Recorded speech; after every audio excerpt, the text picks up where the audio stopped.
Hello, it's me, Mayo Hosko, coming to you at 60 frames per second in 4K resolution. No sugar, no filler, just real whole egg, and welcome to my channel.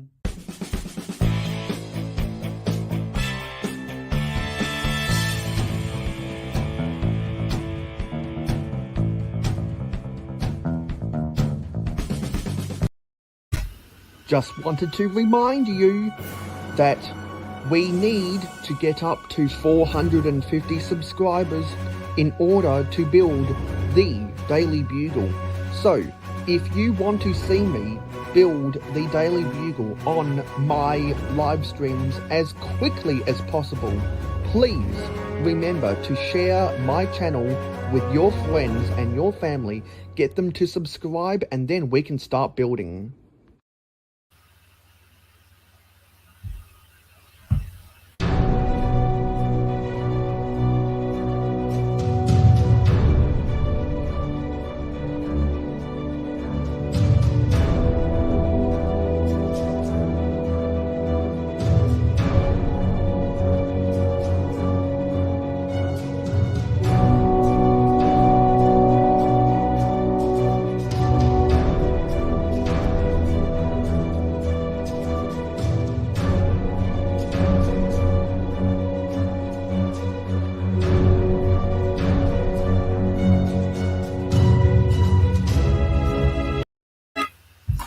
Alright, let's get this show on the road. Hello everybody, welcome to the first episode of Vehicle Mechanic Shop Month. I think that's what I've called it.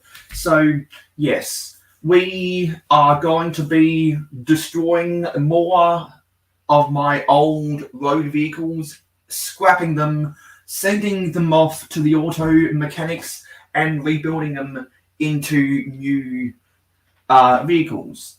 I have a black bucket around here that I believe I have some old vehicle pieces in.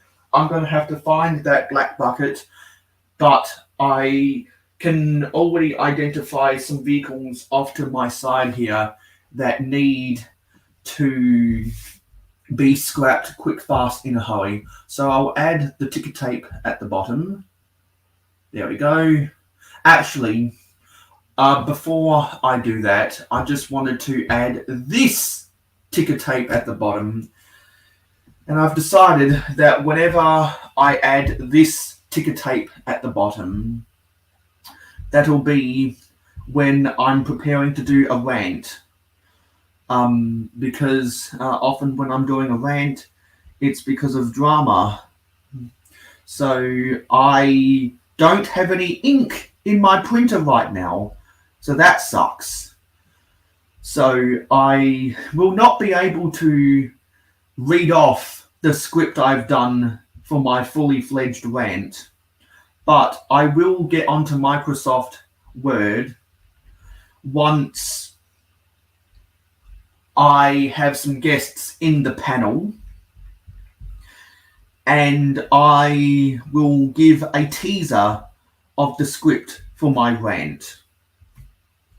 I will be only reading off the first and the last sentence. So that'll be a preview to a rant I'm going to have to do on part 2 of Vehicle Mechanic Shop Month instead. So thank you all 9 of you for showing up so far. After the ticker tape ends, I'll put in the real one. And we're waiting and go. So there's the ticker tape at the bottom now that we want. So let's go ahead and say hello to some people who have left or who have already started commenting. So of course we have StreamYard, we have Richard Cranium, Tasman Bricks, Makro Bricks, Nate Mr. Blue, Macro, you have an invitation via Instagram. Who else? We have Jacob Neely. You also have an invitation via the livestream gang. Bricklock IL, you have an invitation via the livestream gang. Ingrid Wynn, you have an invitation via the livestream gang. Hey, Mum. I thought I saw someone else. Scott's Blocks, you have an invitation via the livestream gang. And Taz, if you're not busy, just let me know, because you and a couple of other people are always welcome around here. So we have 11 people so far, which is fantastic. So before we get started demolishing some old vehicles, I wanted to do a little bit of a haul with some of the Lego and, would you believe it, wooden trains I have bought over the past week. Yeah.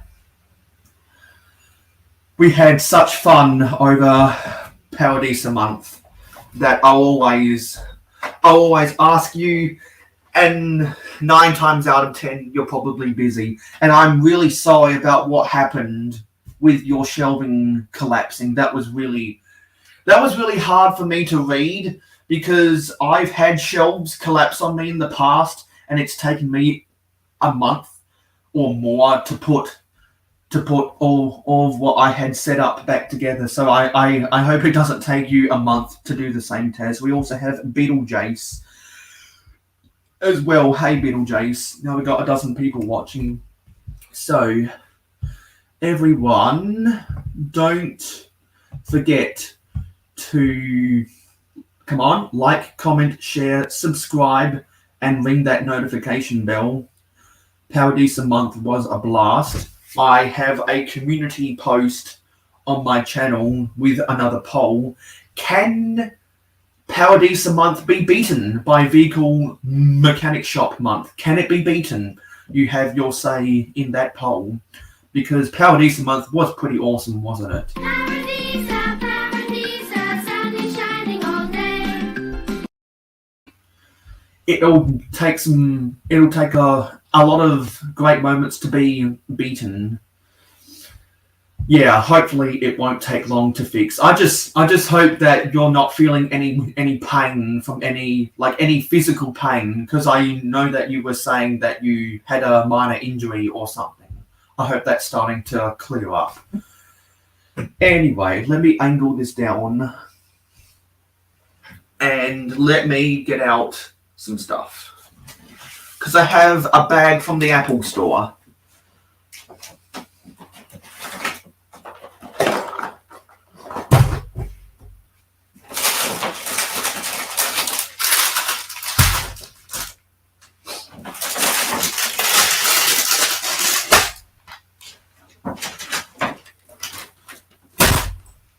That is my home.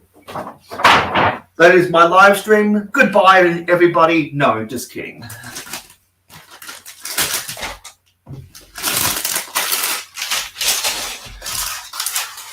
So, this is Lego set 40499. I don't know the name. All I know is that it is Santa's sleigh and it has 4 reindeer.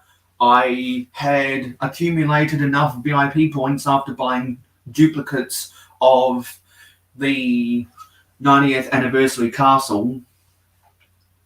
I accumulated enough VIP points to get a $150 coupon, and I wanted to get some grey bricks off of, always want to say bricks and pieces, but it's called Pick a Brick online now. So I wanted to get some grey bricks from there, and I wanted to qualify for enough money to get the Halloween VIP parts pack, because I really wanted that spider web among other pieces. Where is the spider web?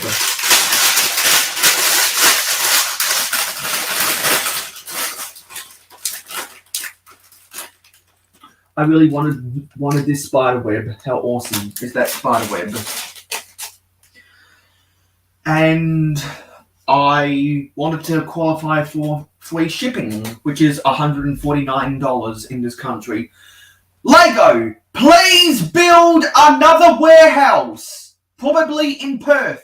Get that minimum shipping threshold decreased in this country, please. Yeah, so I will be building this on sometime either before or after 25th of December. I bought these Dots Series 7 sports packs a while ago, and if I have time today, I will be trying to sort some of this stuff into my collection, because it's been bugging me. It's been bugging me for a really long time now that I've just had these new in package. So I would like to try and actually make a sporting goods store at the end of the month, because I want to convert a sporting goods store that came in the Lego City shopping street into what I want to make it a little bit bigger. I want to change the dimensions. I've got some sports pieces. I know I've got some tennis rackets. I've got some basketballs. I've got spare soccer balls from the association football sets I bought off of eBay to create my custom 11-on-11 soccer pitches. Some of you guys might remember me making those videos about them and playing actual games of Lego soccer with my friends. And there's some sports tiles in there, which I think would make for some good decoration. And this is from eBay. I teased this on some various pieces of content. Oh, I see we also have Steve Weiser. Hey, Steve. Everybody, don't forget the Octane Man reminds you to like, comment, share, subscribe, and ring that notification bell. So I teased this in various forms of Mayo Hosko media, and it is minifigure related. It's from eBay, and it's actually what I'm going to be doing for the first part of this live stream. While no one else is on the panel right now, I'm going to be building the contents of this package. I made sure to remove my address before I did this haul.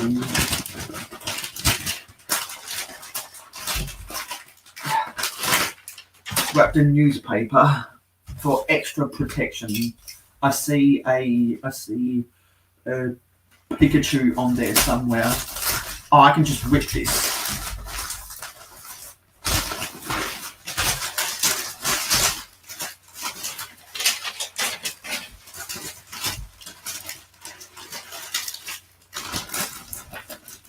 Series 22 collectible minifigures.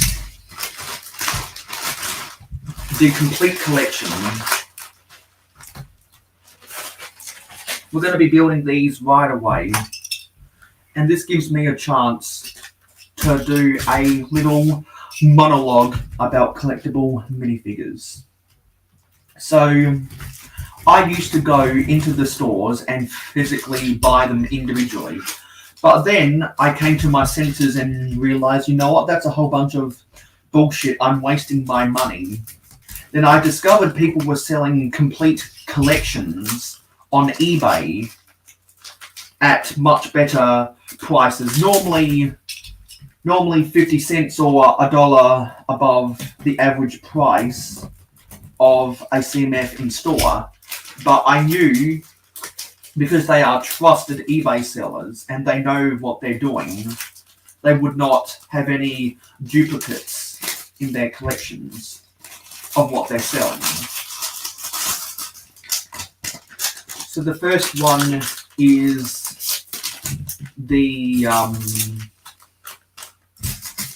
one that looks like the one that's got an acorn on his head. I'm not sure of any of these names. If anyone actually knows the names, feel free to let me know in the comments while I build these. So let's put this together. Looks like this one has the medium legs on him.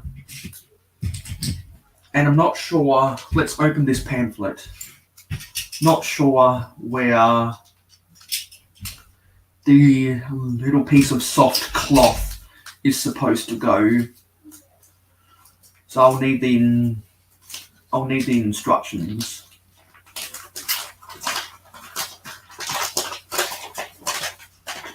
And there are no instructions for that, so I'll have to go by the picture on the pamphlet. So it looks like it goes around his neck.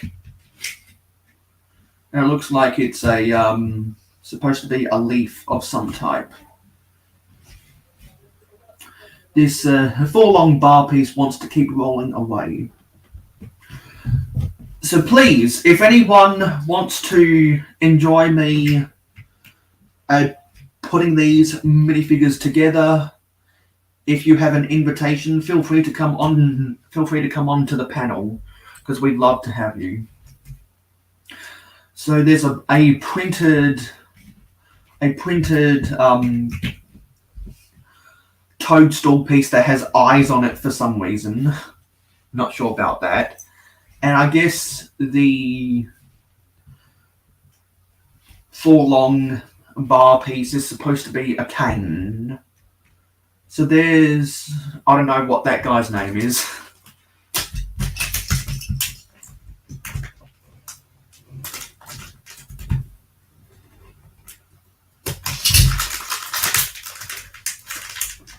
Why does this guy put sticky tape on? I hate it when they put sticky tape.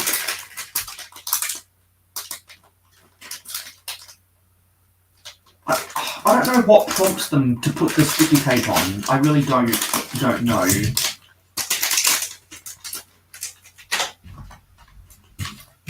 Okay, this is the elf. Actually, no, hang on.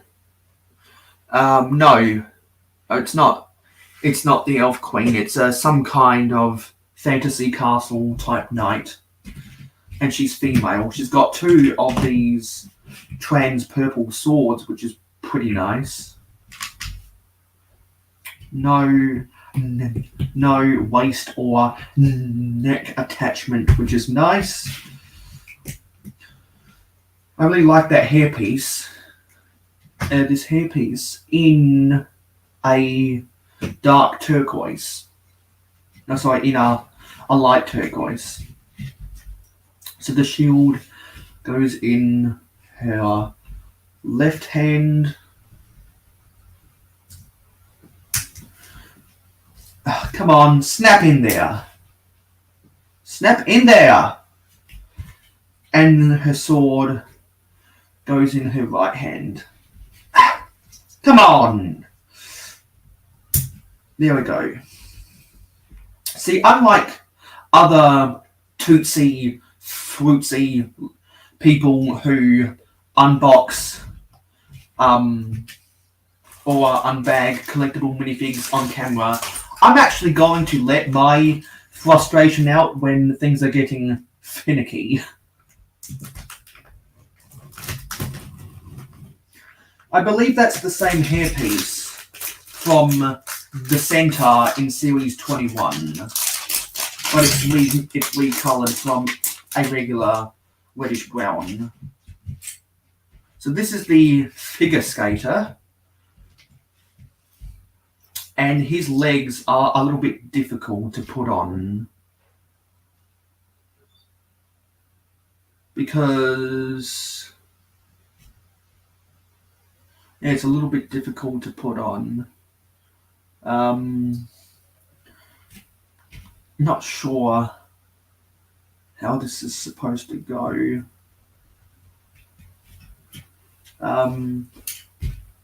I guess I could do it like this. How do I want to do this?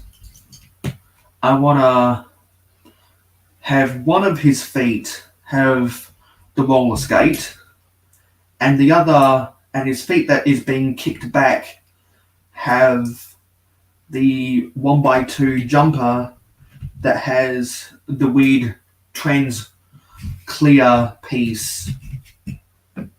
Where's his head? Where is his head?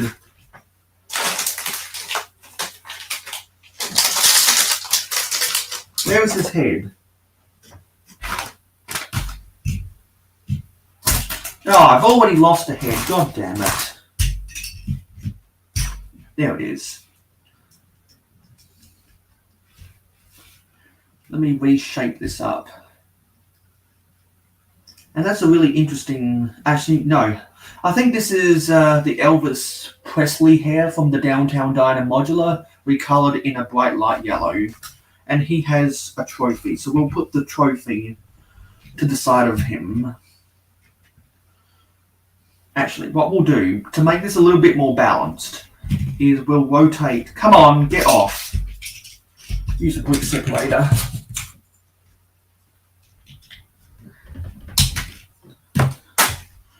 We'll rotate this jumper so that it's leaning back ever so slightly to get the center of gravity to be where we want it. There we go. That's a better center of gravity.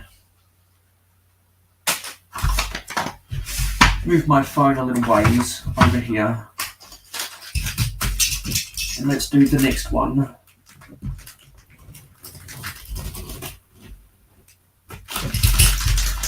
And so, going back to where I was saying how I buy collectible minifigure series,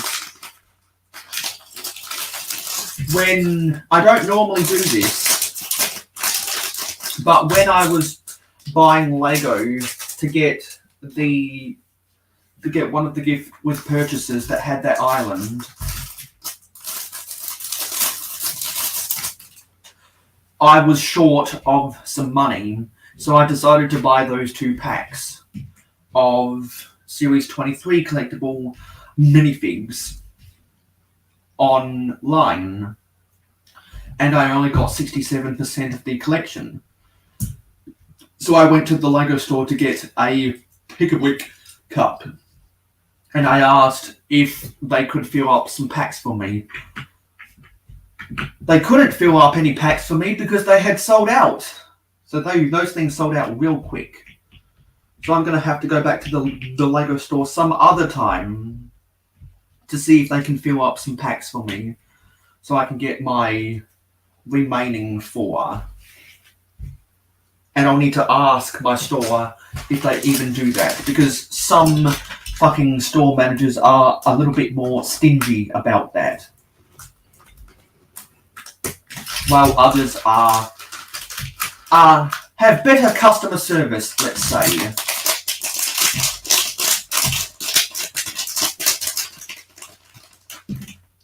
So I don't know what the official name of this is. I know it's supposed to be a Viking of some sort because of the round shield with the snowflake printing on it. That's a really nice shield.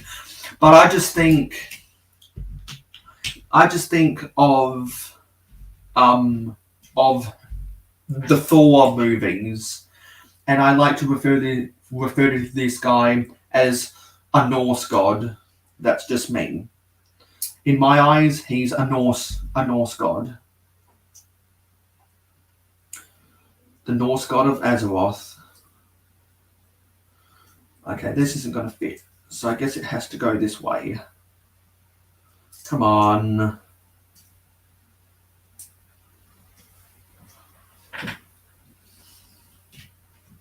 How does this fit?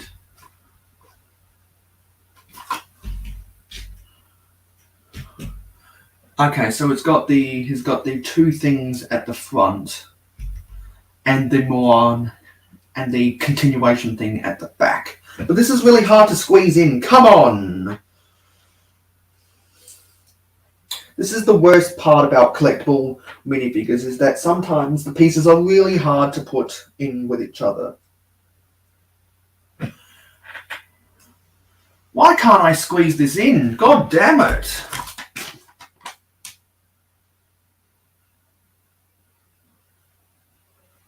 And there's no instructions. Why can't I squeeze this in? Come on!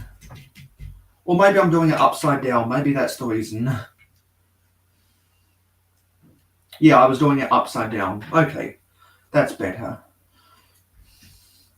And He has, again, the shield in his left hand and his sword in the right hand. And just saying sword and the shield reminds me of sports, because shield is like a defense and sword is like an offense. Offense puts butts in seats, but defense wins but defense wins championships, defense wins premierships, defense wins titles. And speaking of premierships, championships, and titles, how about those Philadelphia Eagles? Am I right? And if Cliff was here, I would say, how about them Cowboys?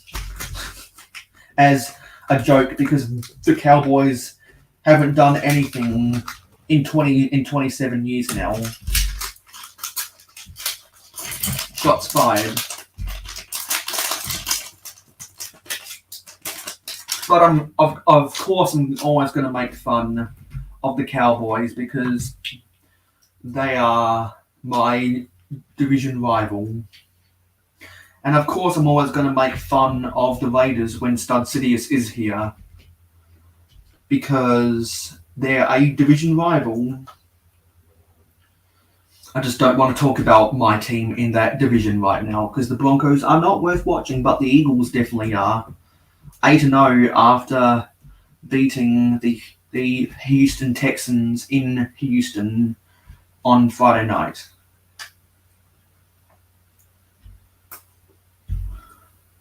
So this has a similar hat to the Forestman, but it's recolored in blue. I don't think I've ever seen a blue version of the Forestman's cap before. And these guitars are a little bit difficult to squeeze in here, because it works best if you get it where it's at a perpendicular angle. Come on. And then when you get it in there, it's really easy to come out again, which is frustrating.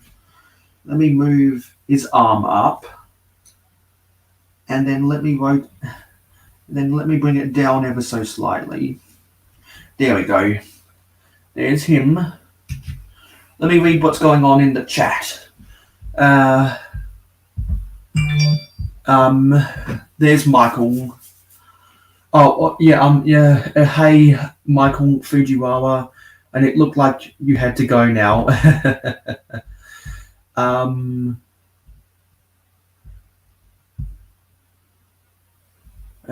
What else is going on? Who else is saying some stuff? Yeah, well, I always have some rants cooking up in a storm over here. Hey, Coconut Brick Studios, as it says, is that your habitat build over there in the corner? Yes, it is.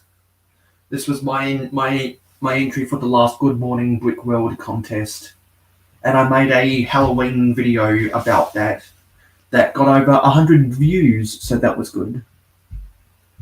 When I'm using my Stanley knife, I'm actually not cutting the table, which is nice. Ingrid's got the baby tonight.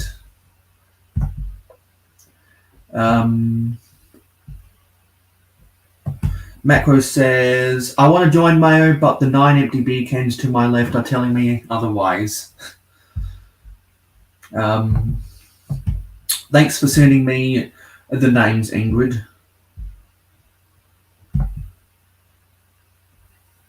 Ingrid says, Tootsie Fruitsy up. That's me. I love minifigures.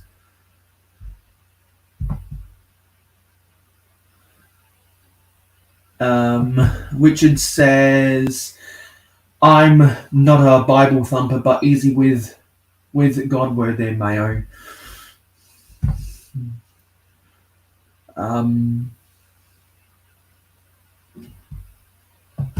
Beetle Jace says, I've watched The Office US too much. Haha. And we have a sex bot. So we need to get one of the moderators to get the ban hammer out on that sex bot. Alrighty-o. So that's that minifigure done. Let's open the next one.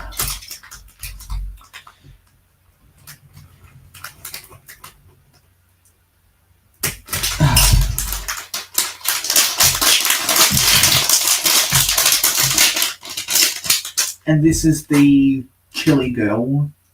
Probably should be an ambassador for Chili's fast food.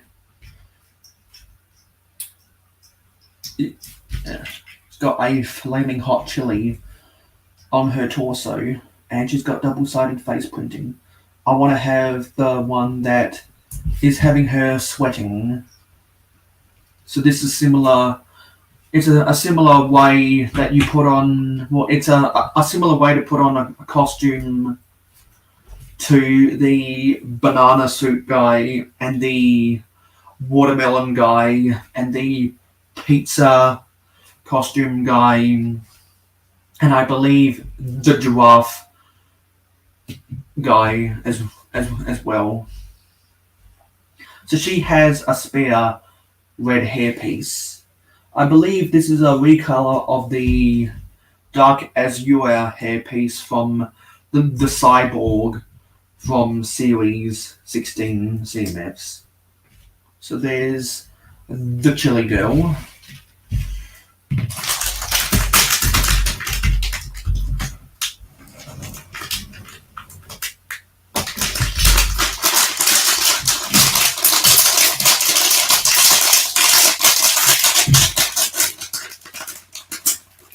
Looks like there's something else in here.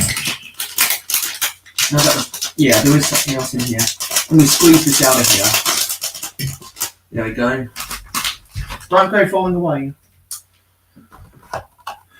And this is I think this is a robot mechanic is what it looks like. So we have to build a separate robot in here.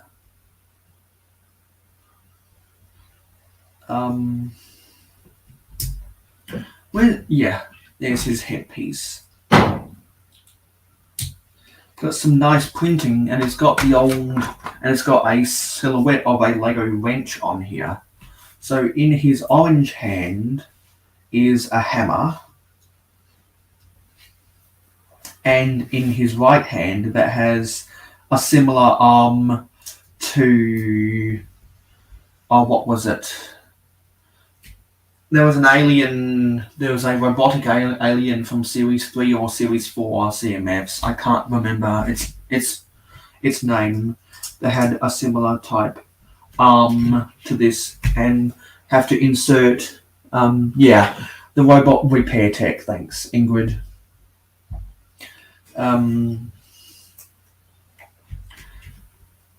had a similar type arm to this, and you insert an Exoforce arm in there, and it comes with a little robot as well, with some printed eyepieces.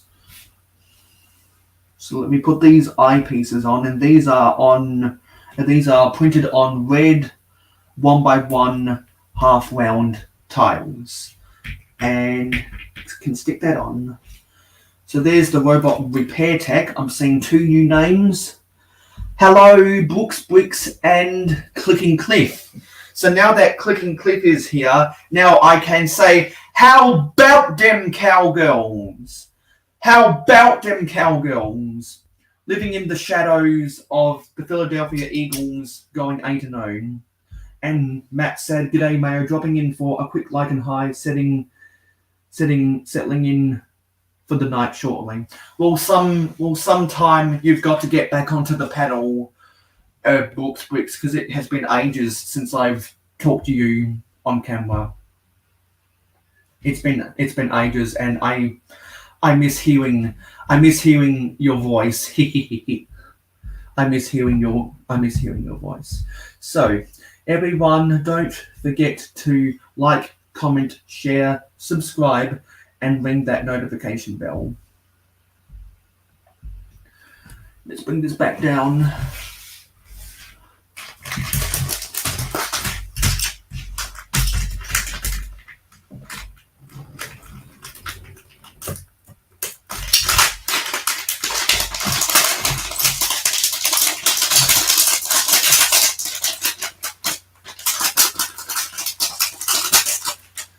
And this is this looks like some kind of zoologist, and she's got the toucan, which is nice. Robin Hood Bricks, I believe, used this toucan to make an advertisement for Guinness, for a Guinness alcohol, which I thought was clever. And hey Matt, it's one of the satchel pieces. It's in a dark pink. And the reason I bring this up is because Matt from Bricks was actually the first person. Well, he actually pioneered the Mayo Hosko sig fig for me. And actually, I think I'm supposed to put this in underneath. Matt was actually the first one to make a Mayo Hosko sig fig, because he was the one who said, you know what, a really good substitute until you can get a stickered torso would be to use the original airport worker. And I was like, you know what, that's similar colours, red, white and blue, why not? And so that's what it became. So for here is the head. The head went rolling away somewhere. So for everyone wondering why I use the old airport worker torso for my sig fig, all credit goes to Bricks, because it was a really good substitute, and I couldn't think of any other substitute torsos that fit the design I want to go for. And also, to segue, some of you guys might not know that my current Mayo Hosko logo was actually designed by Makro Bricks. So two really good people that have helped me out really nicely. Yes. Yes, it's coming to the end of my semester, which is good. I'm excited about getting some of that stuff done, which is good because that means I'll have more free time for doing stuff like this. So that looks like a zoologist.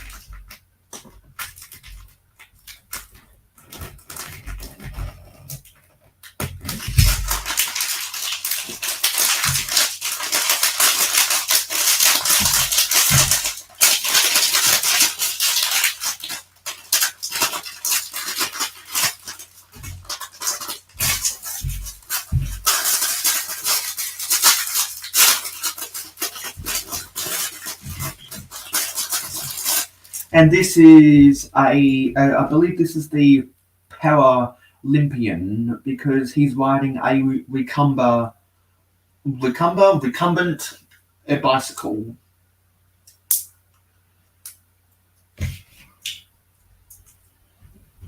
And it is unlike the other wheelchair wheels that they've made in the past, because they are solid fill. They don't have any trans clear fill, and you can tell that it is specifically made for a Paralympian because the wheels are at an angle, and I believe that's because it's easier for the Paralympians to reach it, and therefore because it's easier for them to reach it, they can get more revs per minute and therefore go faster on the track.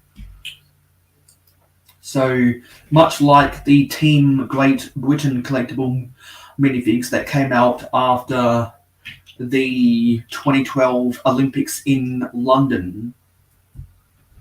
he comes with the gold medal, and he comes with what I assume is supposed to be a water bottle, and he comes with the racing helmet.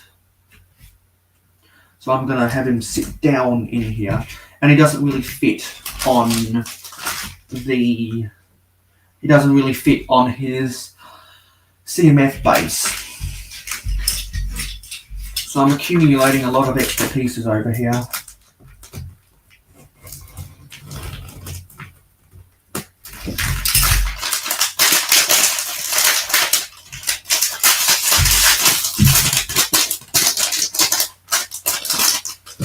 This is the raccoon, aka Trash Bandit. And what I like about this one is it comes with a green garbage can. Can never have enough garbage cans when you're building a Lego city. Can never have enough. And I believe this is a recolor of the Fox's torso from the CMF Series 21. But instead of having an orange backing, it's a light bluish grey backing. And she also comes with an alternate hairpiece, and it's the grandmother's hair in a light bluish grey. So she comes with a trash can, and she comes with a white sack, because she's a trash panda. There she goes. Now here's the last one. The last CMF from Series 12. No, sorry. Not Series 12, Series 22.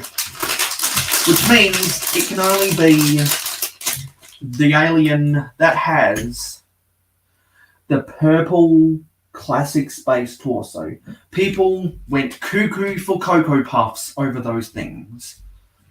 And I myself am going to try to get some purple hands to convert this into a purple classic spaceman.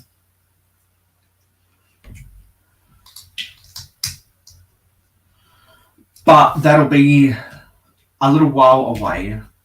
Is there instructions? No, there's no instructions how to build this. So, has a neck attachment with this trans green minifigure head that has an interesting printing on the back, some type of alien related logo. And this is one of the creepiest heads you'll ever see, or one of the creepiest faces you'll ever see on a minifigure head. It is nothing but a face with the tongue sticking out, and it is dual-sided. That's because its hairpiece is its eyes that is sticking above, like a lot of aliens are in sci-fi. And it's a soft rubberized piece as well, and it has the ray gun that a lot of CMF aliens have had in the past. It is also in a light turquoise, and put that in its right hand. It's supposed to go in its left hand, but I'm going to put it in its right hand. So there they all are. Let me shift these over. Let me get some of these extra pieces out of the way. Oops. That's going to happen a lot, so I'm just not going to bother putting it back in his hands, because I know that's going to just go flying all over the place. So let's line this up nice and neatly, so everyone can see it all and it not get cut off by the end of my camera. So there they all are. That is Series 22 of the Lego collectible minifigs. Glad I was able to build these.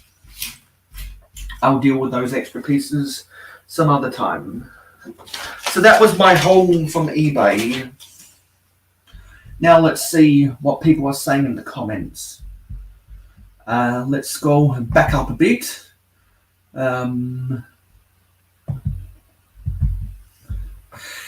Yeah, I know too, Matt. A bird watcher. Thanks, Ingrid. This is a bird. Sorry. This is a bird watcher. What else has been people saying? Macro says, "Cool. I've missed a lot. Alcohol. So I'm looking forward to catch up." Yes. If anyone has missed out on anything I've said, don't forget to watch this live stream back on the replay, using the hashtag replaygame. You know, alcohol is my 63rd best friend. I really wish I took more pictures of us together over the years. Ingrid Wynn has to go because of the baby. Macro's asking, Taz going live in like 6 hours? No, maybe 8. Why do I even sleep? Taz is going to be going live in 9 hours. I hope Adore Build will be doing her cozy stream. Yeah, approximately 10 hours. Hello, Brickmaniac81.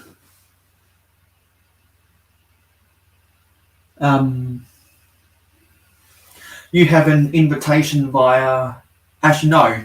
So, if you want to come on to the live stream, just let me know and I'll send you an invitation. Hello, Stud Sidious, says Mayo. That dude was trying to troll you in the London Bridge stream. Yeah. So that dude that was trying to troll you in the London Bridge stream was nuts. Yeah. I don't know why, because it was a newcomer.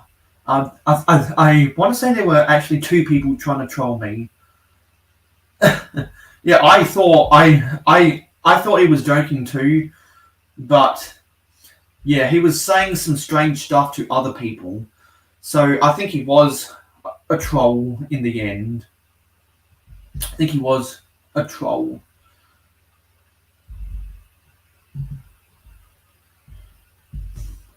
Yeah, London Calling is always on a Friday for everyone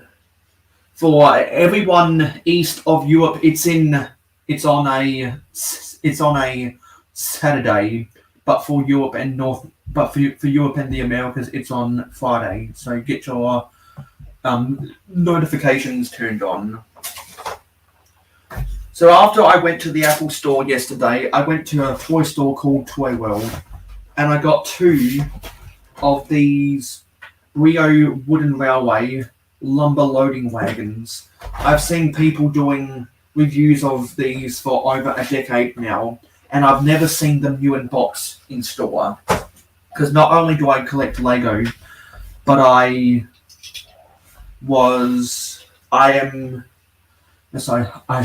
just lost my train of thought. I collect Lego and Wooden Railway stuff, and as I said in my Instagram live, when I move house, I'm going to be having a fire sale on a lot of my Wooden Railway stuff that I don't need anymore. And I'm also going to be having a live auction on some Lego stuff that I don't need anymore. So if anyone is interested in buying some of the Lego that I don't want anymore, when I eventually have to move, be sure to get in contact with me, and we can arrange some pre-live auction negotiated prices if you want to claim it before it goes to auction. And what's nice is that for this box, there's a really neat tab at the back here that only partially damages the box. If I can get it out from under here. Takes a little bit of finagling, but I can get my fingers underneath here. get my fingers underneath here. And also underneath here to rip this open. No, not rip this open, because I want to put a lot of this stuff back in its box. I am going to be making a list about what I'm selling. Ugh. Let me put this camera down. Get on out of there.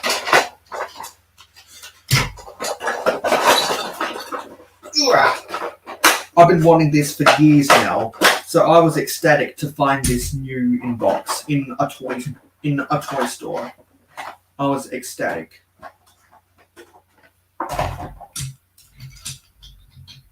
Nice quality wooden logs, and they have magnets in them so they can be lifted up by a crane or whatever. Because some of you guys might know that I have a train channel. It's linked in my About page and on mayohosko.weebly.com. It is called Mayo Hosko's TWR and TTTE. I don't think there's a pamphlet in here. I was really hoping there would be one.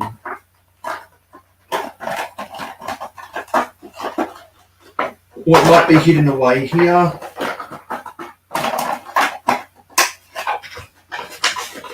Let me wrestle this out. Now this feels like an empty box. Yeah, this is an empty box for packaging. Let me squeeze this back in here. I'm glad I didn't tear up the packaging. Let's rotate this and get that back down again to salvage it. Because I wanted to unbox one of these to see if there was a pamphlet, and there is no pamphlet. I have I already have a Burrito Wooden Railway pamphlet around here somewhere. But I've never held one of these in the flesh, and so now I have it in the flesh. I want to reach over, see if I can try find a wooden railway shipping container. See if I can find one. I know I have a lot of stuff buried over here, so I might not be able to. Because I don't think I'll be able to find one. But let's see if one of these wooden railway oil drums will fit in here. Yeah, I think I'd be able to fit 2 of them in here. So that works. That oil drum works. I have some wooden railway stuff under here somewhere. Just gotta move some stuff out from under a big pile of junk. Come on.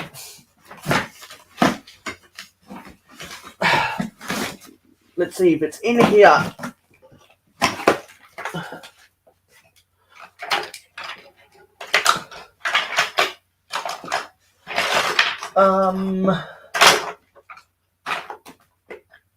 No, I don't think there's one in here. So I'll have to test that out another time. But let's see if a tree can fit in here. Yes, a tree can fit in there. A wooden railway tree.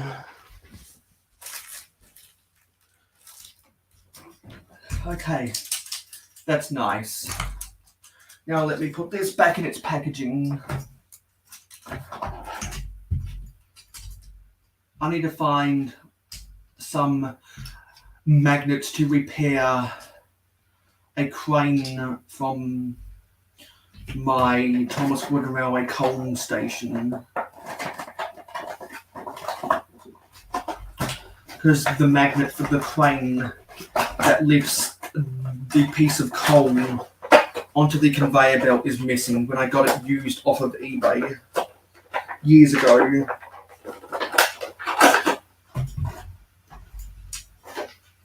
This will be a little bit tricky to put this back in and to make sure that the logs stay in there.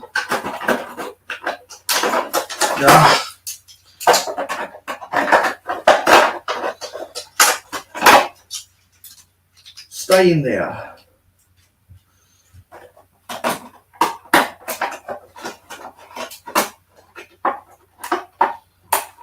Come on, squeeze. Don't want to damage this box. There we go. You stay right there. Now I can put this in here.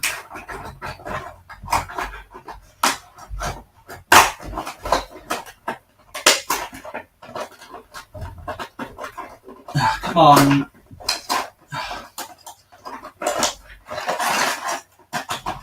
Might have to do this upside down so I can let gravity help me.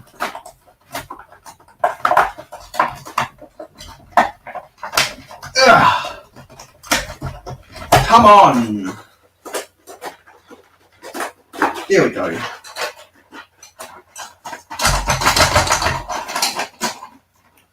Okay, that's back in its box. That's done. Yes, it's been released over the last decade. It's definitely not the old Brio stuff from the 80s or the 90s. Brio includes a lot more plastic in their stuff nowadays. This is series 22. I just unbagged all of them, and Ingrid Wynne sent me a list of the actual names for these guys. So thanks, Ingrid. Series 22. Alright. So that's everything done with there. Now I want to start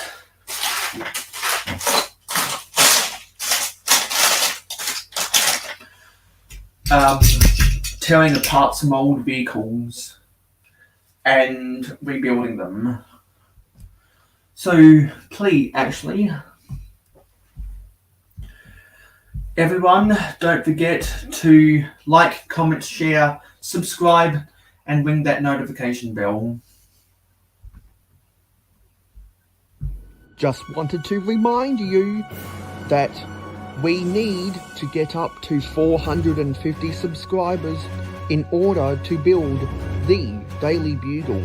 So, if you want to see me build the Daily Bugle on my live streams as quickly as possible, please remember to share my channel with your friends and your family.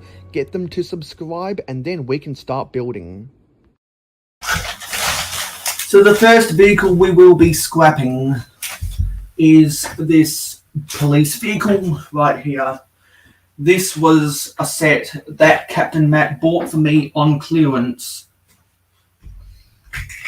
and it has been parked on my beach in a lot of Mayo City updates. But now is the day where I finally take it apart. And this live stream is probably boring to a lot of you guys.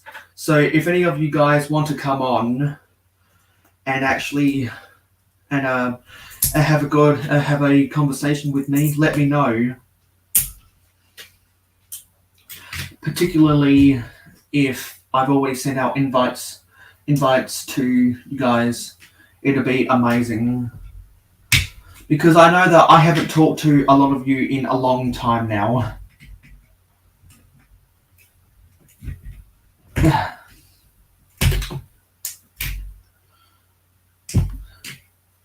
And I'm probably going to keep this boat together. But the rest I want to take apart. There are stickered elements for police. We're back up to double-digit viewers, thank you. Have a windscreen. Have some 1x6 some 1x6 dark blue plates I don't have a lot of in my collection. See if I can take this out with my nails, and I can. Have a yellow 2x4 slope. Have some of these weird pieces that I think I might be able to use in some space mocks whenever I bring Space Month back.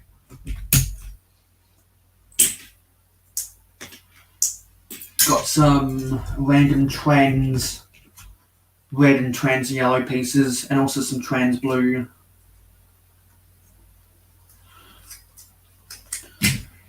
Some grills, 2x4 blue plate, a stickered 2x2 dark blue tile, steering wheel, big chunky wheels that I don't like to use because it doesn't fit into the scale. The fenders I don't like to use because they are out of scale, but they're the ones where they're a little bit more oval shaped. Got a 1x4 tile that has the Technic teeth in them. Got this really interestingly molded hood element. Got some corner 2x2 white tiles, stuff for the headlights, stuff for siren lights, 2x6 light bluish grey curved plate,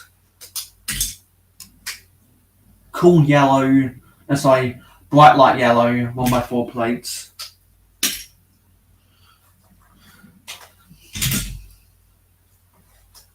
Let me get, oh come on, red 2x2 plates. These really weird studs not on top pieces that I always have a hard time using. This piece, which I know will be used in a mock for Space Month, long, something however long, too wide, white plates. These really silly modified 2x4 plates with the Technic pinholes that I really don't like using. Hope these browns are not going to go brittle over time. Modified 1x4 plate with the toe ball. These always come in handy. Dark bluish grey 4x4 plates. Light tan 1x2 tiles. Reddish brown 2x6 plate. That always comes in handy for medieval mocks. Too wide, something however long, dark grey tile. White 2x4 plates. White 2x2 jumpers. These small wheels, which I know come in a couple Speed Champion sets. And I think some of the creator vehicles as well.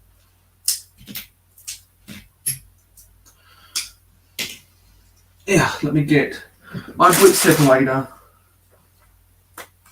I can never have enough pieces for making... Well, I can never have enough of these trailer hitch pieces. I can never have enough of those. More slopes, more angled plates. Or 4x6 light bluish grey plate, that always comes in handy. More, I think 1x10 blue plates. I've got way too many of these pieces, I really do. I don't have enough of these pieces. I really do not like these fenders at all. I really don't like them. No, sorry, these axles, I really don't like them. And that's that. So now let me try and sort these away. Gonna put the wheels off to the side. And gonna put the steering wheel off to the side. Because that goes into its own special section. And the fenders as well.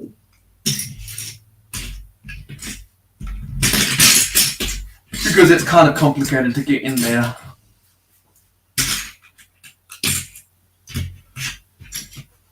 and also this weird push bar fence piece. So that will go with my other fence pieces right there. 2x2 brick. That goes. No, that's 2x3. I want 2x2. Goes in my yellow drawers over here. Cool. Where do these go? Yeah. These go here.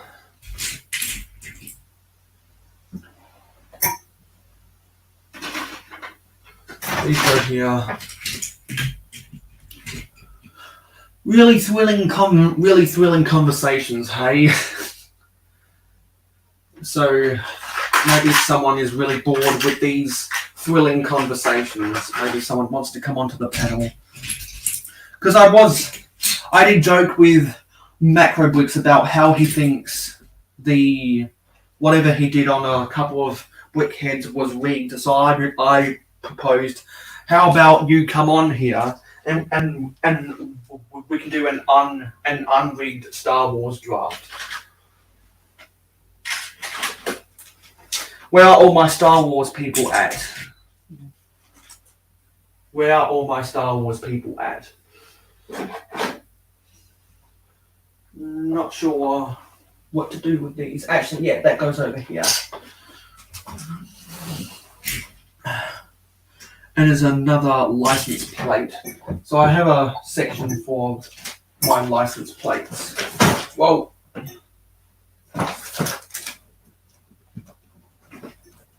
Move this over to help with the center of gravity.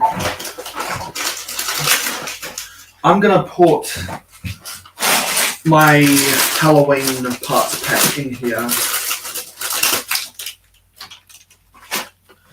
because I'm not going to be touching those pieces for a little while now. So I have my money with my mail, but I'm not sure where I put my license plates. Oh yeah, there are my license plates with my printed and stickered police stuff. So I guess I can put that with those pieces as well.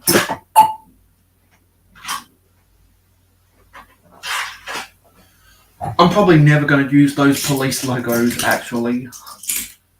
Or I'm going to reserve them for an invading or for an out-of-town police department that doesn't have jurisdiction in Mayo City. If that's not where it belongs. Oopsie, I've mixed these up.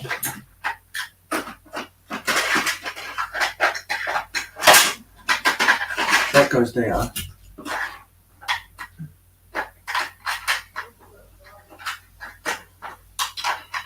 And these go there. What's going on in the chat? Because we have 37 comments. Wow, a lot of people are leaving comments. My God.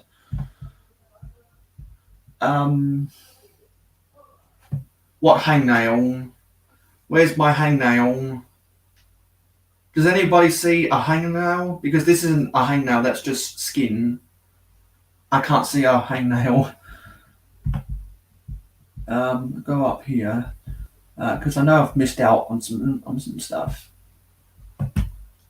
Stud City says, I get lost with sets and CMF series. I just end up buying things I need for mocks after they are retired and expensive. Macro says, Mayo holding her down and rocking out the one-man stream. Congrats, Mayo.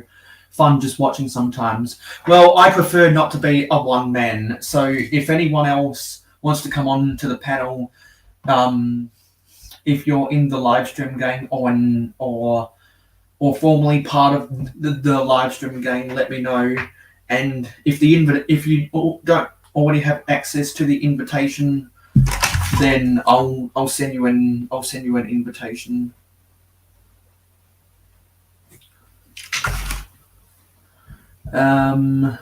Beetle Jace says, I recently built the Daily Bugle and it was really good build, great minifigs. Yes, I can't wait till we get to 450 subscribers. I lost another subscriber. We're down to 428.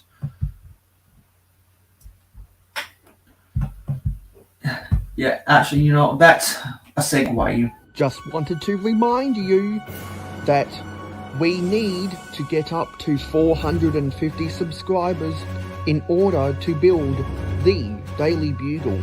So, if you want to see me build the Daily Bugle on my live streams as quickly as possible, please remember to share my channel with your friends and your family, get them to subscribe, and then we can start building. Beetle Jace asked the question, is the Punisher based on the Executioner book series by Don Pendleton, or was Punisher around before the 70s?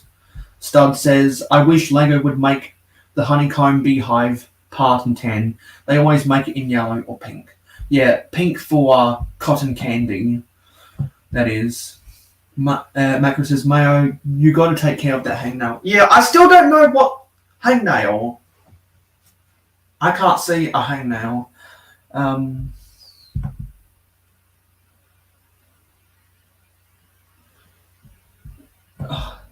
Yes, mail app. I know that I'm live.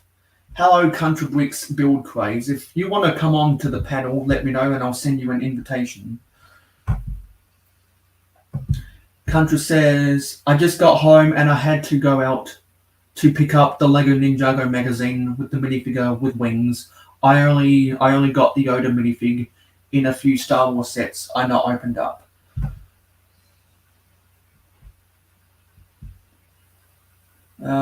Any other interesting stuff?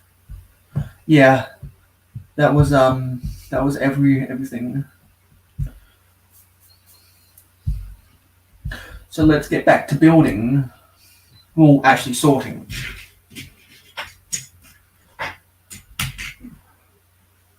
So get out Trans yellow stuff.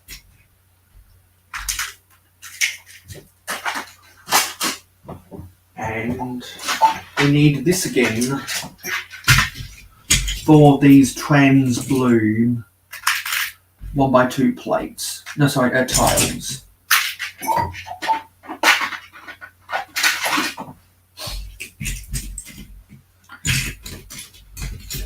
And there are some grills that need to be put with the other grills.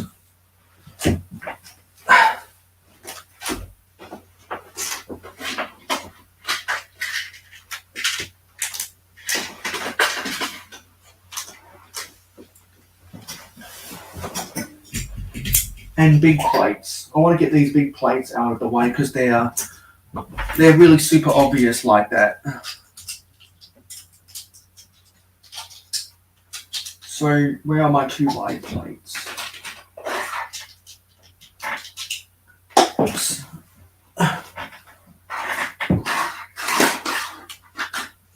That's 2x10s. This is 2x8s.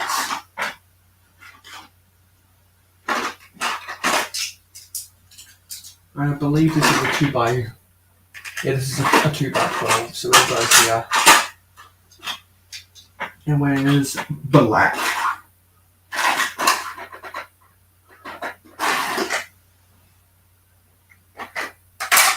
Here.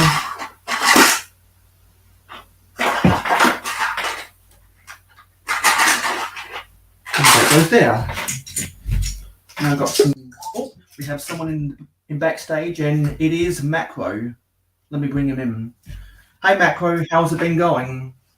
Pretty good. No sugar, no filler, just real whole egg. Hopefully your Friday, oh my bad, your Saturday is treating you well. It is treating me well. I hope you've had a good week as well, but I don't think you will have because you've been hung up about ACOB. Hey, I'm not hung up on ACOB. I'm just saying, and I'm specifying the injustice that was served. That's all. Yeah, and so you know what, I was I was joking around with you on DMs, but now I want to kind of make it come into fruition. So I think enough people know the backstory about what happened. Oh yeah, Yeah. I know where this is going, and I can tell you it's going to take a whole lot of pre-planning. You're going to need 3 non-biased judges. You're going to have to set up all the thumbnails, move all those thumbnails around when someone picks and chooses. There's actually, again, congrats to ACOB. There's actually a decent amount of planning that goes into one of those battles. But dude, you could do a CMF. Don't be stealing my ideas, ACOB, but you could do a CMF battle. You could do a direct consumer set battle. You could do a holiday themed battle. I'm battle. I'm on the Star Wars page of Brickset right now because I just wanted to try and share some images of Star Wars sets. Let's go to 1999 and let's change the theme to Star Wars. Because some of you guys might know, because I'm a vintage Lego fan, my taste in Star Wars is a lot different from everybody else's. Hey, I'm a Lego fan too. Yeah. Hello, Red Coat Kyle. Now, Red Coat Kyle was saying in the live stream game that he wants to try build the assembly square modular on my live stream. So, Red Coat Kyle, if you want to do some building of the assembly square modular right now, feel free to use the invitation link from the live stream gang, and feel free to come on in here and get building. We'd love to talk to you. I know I have some deep thoughts about the assembly. Well, if you want to pre-plan those bags, sort out your numbered bags, and you want to jump on like a 6-hour stream and see how far you can get while you got organized. Nice. Oh, long time no see. I'd trust Sidious. If you got that steel suitcase handcuffed to you, I'd actually trust that red switch. Yeah. Cheers, Irish. Long time no see, Irish Andrew. Irish Andrew is just one of the many Lego YouTube community members who is a Kansas City Chiefs fan. All I'll say is fly, Eagles fly, and how about them Cowgirls? I may or may not have already built it. That's funny. Sometimes you just can't resist. And Irish Andrew says, I love Star Wars, but I'm done with Disney's greed. So am I. Everybody is. I'm done with Lego Star Wars and probably with Marvel. So am I. That's why I have never been a Star Wars fan at all. I just have never been interested in the franchise, but there are specific Star Wars sets that I gravitate towards. There are certain scenes from certain movies that I gravitate towards, and the Ewok Village is probably my favorite Lego Star Wars set, and that's why I've said repeatedly, from the 1st of January until May the 4th be with you, I want to try and do a remock. I want to try and mock together the Ewok Village from 2011 to put it into my castle setup, and I want to have it built. I want to have it built by May the 4th be with you, so I can do a video about it for May the 4th be with you. And we have Kyle, the so-called that may or may not have it built already. Yeah, it was the boutique hotel, not the Oh yes, I messed up. No, all good. But yeah, I may or may not have built it last night. So you totally built it last night. Yeah. Hey, I would have too. Yeah, I got free time and I got Lego. I'm building. You want to show us? So it took me. Let's see. 3 hours maybe. Well, that's not bad. You know, Nah, Kyle, I as was much just as I taking like my to time fault you with for it, building that, I can't fault you for building that. right? I mean, I was just taking my time with it. It's not taking your time. You built that boutique hotel in 3 hours? Yeah, That's pretty damn good, man. That's pretty good. yeah. I work quick, I guess. I feel like every modular, although a lot of the times I'm squirrel, I'm standing up, sitting down, walking around, but I feel like every modular is at least a 6 to 8 hour process for me. Really? Yeah. Hmm. Full disclaimer.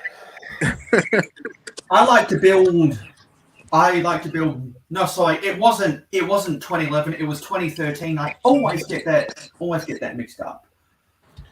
A new Ewok village. I agree. If they did a new Ewok village in the style that they did that treehouse, so the actual Ewoks got like structure within that treehouse, right? Like if all those were closed off and all those little 3-4 trees were like solid, dude, Lego could charge me if Lego re-released a direct consumer Ewok village, $2,000. Boom.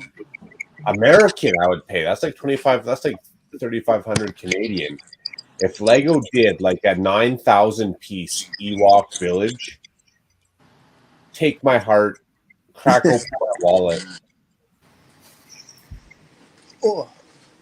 So the Ewok Village was released in 2013, retired in 2016.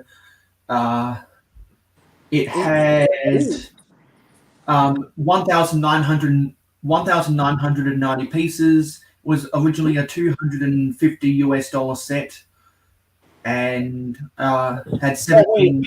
That was released in 2013. Yeah, I thought it was 2011. It was 2013. It said it would. When did it stay on shelves until 2016? Yeah, until 2016. It must have been a hot set because I got into Lego back in 15, 16, and that was not on the shelves when I was into Lego. I did not stay on the shelves in 2015. What up, Joseph? Hey, Joseph D27. So I was thinking, Macro. I know you have already done you've already done the Star Wars draft over on a couple of brickheads, and I thought, you know what, maybe we could somehow put together a non-competition Star Wars draft where nobody has to get hurt. Well, we should, but that and this is right. You know, tip the hats off to ACOB. There's a lot of logistics that go into that. You got to get the judges. Now they got a 4-man crew, so they got some people power behind them already. But Mayo, me and you would have to set up a couple judges. We'd have to get like that whole like technology side of it, like where you get the pictures all on camera, and then move the pictures around as somebody chooses them. There's a lot going on. Because I was thinking that I think Stud Sidious would definitely have to be on the panel, but we'd have to get 2 more judges. I'd get Sidious as a judge. I'd also get Ruth and or Carrie from BrickBods. Both of those I feel like would be, they might have to brush up on some Star Wars. I don't know how in depth they are on their Star Wars, but both would definitely be non-binary, biased, scandalous judges. Yeah, and so before we end up doing an official competition-based Star Wars draft, either before the end of the year or sometime next year, I thought it'd be fun to do a pre-draft. So I know that there are. So I know that your draft order would probably be very similar to what you already did. Exact same. So it'd be the exact same, hey. So do you remember? So when you made that, when you participated in that, did you have a list or something of the set names? Well, I did have a plan. Honestly, I had a legit plan going into it. I had what I was going to do is I was going to build that collection on stream after the collection that I've actually collected behind me. But when I got jacked up for that prize piece, the UCS Millennium Falcon, it all went out the window. And I just started picking and choosing crap right out of the window, like, hey, I'll take that puppy dog, I'll take that kitty cat. They look cute. That's what I was doing. Yeah, I got so frazzled that it threw my whole game off, and I just started picking the most random garbage. So it's a good thing that the first half of that went well, and I got some decent picks, because the last half of that was just garbage. And you still lost. Yeah, because I was thinking to make it unbiased, and since you're more into Star Wars than what I am, you would have to go first. Flip a coin. Hey man, if you show up on time and you're not getting off a late flight, you're not changing 15 baby diapers, we can flip a coin, and that's fair. You flip a coin, and whoever goes first goes first. But if you're going to be 2 days late, 2 weeks late, 2 months late, I'm going to take the first pick, the second pick, and I'll take the third pick. Hey, no problem. Well, because there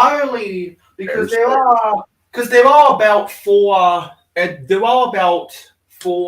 or five Star Wars sets that come to my mind, where I'm like, yes, I'm not a Star Wars fan, but I at least have appreciation for this. And so I think it'd be long enough to go for, like, off the top of my head, I know we could go, well, at least I could do eight picks of sets that I know of right now. But I think to make it a more entertaining draft, it'd probably have to go to 16 picks or something. Mm-hmm.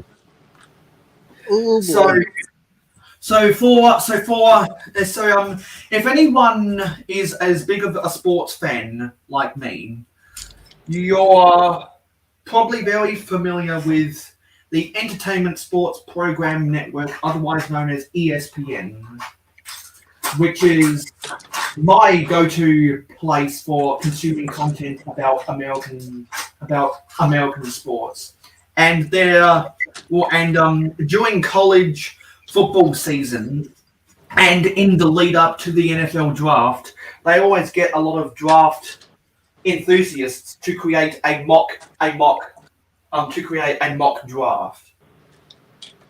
And they've been doing mock drafts for decades now, because as a part of their paid profession, they give out actual draft grades to Mayo, I hate to be that guy. I hate to be that guy right now. Brother and Stud Sidious, nobody cares about sports. I'll tell you what Joseph does care about is a little insider tip. And if you want that set, and I don't know what your whole parts inventory or collection looks like, but if you can buy the minifigures that are probably exclusive, and you can bulk buy random parts throughout garage sales and wash them, as you accumulate parts, you could probably build that set from pieces, Joseph, and then just go spend instead of spending $900 on a stupid sealed off-market set, go buy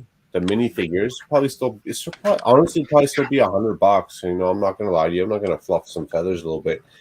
But the rest of those pieces, they're just leaf pieces and ground pieces. You could probably collect those for pretty cheap. And then, just like the Corner Cafe, you can build yourself a $1,000 set for $200. Sorry, Mayo. Sorry, I didn't want to interrupt your sports programming there. Yeah, no. Joseph out with it. The only reason that I brought that up is because is because when I think of doing drafts for non-sport stuff, those are the kind of formats that come to my mind. Is what I'm saying. I did, Sidious. I had a sealed Ewok village to about this time last year. I actually built this set last year at Christmas vacation. From December 21st to December 23rd, I built my Ewok village last year. It's almost a 1-year girth anniversary for the Ewok village. And so I was like, you know what? Maybe we'll when those draft analysts are doing their mock drafts, they always end up doing like six different versions of a mock draft before the NFL Combine. And so I was thinking, you know what? Maybe today we could do a very hastily assembled draft. Hey, that's an idea, Mayo. Maybe this is a different channel for you. You know, I don't know. But why don't you set up, run, and then again a whole lot of logistics into it. Collect the cash, but also pay out the rewards for fantasy football. Why don't you be that fantasy football channel middleman league? You're like a gambling website, but well, I already do have a sports channel called Mayo Hosko Sports that's linked in my about page and on my website. So if anyone doesn't know about that, feel free to use those links and go and well, you should set up your own league. Yeah, but I'm not into fantasy sports myself because I get too frustrated playing them. Hey, that's how men become millionaires. They seize the opportunity. You know, like Donald Trump's dad back in the day, when the horse were dying on the side of the trail going up to the Yukon Gold Rush. Guess who sold moose meat burgers? That's right. You got to seize the opportunity. You got to take advantage of the tools that you have and the knowledge that you have at hand. And Mayo, I feel like you are a fantasy football league website champion. You only got one shot. Do not miss your chance to blow. This opportunity comes once in a lifetime, you know. To be a multi-billionaire. And so I just wanted to see if a version 1 hastily assembled draft would work out. So I will now ask you the very simple question: Would you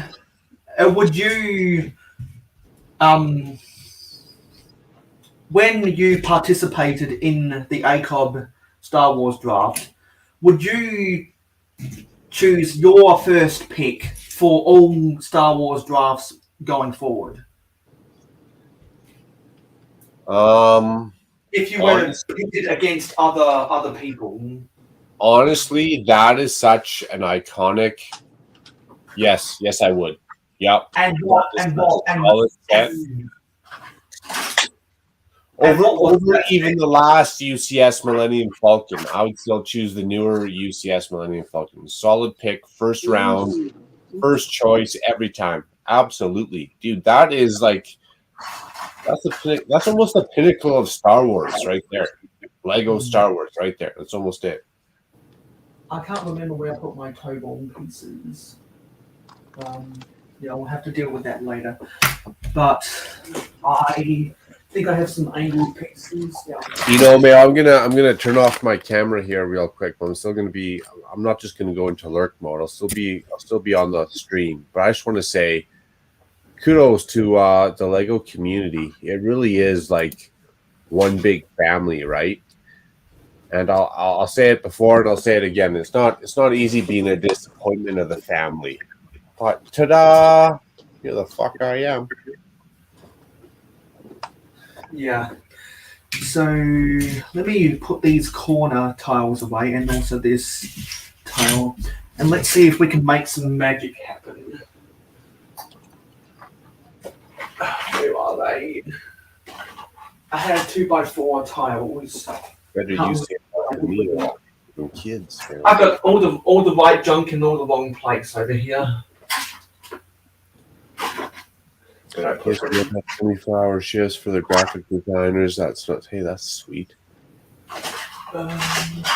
Dude, that must be pinnacle. If you could make Sidious, if you could like somehow design a logo for a all-pro sports team. Golfers, that's the next. That's where it's at, Sidious. You heard it here first. That's where it's at. Golfers don't have logos. They got sponsorships.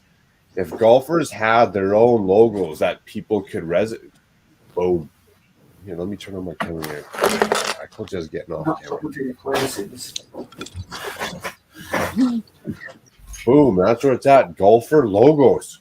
I've never seen a golfer with a logo, which means they all need a logo and a t-shirt and shorts and a golf bag and their caddies.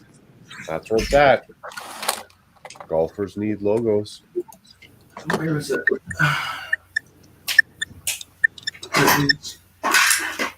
So I'm just going to pull up a picture. I'm not just good looking. I'm also a thinker. So I'm just going to pull up an image of the UCS of the 2017 Millennium Falcon. 2017. I've never had moose meat before. Ooh, that's the best meat you can get.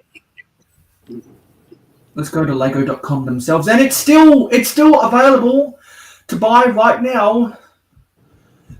1,300 Australian dollars. And apparently there's some gift with purchases. I haven't seen this before. Let me share my screen. They must have only just put this on the website. There's the Millennium Falcon. 13. Wow. That Makro would take first overall. That is the best Star Wars set. Current to date, offered, future, present, past. That might be the absolute.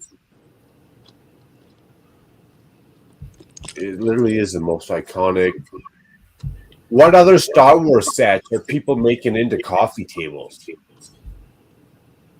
Like, what other Star Wars sets are people buying glass panels, silicone in them, or double-sided tape, making a glass cube for a coffee table to put your Falcon into? What other sets are people making? Where is it? Because I'm not seeing. Let's go DWP. Yeah, I want to control.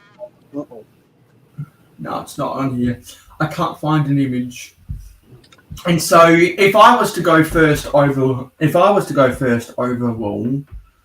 well, yes, yeah. Let's do this, shall we? So, Macro, you take all the odd numbers. I'll take all the even numbers. So you. Pick one is the Millennium Falcon for you. Pick two for me is by far the Ewok village, by far. It's always resonated with me ever since I saw both Brick Show and Jane Bricks doing reviews of this. And that would be okay because those two picks are going to set us down a certain path, right? And that path isn't going to be Macro getting screwed by a suitcase. There's just going to be a completely separate path of what we feel the ultimate Star Wars collection should be. Yeah, because we both and because you're more of a contemporary builder and I'm more of a vintage builder, we have two totally different mindsets about what we draft, and there'd be less controversy because I like a lot of the really weird. I always want to say really weird Star Wars sets that no one would ever dream about. Well, I'll tell you what I'm solid on, and a lot of people don't know because maybe they just haven't built it. But a solid, I'm talking an all-round solid set. We can get in all kinds of debate on this. My next pick, if I got skunked for the Ewok Village, because that was honestly a must-have for me. One of my next picks, a little hidden gem. And dude, do you even Lego, bro? If you don't even Lego, a lot of people don't know. Red 5 X-Wing. That is a hidden gem. So that would have been my, if you took the Ewok Village, that would have been my next pick. The Millennium Falcon Red 5 X-Wing.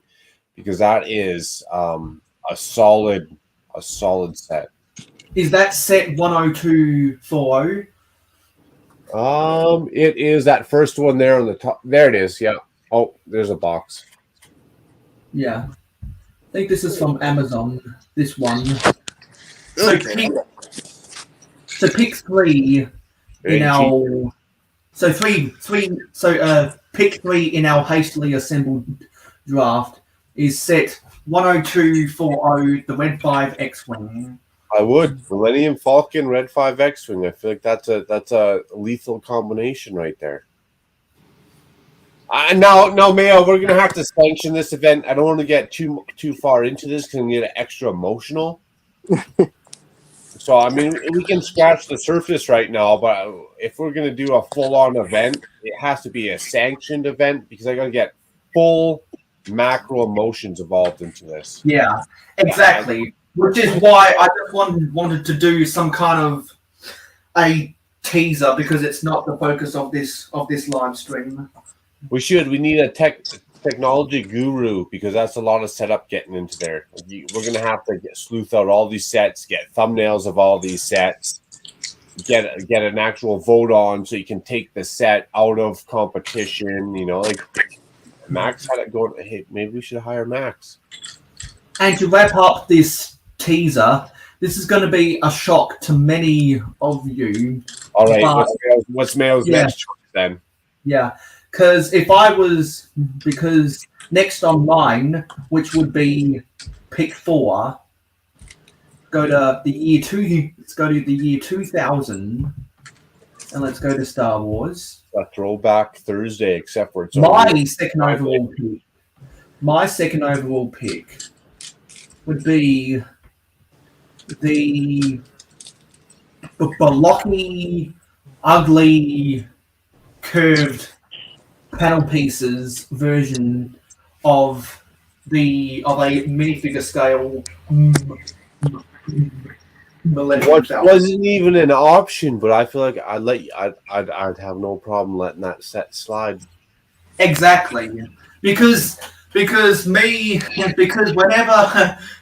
I always talk about this on Blixine's live stream. He hates it. I love it because he's contemporary and I'm vintage.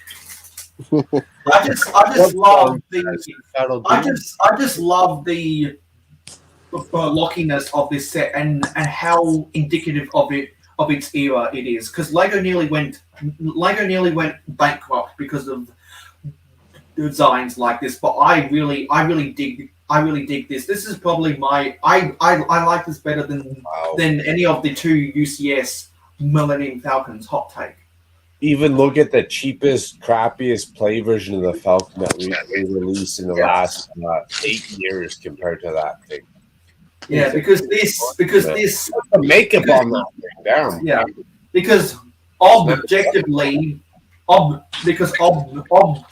this is the worst. This is the worst Millennium Falcon Lego has ever done. Was released from 2000 to 2002. Had 663 pieces, 6 minifigs, originally retailed for $100 in 2000. Absolutely, that's the worst Falcon Legos done. That thing is nothing but a pig with lipstick. It is, and I have a strange connection to the set where I know it's bad, but I dig it. I dig it. Yeah, I guess, you know. I mean, if you're looking for some extra parts and pieces. And I believe those laser cannons right there are chrome gold, if I remember correctly. Those laser cannons are so outdated you can't even shoot yourself in the eye if you wanted to. Yeah, you can't. And I like the old mold for That's Chewbacca where Bear. it's at. That's where it's at. Is them mini fingers right there. As Clark from Architect would say, mini fingers. I haven't gone back to that channel. I feel like Clark's probably getting pretty damn old. His English is probably better than mine. His math skills are probably better than mine. And I just think it's really funny how dead-eyed these three characters are. They have such 90s faces that it just really warmed my heart. Wait, why would you want to shoot yourself in the eye?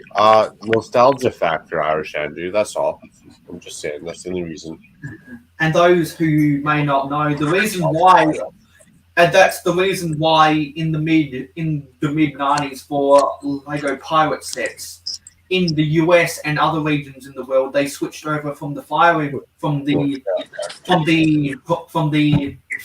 cannons to the non-firing cannons because of an eye hazard. But they realized that was a dumb decision, and so for the US, they brought back the firing cannons because they didn't want to shoot their eye out, but nobody was shooting their eyes out in the first place. And so when they brought back the firing cannons in the instructions, they put that logo to say don't shoot your eye out, kids, in the instructions. You kidding? We always aimed for the eyes. Exactly. That's the money shot. That's the headshot back in the day. Exactly. When you shot your friend in the eye, you know he is down for the count. You might have went his mom on you, but that didn't matter.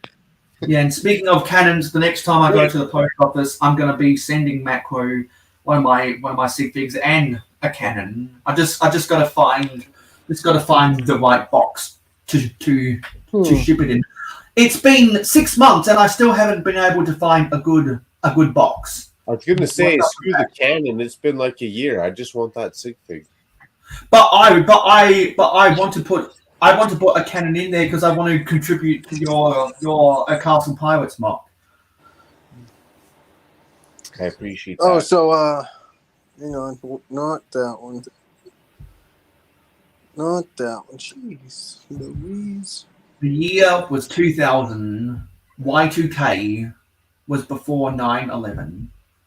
Well, Mel, it was iffy me jumping on here on a Friday night, being a live stream bandit, having too much excitement and getting a couple beers going on here. I'm gonna jump off and catch up with you throughout the whole weekend because it is an action-packed weekend of live streams going on. Yeah. So here's the Grand Emporium and the boutique hotel. Oh, look at the boutique hotel. Yeah, well, I'm gonna let Kyle show off his greatness. I'm gonna peace out here real quick and I'm just glad that we could do this teaser together. Have a good rest of your night, Macro. Thank you. Hey, Kyle, I'll be lurking, and don't forget to show me some more. Of course, man. I have all of my fire trucks out. Nice. And yeah, as you can't tell. And we have Gladiator Bricks Creations here. Hi, Gladiator. If you want to come onto the panel, just send me a DM, and I'll send you an invite. So the only reason why there's a gap is so I can reach back here to turn on a power strip for the lights. Oh, you got the Grand Emporium next to it. Oh yeah. My next step is to light the boutique hotel up.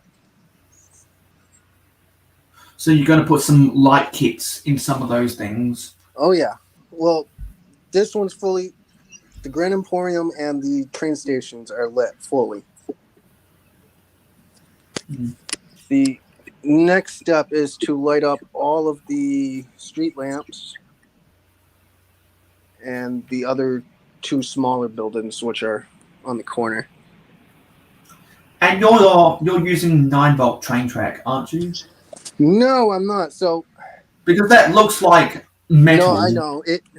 So from that light. I got my train tracks pretty much secondhand, and there was a previous owner who was a younger kid that colored them, and the difference is in that is 9-volt, and this is not. So would you ever consider going on to Bricklink and trying to get more 9-volt train tracks to make it at least one track be powered? I would actually love to get 9-volt track. I was gonna use 9-volt track. Well, I was considering buying 9-volt track because I wanted to utilize the 9-volt motor to make a really small shunting locomotive. But then I found a tutorial from someone to make a chassis out of one of the power functions motors that would have enough room for me to put a shell of a locomotive over the top of the battery box and the infrared receiver, and so now I don't have to spend that money. Yeah. You got yourself a nice city. Does that go all? Is that a perimeter around the room? Yeah, so the corner of my room's right there, and currently right now all I have it on is a dresser. So eventually I want to upgrade with a sheet of plywood and expand it more this way towards my door, but keep it enough space in my room to actually be able to move. And we can see more photography like that on your Instagram, can't Yes. we?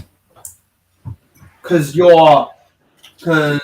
I wouldn't, because I'd be inclined to say that you wouldn't want to make any videos about that. You just want to focus on photography. So I do a lot of the photography. I don't really do my own live streams. I'm not really computer savvy, if you want to say. That's why you guys usually see me on other people's live streams. But yeah. Yeah, because you've got some nice sets in that city. Oh yeah. Well, there's only a couple for now. Is that your ringtone? Obviously, that's an ad on my game. That was embarrassing. You're good. Oh no. Yeah. Country says I'll jump on later. Mayo just got some sanding to do on and out mask working on at the moment and have lunch. Sweet. Because if you're available within the next 2 hours, be more than happy to give you your debut Contra. So you were saying that you gotta go now.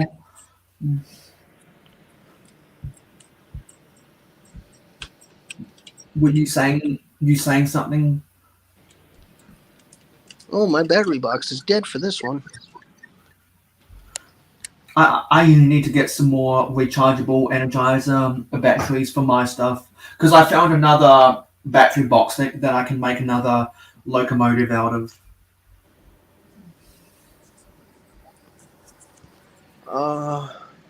Then what else do I? Oh God,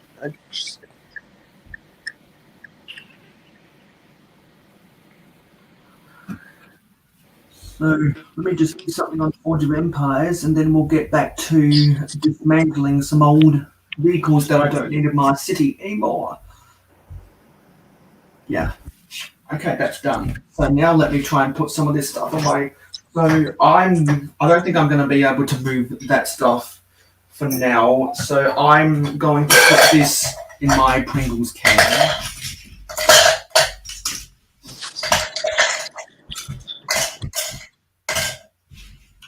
And I mean, in the boutique hotel, there was some actual really good techniques that I never really thought of using before.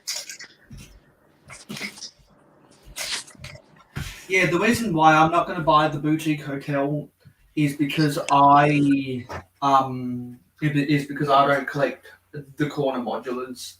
Right. With the way I have my city configured, there's no room for any corners.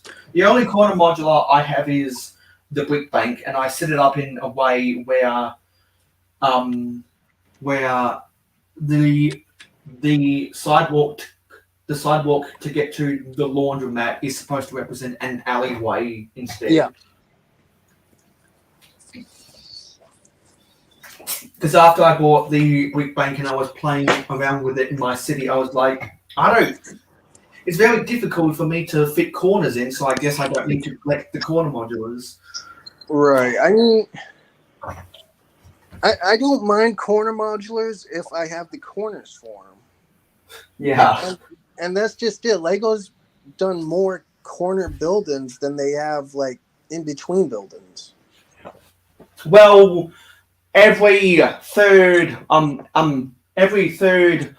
modular is a corner building. Yeah. So I have another vehicle over here that I'm gonna try and dismantle. It's the cherry picker lorry from the Lego City Shopping Street set, and it's not in it's modern scale, obviously, so it needs to get destroyed next. I also have a moving van from Lego Friends that I'm also going to try and dismantle with this live stream. Here they are in the flesh. Oh, thank you, Joseph. You said nice sets. Yeah, so where can we find you on Instagram, Kyle? You can find me under Redcoat Kyle, same as my name on here. I don't really post there that often, but that's just because I haven't really had any setups that I actually enjoyed, or way of a layout that I actually really enjoyed. But now that I moved a couple things around, put the boutique hotel in, I'm gonna probably post a picture there either tonight, tomorrow, and then definitely when I get the lights all squared away, it will look amazing.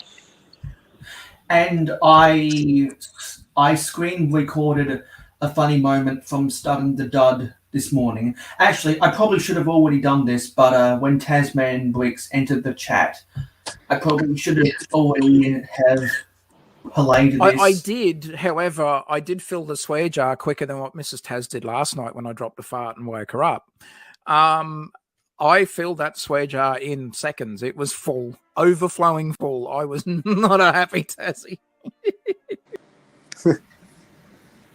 And so I recorded another funny moment from the Stud and the Dud, which I'm going to now be using it as an intro every time a door build comes in the chat. That wasn't a very well-timed segue, Josh, to go from sheep balls to mayo. Sounded effective. And I should have played this intro when Stud Sidious got here. Seriously. Hinkle, hinkle, hinkle. Beetlejuice, Beetlejuice, Beetlejuice. That's hilarious, Mayo. I love that. Thanks, Mayo. Yeah, so I am always adding new stuff to my brand videos on StreamYard. So what are your plans for the weekend, Kyle? What was that? What are your plans for the weekend? Plans for the weekend. I have a reenactment tomorrow, so I have to still shave and everything tonight. That stuff is pretty much all ready to go.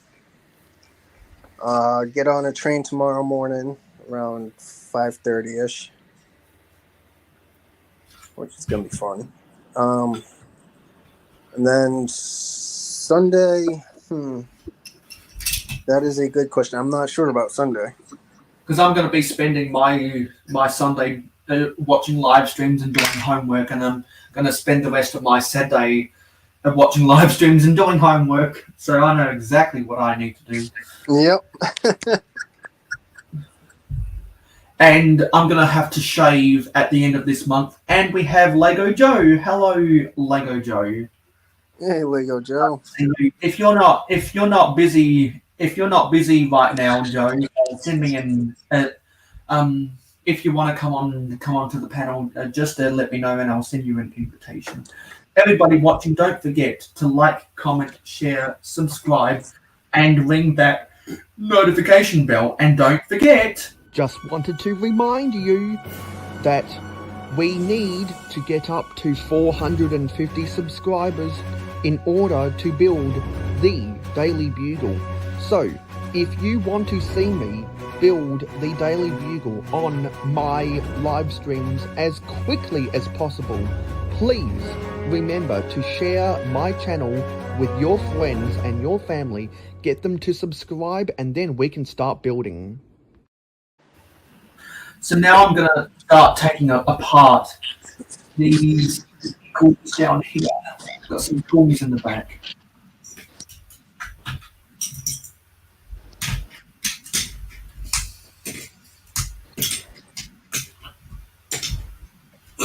Oh, that's what I still have to do to it. Okay.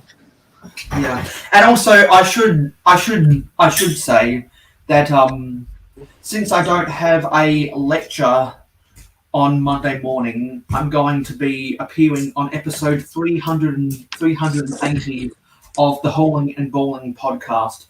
After this live stream, I'm going to make a list of Lego YouTubers from a bygone era that'll be very memorable to the peeps at Hauling and Bowling, because I wanted to try and take a trip down memory lane, because I have binge watched all 380 episodes.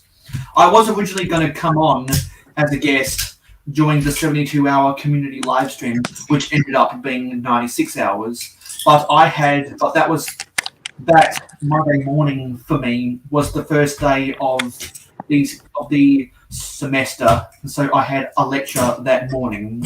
So I've been trying to reschedule with those people ever since then, and Monday will be the day. So I'm going to wake up at 4:30 a.m. to watch the NFL. To watch NFL Sunday on Monday morning, and when Hauling and Bowling comes on, I'm going to stop watching the NFL, so probably not going to be able to watch the second half of the Twilight games, and then after that after Hauling and Bowling is done, then I'll be all ready for Sunday night football. Those are my plans for the weekend. So if you're not already subscribed to Hauling and Bowling, what are you waiting for?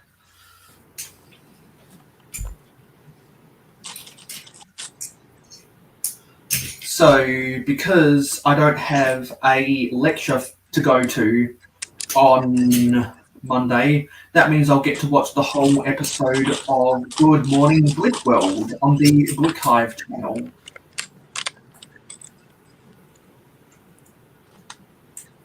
No, it's not that. And if anyone else out there wants an invitation to come onto the live stream, feel free to utilize the link if you already have access to one. And if you don't, send me a DM, and I'll try and get you on.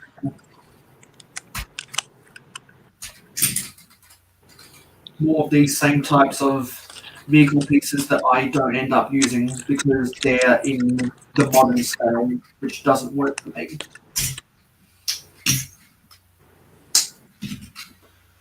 You know, I probably should ask this.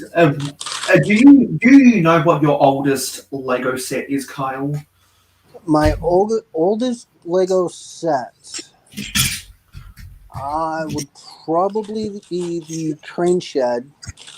From I think that 2000. was done back in 2011, I want to say.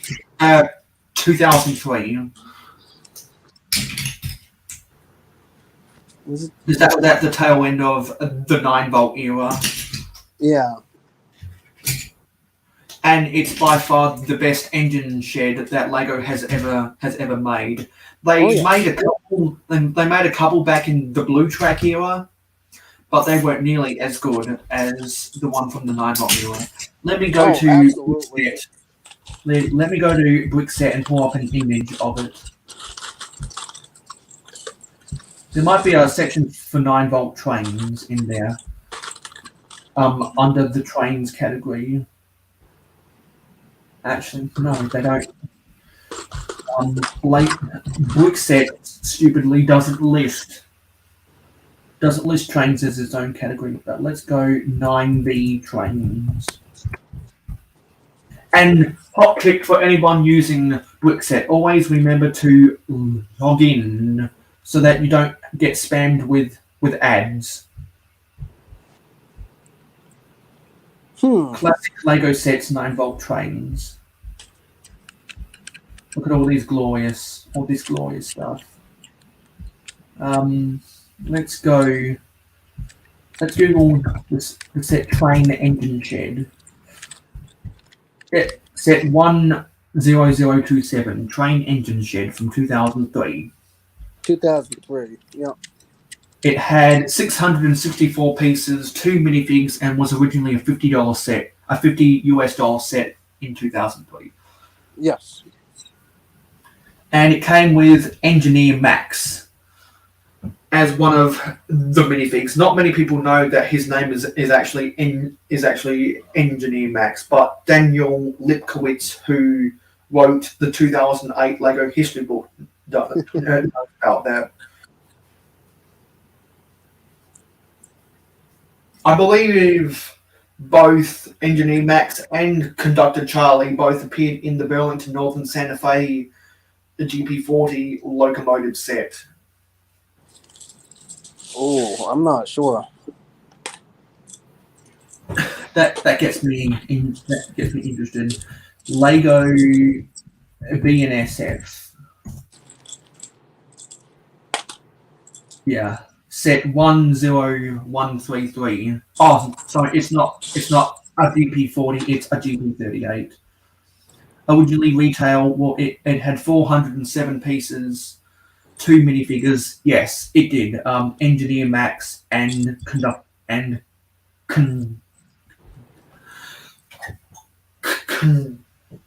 Charlie.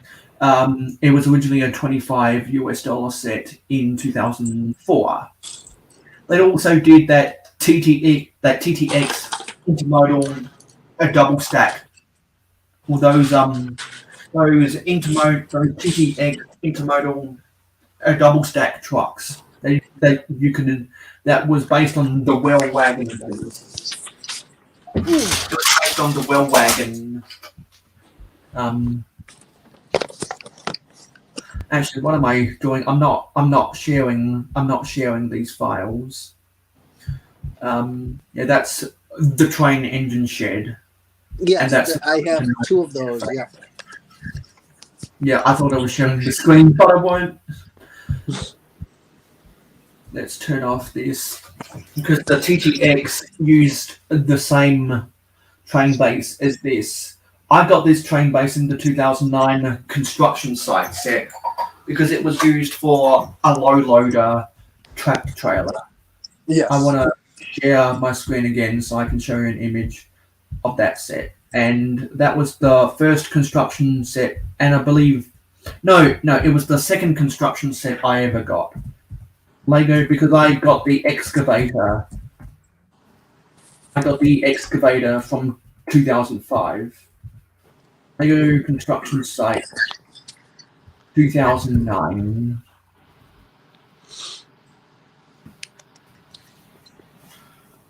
Lego City Construction 2009. I always liked that crawler crane. Oh, I used to have the crane that was actually above this one. Yeah. 7633 construction site had 898 pieces, 5 Yep, minifigures, I used to have that one too. I remember that. and was originally a $100 set in 2009. Yep. And I took all of that stuff apart because I don't build in that scale anymore. And that's where I got a lot of my dark bluish grey 1x6 by 5 wall panels. Right there. Yeah, the wall pieces. Yeah, the 1x6. Those epic wall panel pieces. I love that. Let's close this stuff. If you go back one, if you went up, there was that crawling crane. Yeah, let's go get that crawler crane. Actually, I used to have that one. I've been trying to find it on Bricklink for a reasonable price, but Lego crawler crane. Crawler crane. 2009. Yeah, there was a Technic version of that set. Yep. As well. The set 7632 crawler crane from 2009 had 481 pieces and was originally a $60 set. Yes. Yeah, I remember having that one. I thought it was the most amazing one I had actually built at the time. Yeah. And I liked all of the cross beam wall panels you got here. Yeah. Oh yeah. What I was actually thinking about doing was getting another one and then just buying those cross beams separately, like from Bricklink, and just extending it even taller. So it can reach higher up buildings, perhaps reach above the height of one of the modulars. Yeah. I don't believe this was tall enough to get above the roof of one of the modulars. No, I don't even think that would reach above the modular building, to be honest. I just want to show off probably my favorite. Well, I just want to show off a vehicle that really stands out to me. I think it's from 1983. There's a lot of vintage Lego vehicles that really stand out to me, but I've always liked this set 623. The 623 police car. Oh, the little police car. Yep. Had 39 pieces, one minifigure, and it's only showing the current value, not the retail value. But I believe it was a $5 set, a $5 set back in 1983, and I have that police car actually off to my side, and one of the doors still has only one of the doors has the printing for the police on it, and it's a little bit faded. I don't know where the minifigure went off to, but I can show it on camera right now. Let's show the side that has the police lettering on it. I love this. And so I thought, this would be a really good basis for building other passenger style, just regular cars. And I have some vintage cars that I built a long time ago that I want to rebuild into this style, so it looks like it's a consistent model that people bought at a dealership or something. Yeah. Because I just made vintage Lego vehicles however I wanted to. But now looking back, I'm like, you know what? I think it'd be better to try and use instructions for old vehicles and possibly make stuff like this And there was that car, from the Gas and Wash Express from 1992 that was red, and there was a car from, I can't remember the set, but there was a really cute smart car from one of the old vintage Legos. Oh yes, it was the cars from the Metro Park and Service Tower. I want to see if I can make an army of those. Let me share my screen and show off an image of the Metro Park and Service Tower, because that's one of my top 10 sets of all time. Lego. Yeah. Actually, I can go on to Brick Set to find that. Let's go Metro Park and Service Tower. There we go. Set 6394 was released in 1988. Had 620 pieces, 6 minifigures, and originally retailed for $58.25 US back in 1988. And now, new in box almost sells for $1,000. Oh yeah. So those cars in there, and let's try and get. I can use my touch screen to zoom in on these. I think those smart cars are so cute and they're so boxy that I can use some of the 4x7 car chassis I've got in my collection, and I want to try and make versions of these in all different colours. So there were 3 in the set. 2 of them have roofs. One of them was a convertible. And I don't. I thought I did, but I don't. I use a road base plate that's similar to these, but instead of having the gap in the middle, it's got an extra bay for a garage.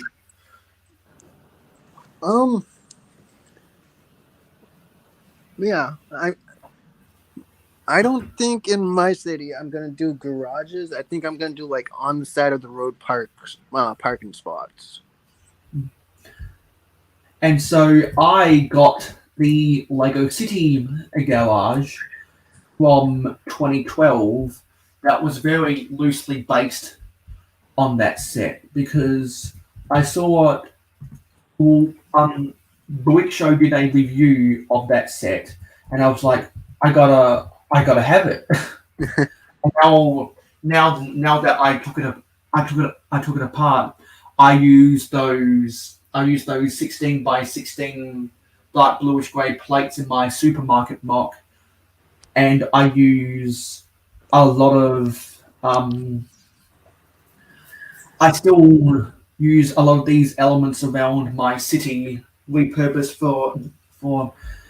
for different stuff, so you can barely see the resemblance in there. Let me I don't know what's going on. Yeah, let's click on this.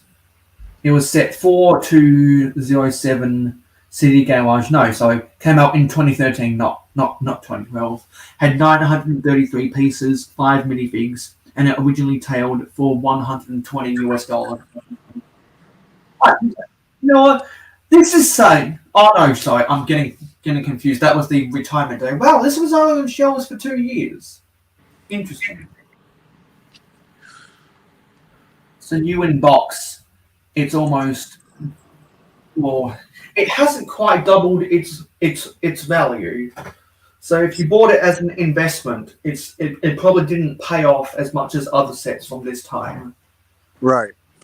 But there's a lot of resemblance between the City Garage and the Metro Park and Service Tower.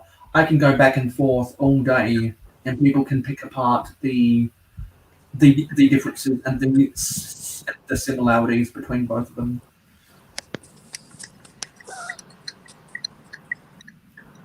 So that was that. We have Mikey J Productions. Where was his first comment?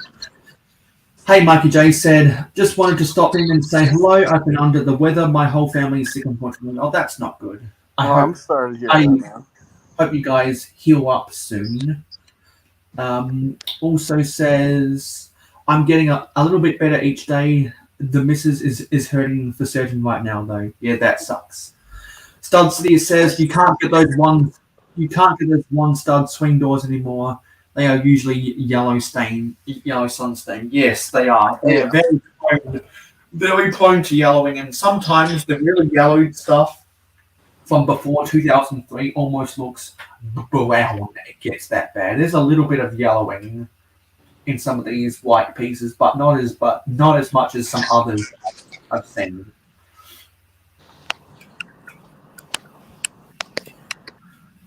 But if I were to make duplicates of stuff like this, I definitely want to replace the 1x2 brick in between the headlights with a profile brick showing the horizontal striations. I definitely want to do that. Oh yeah. Those swing doors for cars and the perforated rocket booster parts from the era are hard to find in good condition. Yeah, I see people selling used classic space sets, and those rocket boosters and the angled plates for the wings, with the wedge plates for the wings, they are always yellowed. Always yellowed. Yep. Looking back to see if there was any interesting comments. Yes, Sunday is football day. Absolutely. Stud says if you say Hinkle 3 times on Friday Night Bricks, he does pop up sometimes. Everybody misses Kevin. Lego Joe said, "Well, right now it's pretty late, so I won't be able to tonight. But thanks for the offer. No problem, Joe." Stud says, Brick Revolution from Hauling and Bowling lives only 20 minutes from me. I need to link up with him, grab some pizza, and maybe some Kennedy fried chicken as well, Stud? Also says, cheap-ass Bricks from Hauling and Bowling always finds the rare sets. That guy always has cool retired stuff for sale. That's because he has a lot of guys in Pennsylvania that sell him stuff at really good deals. Also says, I've been trying to find a sealed Lego set 442, but it's impossible. It's impossible to find that tiny white Galaxy Explorer set. 442. Let me get that up on Brick Sets. No, 442. Well, if it was a 3-digit, then it was before 1984. Let's go 442. I want to find an image.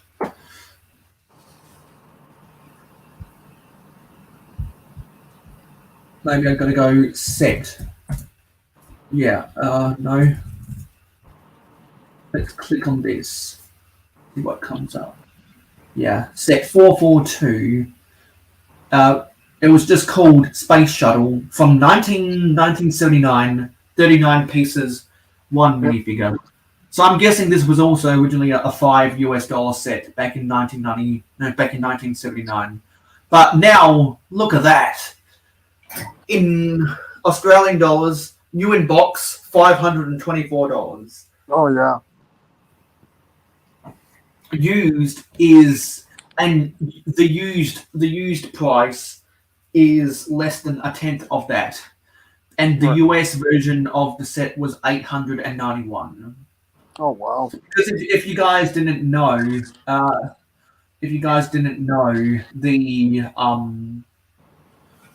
the reason why North America had different set numbers for some of their boxes was because they were distributed by Samsonite in the 70s, and I believe Samsonite stopped distributing sets for Lego in the early 80s and in Canada in the mid 80s.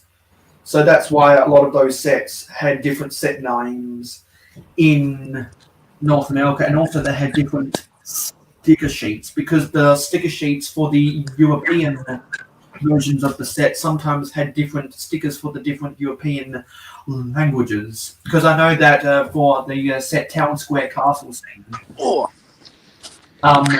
which is a set that Briggsar owns. He has the German version of the instructions, but he has the UK version of the set. So there's a little bit of a discrepancy when you're trying to buy stuff that old from Bricklink and eBay. Sometimes you'll get one region version of the set, but you'll get a different region's version of the instructions. So it's a little bit hard to keep track of like that. What are the new comments? Yeah, Stud's saying it's so hard to find that set. When I was a kid, it was everywhere. A cheap set, yep, because the sets like that were designed for people to go spend their pocket money. Oh yeah. Yeah, because I think that Lego doesn't do enough sets under $10 nowadays. No. I don't think they're doing enough sets over $20 because everyone's complaining that Lego is making too many $200 plus sets. I go the other end. I complain that there's not enough sets under $20. Oh, absolutely. Because when you're increasing the amount of expensive sets and you're decreasing the amount of cheap sets, that pushes the average price for a Lego set going up and up and up. Yep. And it's just not sustainable for their target market, which is kids. Mm-hmm. It's just really crazy like that. Anyway, I'm gonna finish disassembling this. I like getting a white 6x6 tile. That's nice. And I can always use it with more types of these pieces. So do you have any Lego related projects going on right now, Kyle? The only thing that it was last night building the boutique hotel. I'm still in the design phase, which is the hardest thing because I do it hand and paper, but doing the museum. And I still haven't really landed on a reasonable design for it yet. I got the Elite Police Museum from 2013 or 2014, and I thought that was a really cool set at the time. And ever since I dismantled it, because I decided to go vintage, I've always wanted to find a way to bring a museum back into Mayo City, and I'd want to make it light tan based on the colors from that set. I've still got the printed and stickered elements around here that I want to include in that set. Yeah. What I want to include in a mock museum. I believe Miss Amby is also trying to work on a museum right now.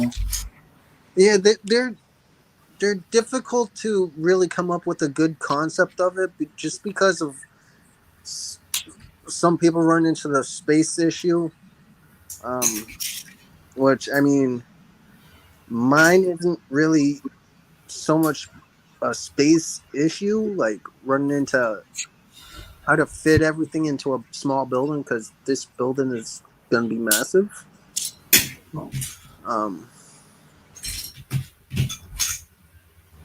And also there's the difficulty about there's so many different types of museums that it's kind of hard to nail down a key concept. Well, I mean, I'm gonna have a bit of everything in mind. I'm gonna have like the dinosaur skeletons in there. I'm gonna do the old vintage train. That was the 60th anniversary of the steam engine. Yeah, that was a gift with purchase version of one of the I think it was meant to represent the steam locomotive from set 7710. Yes, I believe so. That was a push-along train, which was released in the grey track 4.5 volt era. Yeah. But I'm gonna put that in there. I'm gonna do a section for like art. I'm gonna do a section for what is the thing I want to do? I want to do like a little nano section. When I eventually do a museum, I want it to be a museum of vintage Lego. Oh, absolutely. because when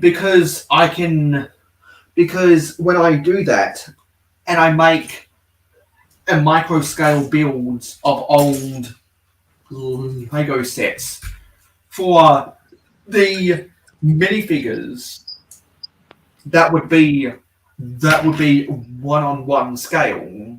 Yeah. And so for the human world, it's a vintage Lego museum. For the minifigures world, it's just salvaged props or whatever. Yeah. Yeah, for me, it's gonna be like, how's the easiest way of relating the nano build? Night at the museum. Yeah, I love if you've ever seen it, you see all the little like, what are they? The plastic little toy soldiers and the toy cowboys. It's gonna be something kind of like that. Yeah, like the scene where they both got off when the cowboys and the Roman gladiators both got off of their diorama and attacked. I can't remember the night guard's name. Yeah. That scene was funny because they launched the string to hold him down over the train tracks in the western diorama and tried to run him over with the train, but the train just collided with his body and it fell over. That was funny. Yes. I'm gonna do something similar to that. I was thinking of having a diorama of either Lexington Green or the what is that? What's that bridge called? Oh, I can't remember. But there's a bridge that there was a battle fought on during the American Revolutionary War. I was thinking of doing something similar to that. I actually went to see Night at the Museum 2 in theaters back in 2009 or whenever it came out. And I also remember they did the Happy Meal toys at McDonald's for that movie. Yep. I always remember getting duplicates of duplicate Happy Meal toys of General Custer. That was really annoying. Oh, yeah. If anyone remembers those days. No, thank you, Stud Studios. He says the museum mark sounds like a awesome idea. Yeah. There's a lot of awesome ideas in the Lego community. My only thing is it's, like I said, it's going to be massive. In total, it's going to have 6 48 by 48 base plates. So, I mean, six of them. Wow. 6 of So them. is it going to be an area of 96 by 144 studs? It's going to be 2 wide and 3 lengths. Yeah, because my for those who follow me on Instagram, know that my supermarket block is 48 by 144 studs, which is 3 48 by 48 base plates in a line. So is it going to be 96 by 144, or is it going to be 48 by 288? No, it's going to be the first one. They're going to be 48 and 48. That's Yeah. God, 80, 96. Yeah, 96 by 100. in something. Because originally I was going to make my supermarket be 96 by 96, but then I was like, it doesn't really fit on my table all that well, and there's a lot of wasted space and space that I'm going to have a difficult time filling. So I made it a straight line instead of a square, and now it is where it is. Oh yeah, I mean I'm so like my biggest thing right now with the design idea is it's gonna cost a lot of money to do, which is fine. Because I mean, what in Lego world doesn't cost a lot? Everything Lego costs more than other hobbies out there. Oh yeah. But I mean, it's gonna be like 4 stories tall, so it's gonna already be tall. And then let's see. I was thinking of maybe doing a curved roof with train track. Oh, nice! Similar to what Venomous Bricks has been doing with his mock. Yes. Similar to his train station. Yes. And he also recently made an apartment building inspired by one of the apartments in Singapore that has a greenery growing down the side. Yes, his poison ivy build. Yeah. And he put a poison ivy in there. Yeah, that's the S-shaped building. Yeah. Yeah.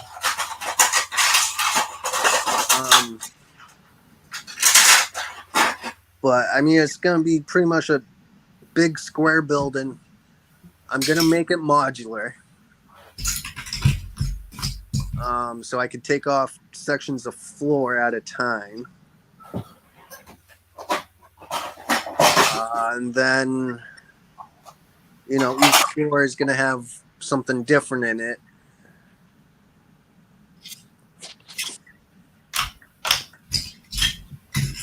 I better get my bag of wheels so I can put some of these wheels away. Oh yeah. Where did I put them? Where did I put them?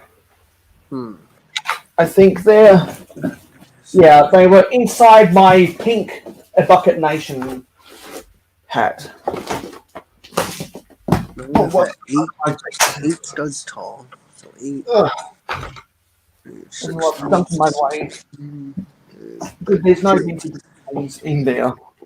So the height of the museum is going to be 32 studs tall. So it's going to be a little over 5. Yeah, a little over 5 of the big wall panels. Yes. Yeah. Because mine's probably going to be 4 of the big wall panels. So pretty much in every dimension, your museum is going to be bigger than my supermarket. So that's going to be an even bigger challenge than what I've got. Yeah. And then, of course, I have to design the stairway to get up it to the actual building, and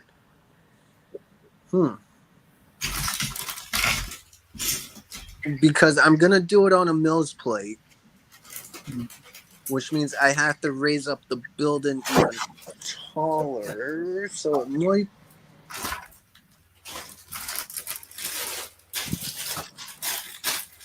I haven't done a lot with these wheel pieces. I think they deserve their own bagging. So I'm going to go get one of my baggies. I always save my baggies because I know I can put wheels and tires in them. And I was talking briefly about that when I was cleaning up my room on an Instagram live last night. I keep all of my bags in my New Balance shoe box. That's something else I could do too. That would, maybe.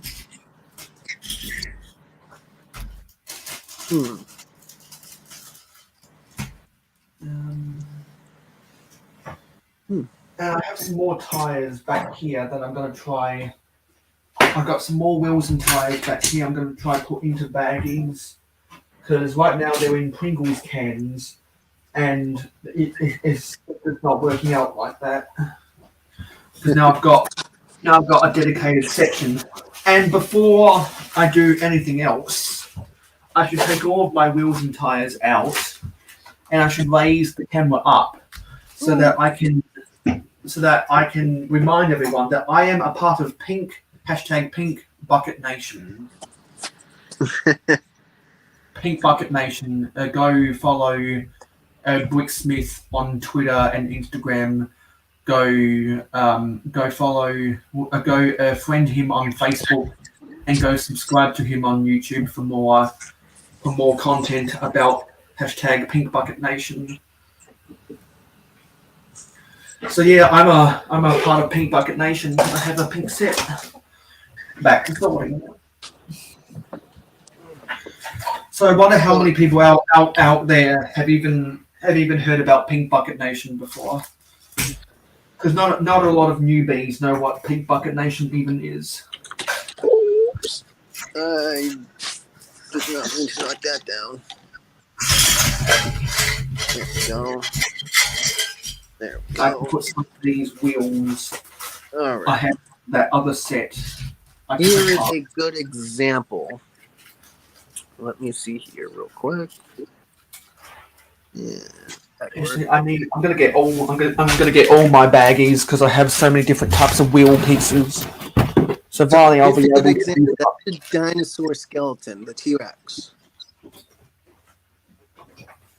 Is that from the women of NASA set or something? No, sorry. Not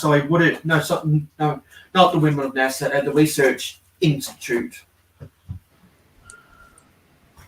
So pretty much for the Grand Emporium, if you added another floor to it, it would be the size of the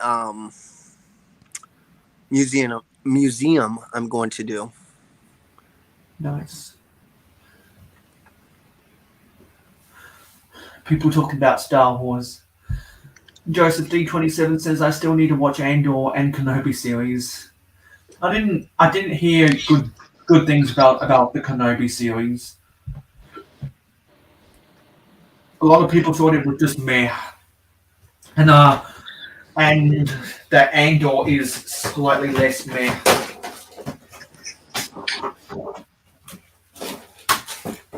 I'm going to put these types of wheels into a smaller section because they don't I take up gotta get going for right now. I can come back maybe later. But I gotta get going real quick. I gotta shave and get some stuff organized for tomorrow. Yeah, it's been nice. It's been nice talking with you, Kyle, and have a good night and have a good weekend. Oh, absolutely. You too, man. And before you get on out of here, don't forget to follow Redcoat Kyle on Instagram. If you haven't already, yeah. See ya whenever I see you, Kyle. All right, I'll catch you later. Bye. Bye. Now it's just me. So, we're coming up to 3 hours. About a little under 16 minutes away. So I'm gonna keep on sorting because after I sort these vehicles, what I'm gonna do is I'm then gonna sort those dots pieces. I have a whole bunch of wheels and tires that I finally want to get around to putting into their own areas that make better sense because they're taking up too much space in these Pringles cans, and I want to put them in baggies instead, along with the rest of my wheel pieces. So I'm trying to put similar similarly, well, I want to put similar diameter wheel sizes in here. And also I want to take these, I want to separate these blue 1x2 these blue a blue 2x2 modified plates with the, what are they, with the studs on one edge, because I've just had them stacked up because that's the way I stacked them in the when I bought them off of the Pick-a-Brick wall. So this is kind of going to turn into an ASMR stream until someone else gets on the panel, because I've really said everything I've needed to say today. Had some good conversations. Macro came on to give a teaser for a potential Star Wars draft that we're going to work out because of how rigged he thinks the ACOB draft was. So I want to try see if we can make an unrigged version.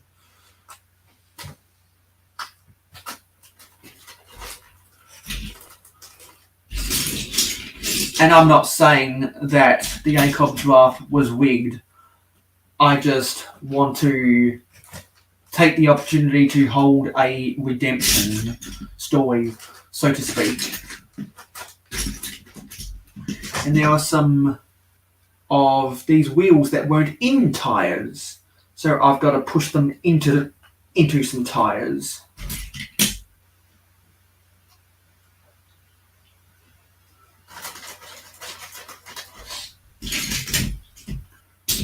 And I have a whole drawer for these.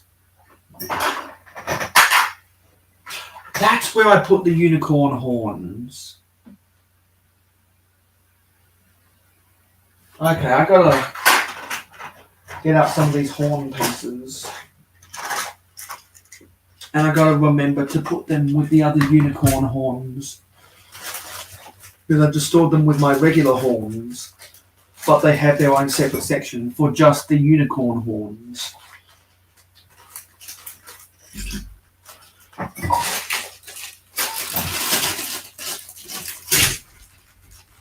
A lot of stuff on my table.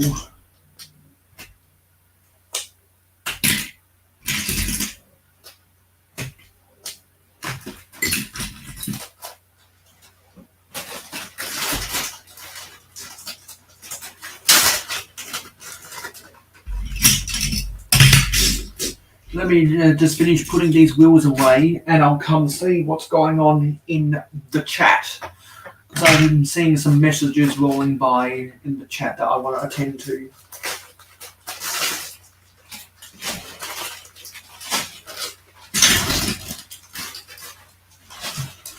You know what? I'll probably put these wheels in with here as well.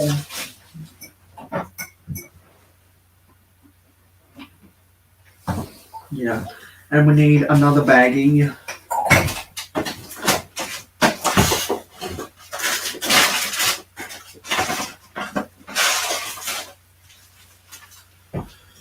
For some of these huge wheels.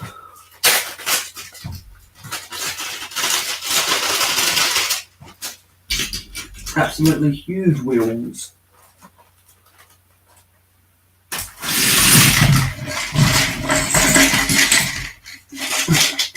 And there's a lot more of these huge wheels in here.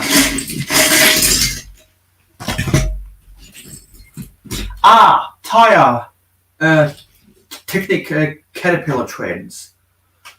I've got some. I had some Caterpillar treads over there somewhere that I didn't know where to put them, but now I do because I'm just gonna have a long string of the Technic Caterpillar treads at my disposal.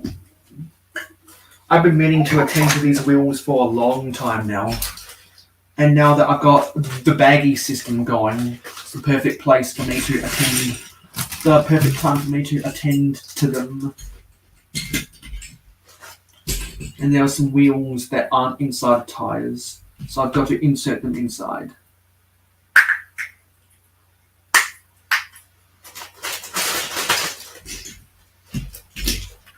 I've got some connects ones as well, and I'll need to make up another baggie for the moon wheels and the caterpillar wheels, and I'll also put some of the non-technic caterpillar treads in there as well.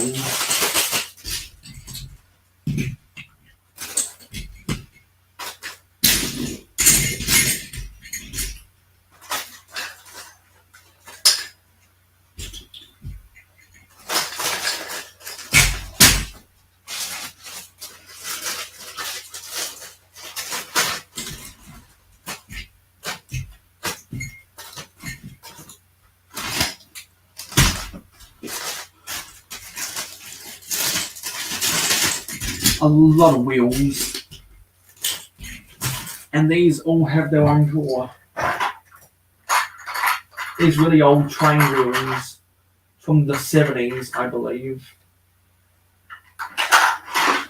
I don't know how I got them, but somehow I got them. And I believe this trans orange wheel was from one of the Island Extreme stunt sets. The one that had the beach, that had the beach trike, I believe. That's fake Lego that goes with the Duplo.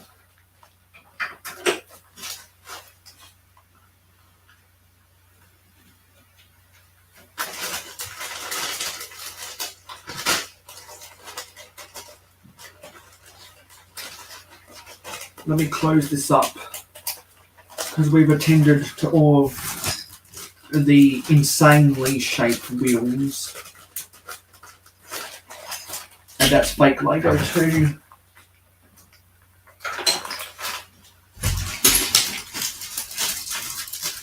One more of these moon wheels.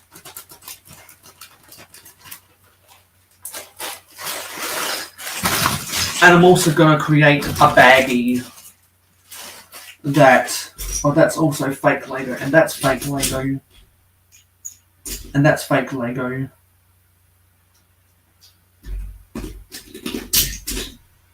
That's fake Lego.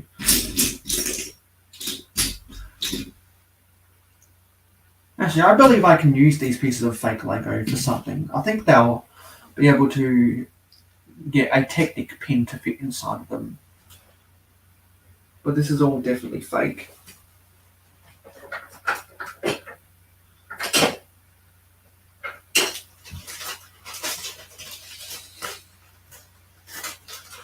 I'll put these with here.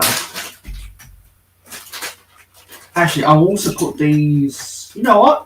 I think I'll put these types of wooden wheels and the wagon wheels in here because they're all a pretty similar dimension in wheel size.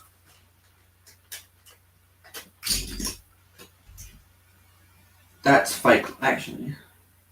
I think I can use that tire somewhere.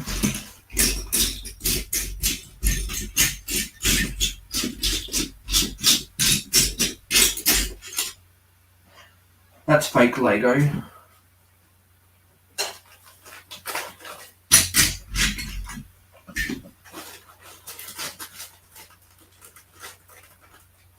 And that is fake Lego.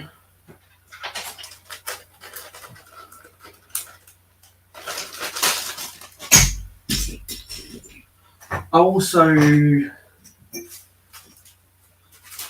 establish a baggie for just tires that don't have any wheels. That's fake Lego.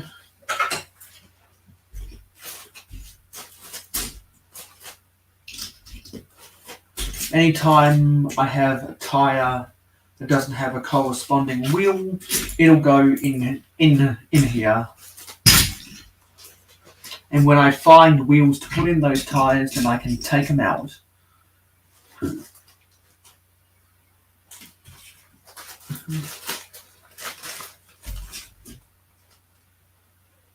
I think I just found a wheel I can insert into one of these tires. So I'll take this tire out. No. That's not the right size. No, that's not the right size.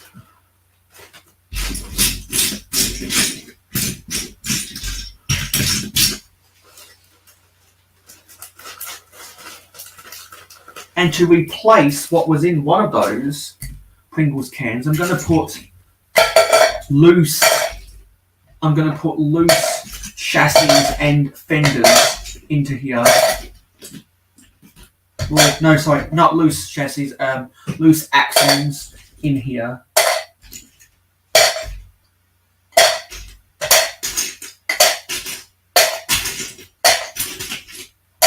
And there are some of those pieces from the vehicles I just parted out as well that can go in here, because I have a drawer for them underneath my table. It's just hard to get to with sets like the Daily Bugle in the way. So help me get the box for the Daily Bugle out of my way by remembering to subscribe to the Mayo Hosko channel. Because once we get that Daily Bugle built, then I can get back to those vehicle pieces. Just wanted to remind you that we need to get up to 450 subscribers in order to build the Daily Bugle. So, if you want to see me build the Daily Bugle on my live streams as quickly as possible, please remember to share my channel with your friends and your family, get them to subscribe, and then we can start building. Now let's read some stuff that's going on in the chat for the last hour. Because looks like Stud Cities and Joseph D27 are the only ones in here right now. Irish Andrew says, it's been fun, Mayo, but I have to jump off here and get some dinner. Have a good rest of the stream. I will. Thank you for watching, Andrew. Stud says lots of things. I'm lucky they held up Joseph D27 because my mum gave them to my nephews and they played with them. I snatched them back. I tried the new Lego sets to get them back, but they held up. I gave me nephews 2 Mando sets and a buildable Grogu to sneak back my crater base plates. It worked. They were happy. I'm glad it worked. I'm shocked they held up. Those kids are nuts. They played with them. They were happy to get new Lego sets, and I was happy to get my vintage moon base plates. Yeah, I've got one of those vintage moon crater plates around here somewhere. It was a good trade, but I always buy them sets, so they didn't realize I was bribing them.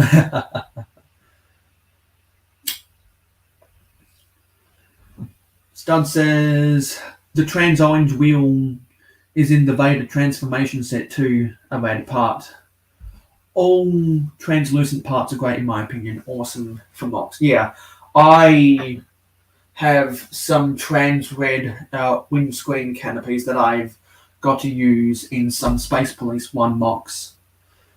And what is Joseph? What's Joseph been saying? Macro at least was lurking in the shadow. And what's Joseph D27 saying? He's looking forward to season 3 of Mandalorian. Still yet to watch Andor and Kenobi. I'm not sure how many sets they have for Andor.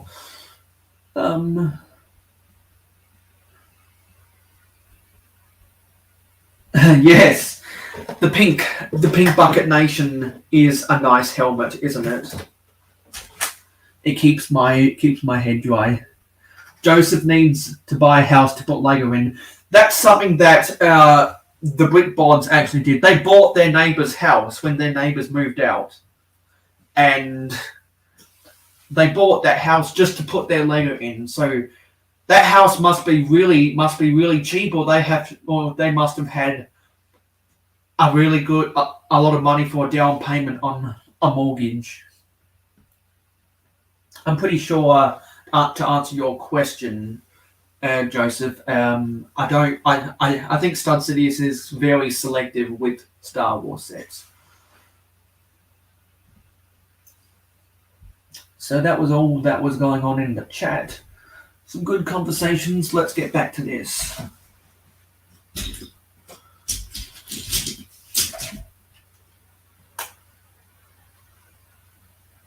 There are some small wheels in here that I can put with my other small wheels.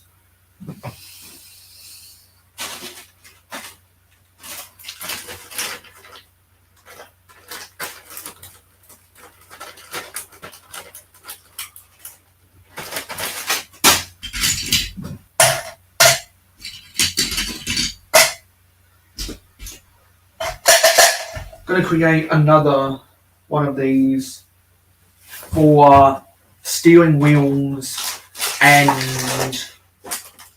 the vehicle doors.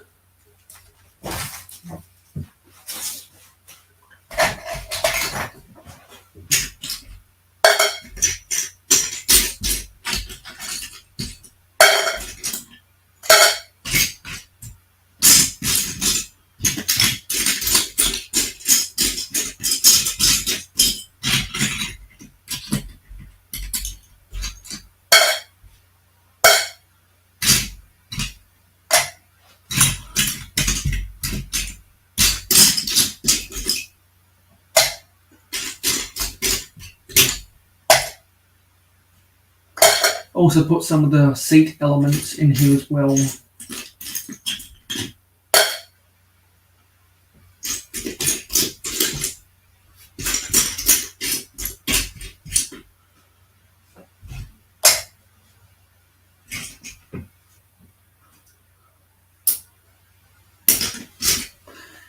So it should have just ticked after midnight in the Eastern Standard Time. I believe in North America, daylight saving ends on the wee hours of Sunday morning. So that means for me, Good Morning Brick World will start at 1:30 a.m. on a Monday morning instead of 12:30 a.m.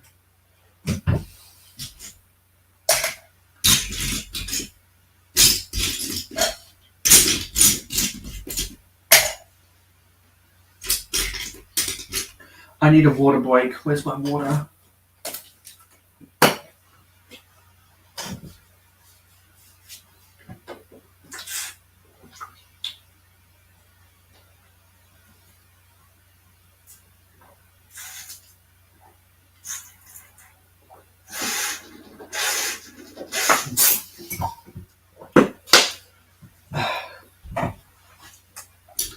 Hashtag always be hydrated.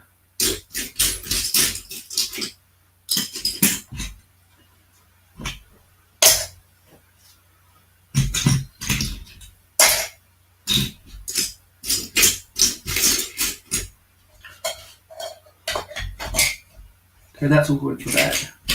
Now let me focus on some of these plates.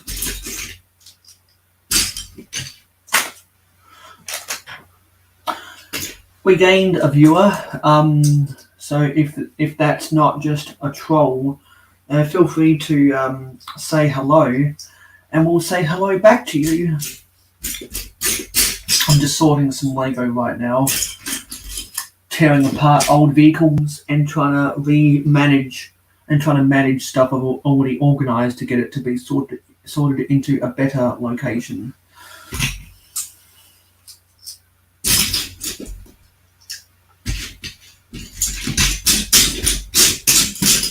But for the most part, this is very ASMR intensive right now.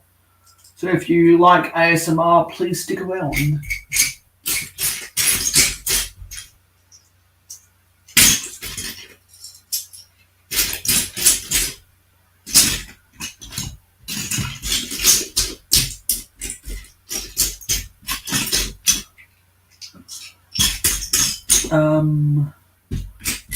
Yeah, there's another one. That's all the 2 wide plates. Let's find where they belong. So you got 2 by 2. Where are we?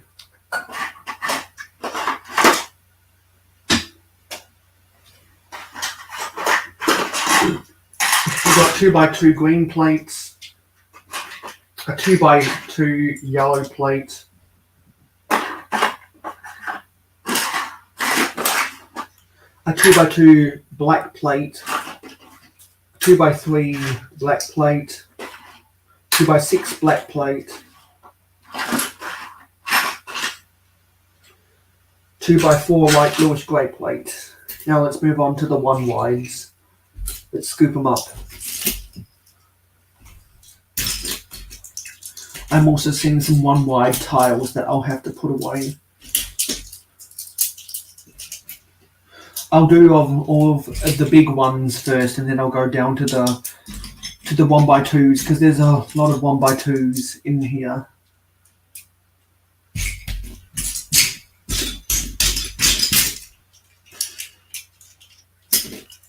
Don't want to lose them.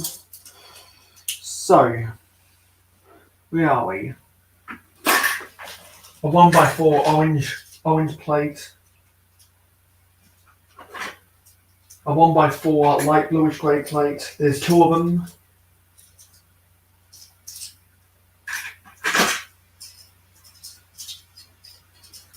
A 1 by 6 black plate.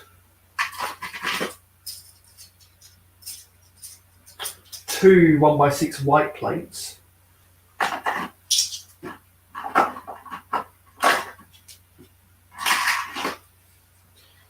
3 1 by 6 red plates.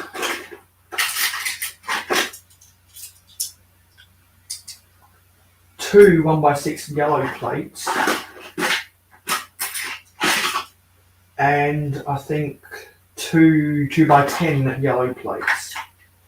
And I'm going to have to pull the divider out of this drawer to get these to fit in here properly. Now, Contra is back here. Contra says it's me, Mayo. I'm back again. I had to log out. Case Wi-Fi not good. Reach backyard. Yeah, Wi-Fi doesn't go then. Then had lunch and then coffee. Came to say hi. So got no sanding done on my art mask. Just came inside to make a coffee. I have been sorting. I've deconstructed 2 vehicles. I've deconstructed 3 Lego vehicles. One of them was one of the police sets that had a boat trailer for this little police boat that Captain Matt found for me on clearance. There's a link for his channel in the description. I'm gonna keep this boat together because I actually quite like this boat.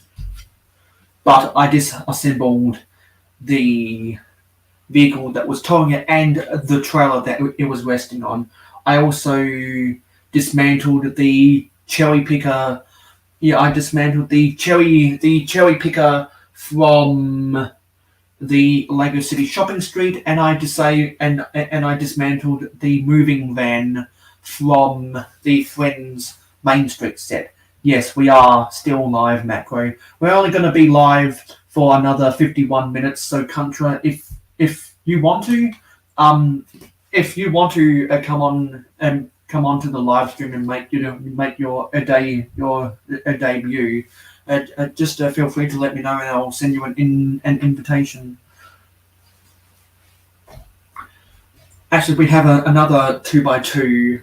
We have another 2x2 green plate that goes there.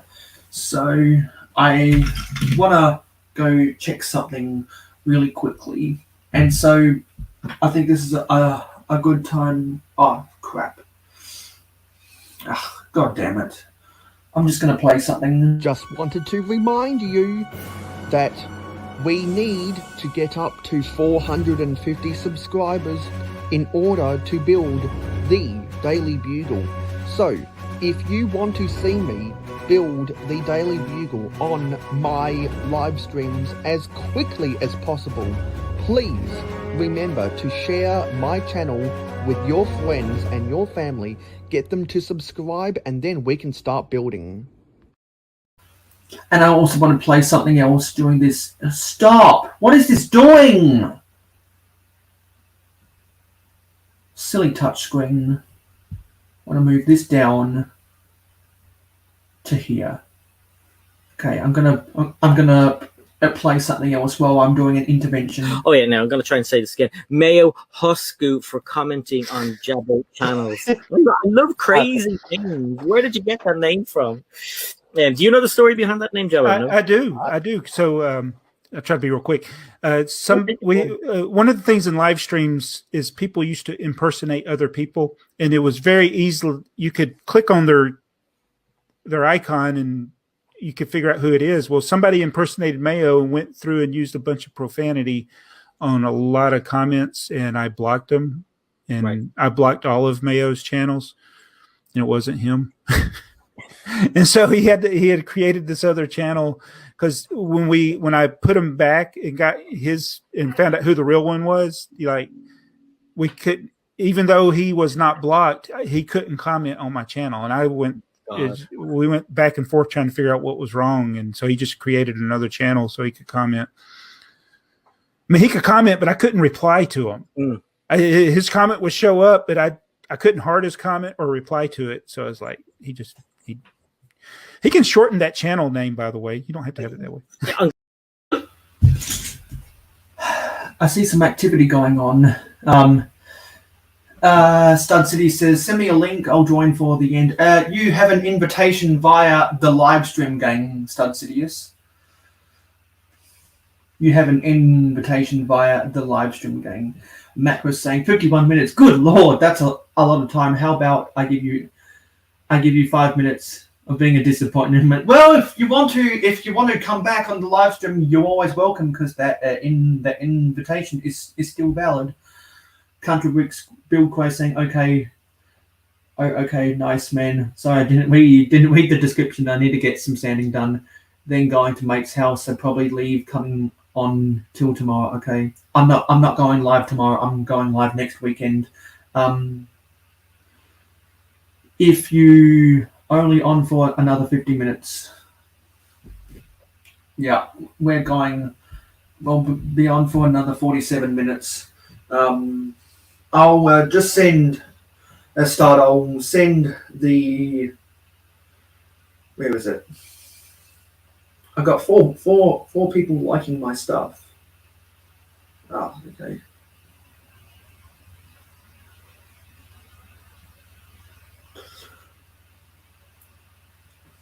I'll send. I'll resend the invitation in the live stream gang, Stud Sidious, and you see. And see if you see if you get the message.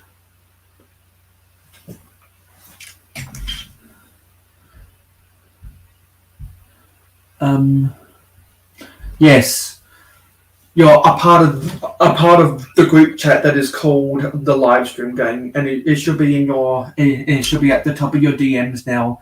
Because remember when you were on last time? And I said, hey, I'd love to have you back on. I'd love to have you back on more. And you're always invited you're always invited to come on to the live stream gang. Well, you're invited to the live stream gang. What the live stream gang is, it's a group chat where I can send out I can send out a mass invitation instead of going da da da da da da da da. And it just makes it easier for me to send stuff out to people like that. And if you're inactive and you're not showing up or you're not utilizing those invitations, then you got to go. And that's gonna be one of the premises of my rants for a later day. Something indirectly related. So I just got fascinated by these trends. I just got fascinated by them. Anyway, we're back for a long time. For about an hour or so we were at two people watching. Now we're back up to 6. And hello, Stud. What's up, man? I was wondering what that feed was on Instagram. I was like, what is this group chat? But it was this. So I get it. It makes it easier for you. I totally understand. I just don't because some people might not.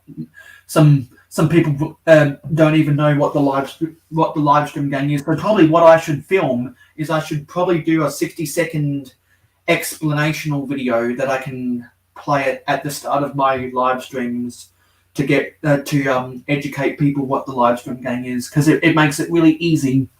And I know that people don't like to be bombarded with notifications, so that's why I always ask permission before I add people. Yeah, no, it's definitely easier for you. I totally get that. I just get bombarded with like group chats and like for my business on social media, I get so much stuff and spam and create like it's insane. So when I see group chats, sometimes I don't pay attention to what it is. But now that I know exactly what it is, it's good. And there's a couple more one-wide plates I can attend to. So how has your week been going, Stud? Good. I'm busy, but good. You know, same old stuff. Just working.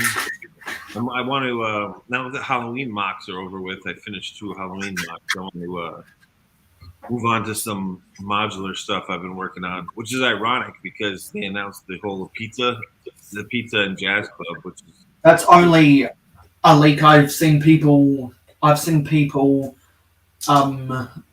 debunking that it's not actually going to be what the modular is. It could be though, because in the hotel modular and the graphic designers, I mean, I know I used to be one. They like to hide little Easter eggs in there, and they put in the hotel modular on the posters in the wall.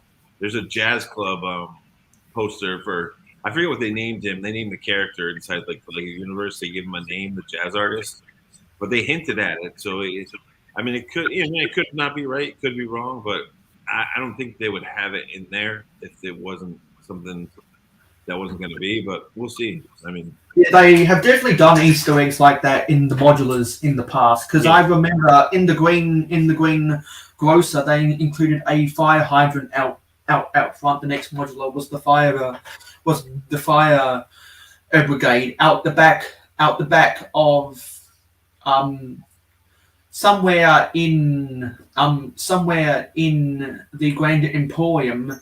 There was an animal that wasn't meant to represent a stuffed animal. The next one was the pet shop.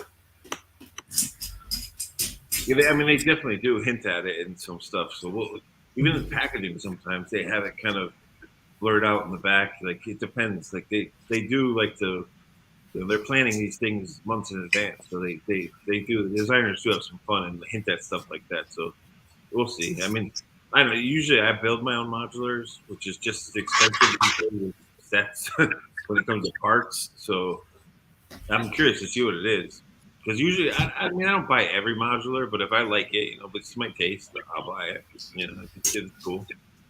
Yeah, because when Red Coat Kyle was on the panel, I was explaining that I don't buy the corner modulars because there's no corners in my city to warrant them.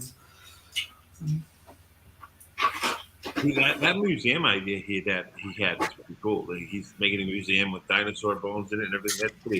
That's a pretty rad idea. I hope he fulfills that and makes it, because that should be really cool.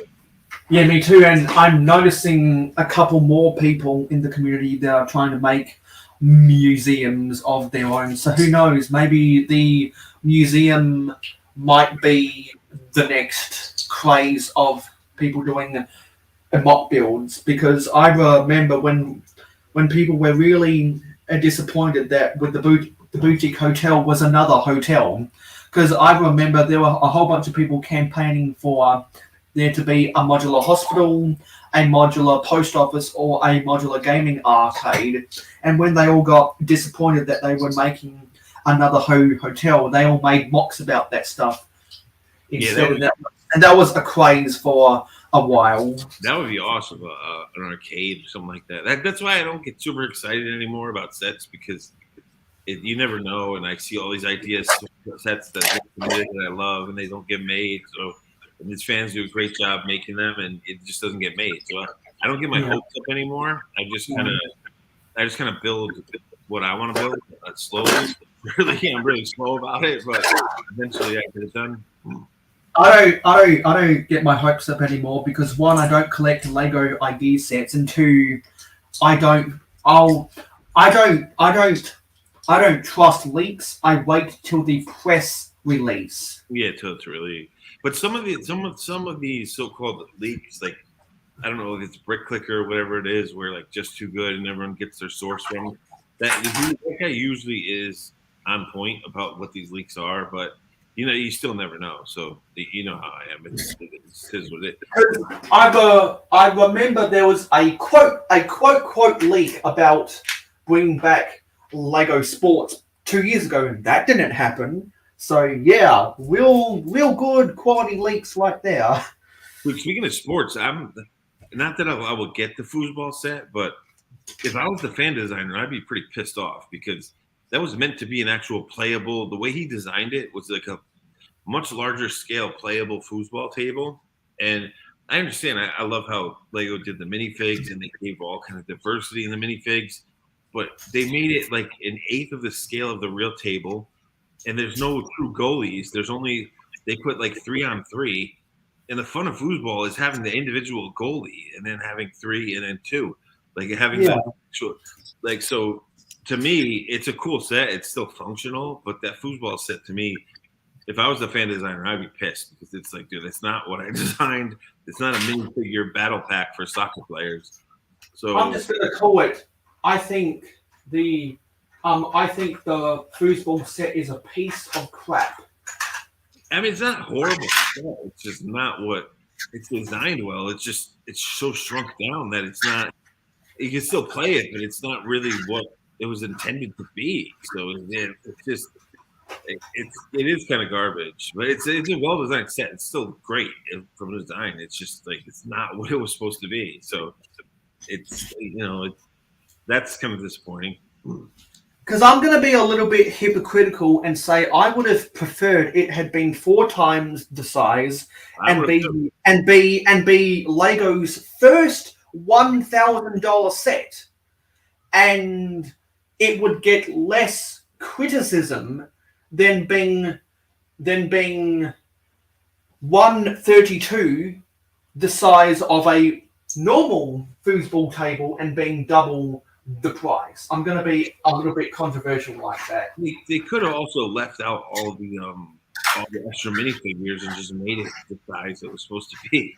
And they didn't have to do that. They kind of chose to put all the minifigure option into it, which is it's cool, but it's not really. You don't need all those extra minifigures. You don't like for what it was.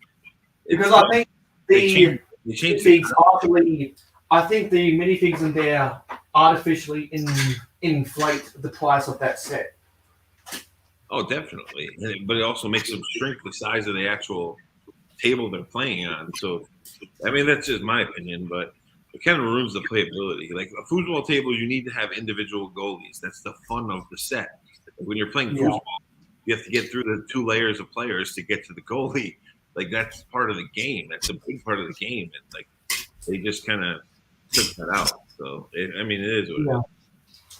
It's just another addition to the long list of disappointing Lego idea sets,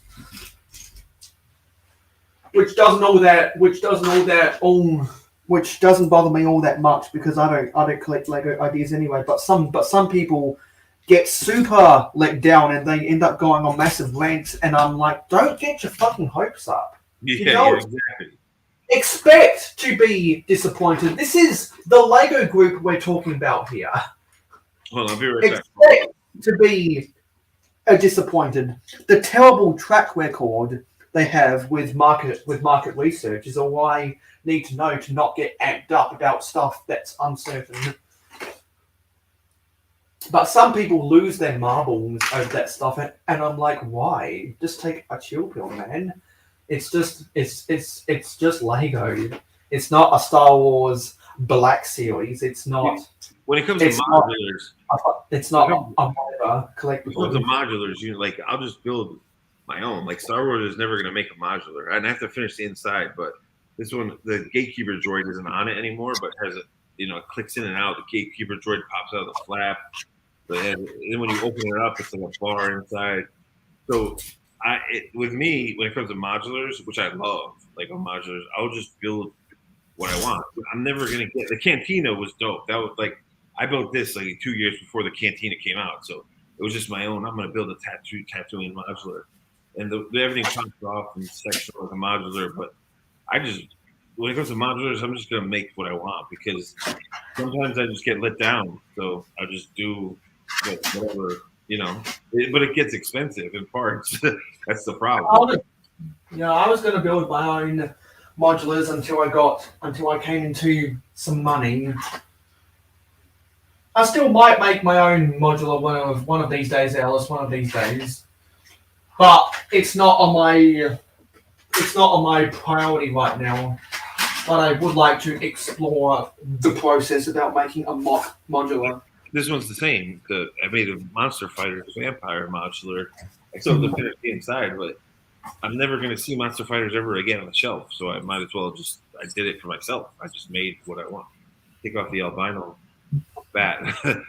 But when it gets expensive, like this was expensive to build. Even though this is all Star Wars parts that I had, you still have to be able to do the inside and get details. It adds up. So. But I love building modulars. So I'm curious to see what this new one really is. Honestly, it's really exhausting for me to keep saying Contra Bricks build craze. So I'm just gonna call him Shane because that's what his real name is. So Shane says, I just put lights in the Parisian restaurant. It looks good now to do Ninjago City Garden and Dock and Diner next, then do a video. That would look really cool lit up. Shane also says Brick Clicker or Just a Good. Yeah, it was 2 year back the soccer table set Lego talk about then year half on Brick Clicker. I think that's supposed to be seen it coming out. He was the only one talking about it. Then only getting a mini one. It is really odd, isn't it? I was fuming what happened to. I had to thought to build a big one myself, but had to start my big mock. I like to build a big soccer game one. Yeah, that's why I decided to buy some of the old soccer sets from eBay. They were bulk lots with just random pieces from those sets, and I was able to assemble an 11-on-11 pitch. Like I know people would love like this little Magneto. They would love like an X-Men mansion. Like Marvel fans would love X-Men mansion modular. For me to build that custom would cost so much money. And it's on my list. If they don't make it, eventually I'll just make my own. But I know so many Marvel fans that are like, please, can we just have an X-Men mansion? Like, that would be the perfect Lego modular. They can make it so cool. Like, they just did a cool with the Doctor Strange building. They did a great job. So it's like, they should, I don't know. I just like modulars. Shane thinks your mock is dope. Oh, thank you. So, I'm going to continue sorting. That's what I love about the Lego system. Is you can just build eventually if you want. And it takes me forever to get those things done, but it's so worth it in the end because you have exactly what you want. That's the beauty of the Lego system. That's why I love it. Yeah, that's why I prefer to build mocks over sets because I have more control and I have more creativity.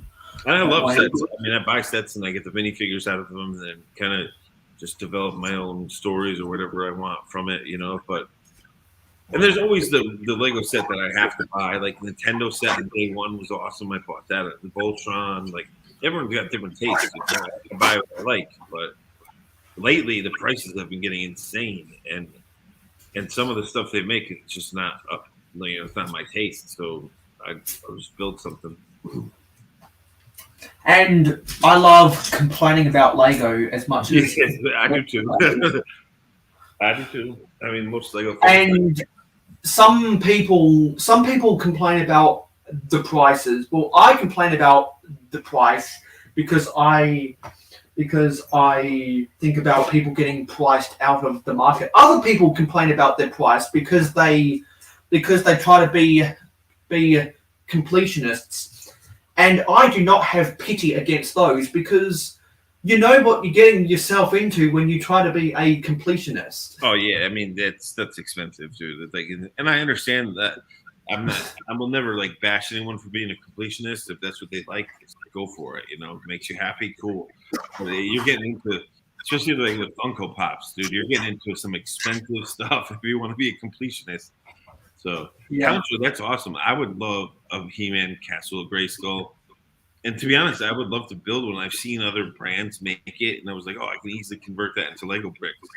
I kind of just never got around to it, but dude, I would love to see a Lego Castle of Grayskull set. That would be so rad. That would be so amazing. Yeah, and you briefly mentioned the Funko Pops. Whenever Venomous Taipan next comes onto the panel, I'm going to be building this Brickhead's Lion Dance guy. Because Brickheads are very similar, or have a lot of similarity. Similarities to Funko Pops, and so whenever he's got the time and comes onto the panel, we can have a good conversation about his Funko Pops collection. Because the link to the Venomous Taipan channel is in the description below, and people who watch him know that he does a lot of stuff about Funko Pops. That's what I love about Funko Pops and the Brickheads. That Lego's smart. When the Funko Pops got popular, they made Brickheads because it's basically Lego Funko Pops. I mean, that's what it is. So I enjoy them, especially too because it's, as a designer, it's a small. You don't need a lot of parts, and you have to be really creative to kind of do it in the style of the Funko Pop. So it's a good challenge, and it's fun, and it's not expensive. And I have nothing against Brickheads. I love them. I love them at all. I love them. And I'm seeing more and more Lego collectors that have stopped collecting the Funko Pops because they realize they enjoy collecting Lego more. And there are some people who quit collecting Funko Pops to collect Brickheads instead because they also like Lego.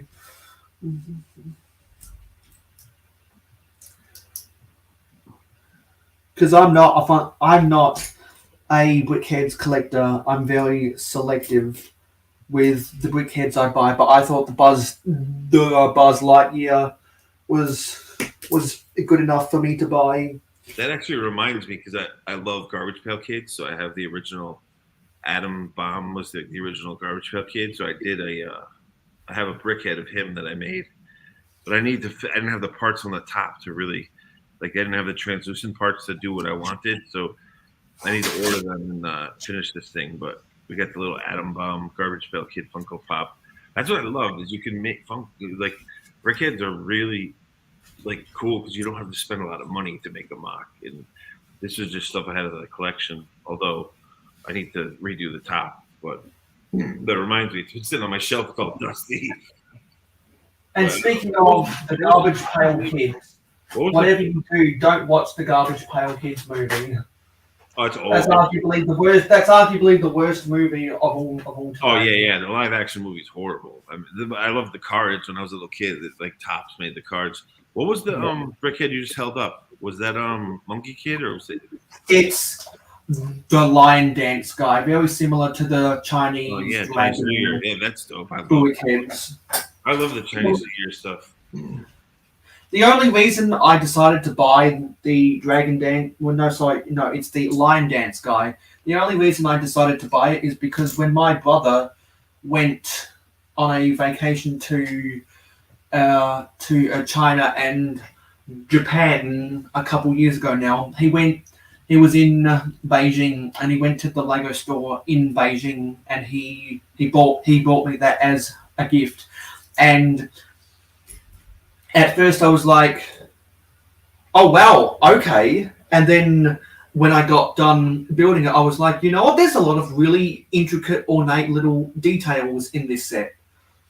Yeah, most of the Chinese New Year sets in the Asian market sets are like that. Like there's a lot of Monkey Kid sets that we don't see here that they put out in the Asian market that are much better than what we can. Yeah, because there are a couple exclusive poly bags that are only sold over there, and I think there might have been some Monkey Kid giveaway sets that were exclusive over there. When oh man, I just dropped my mouth. What? When that line retires here, it'll probably still carry on in Asia. It'll still keep going. Well, as long as there are Asians everywhere in the world, they're not going to get rid of the Monkey Kid theme across the world. Same with the Chinese New Year sets. Lego originally kept them exclusive to Asia, but so many people all across the world were importing those sets via eBay or whatever. And Lego must have been like, well, you know what? If people are going to import those sets, why don't we just sell them in Europe? Why don't we just sell them in Australia and New Zealand? Why don't we just sell them in the Americas and therefore make more money? Give the people what they want. And that's what they did. I just dropped that brickhead and put it back together. It flew everywhere. They actually held up pretty good when I dropped it. And so, but after I built the Statue of Liberty brickhead, that became my favorite.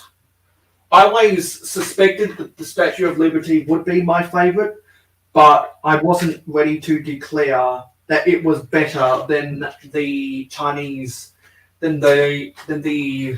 Chinese dragon until I built it, because most people know I'm a sucker for sand green. So even though I'm not American, I just really enjoyed the sand green pieces in that set. Well, the minifig they made of the Statue of Liberty is great. The brickhead they made is great, and also the Statue of Liberty architecture set is great. I have all of those. They're all. I'm not really interested in the Statue of Liberty sculpture they made back in the year 2000, and I'm not really interested in the architecture Statue of Liberty. It's a pretty cool set, dude. Even though if you want as many sand green pieces as possible, those are the sets to go. They have a lot that you wouldn't expect. Like that. I kind of break down my sets to build mocks, and that one had a ton of very interesting sand green parts. It had a lot. Like it was a really cool set. And then they had the what was it, Lego Movie 2 or whatever, the Apocalypse or whatever. Yeah, the Welcome to Apocalypse had the scene from Planet of the Apes with the Statue of Liberty that had fallen over. Yeah, that's another great set too. Like, I love sand green just like you do. I'm a big fan of it. Speaking of that, that's why I loved your the Halloween habitat you did. I mean, it wasn't all sand green, but there was a lot of green foliage in there. I didn't even see who won that. I missed the last episode of Good Morning Brick World. Yeah, Jesse's Brick Galaxy. And whenever you're in a Lego building competition against Jesse's Brick Galaxy, you know that most likely you're not going to win because he's that talented of a builder. He's great. He's good. He's really good.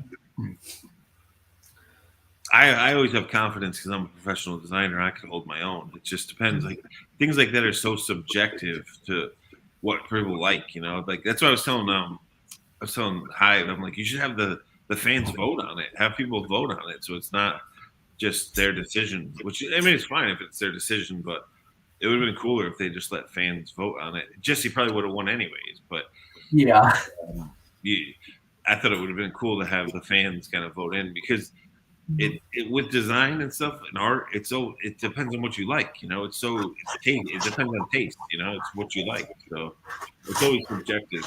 Jesse's a great builder. He's an awesome builder.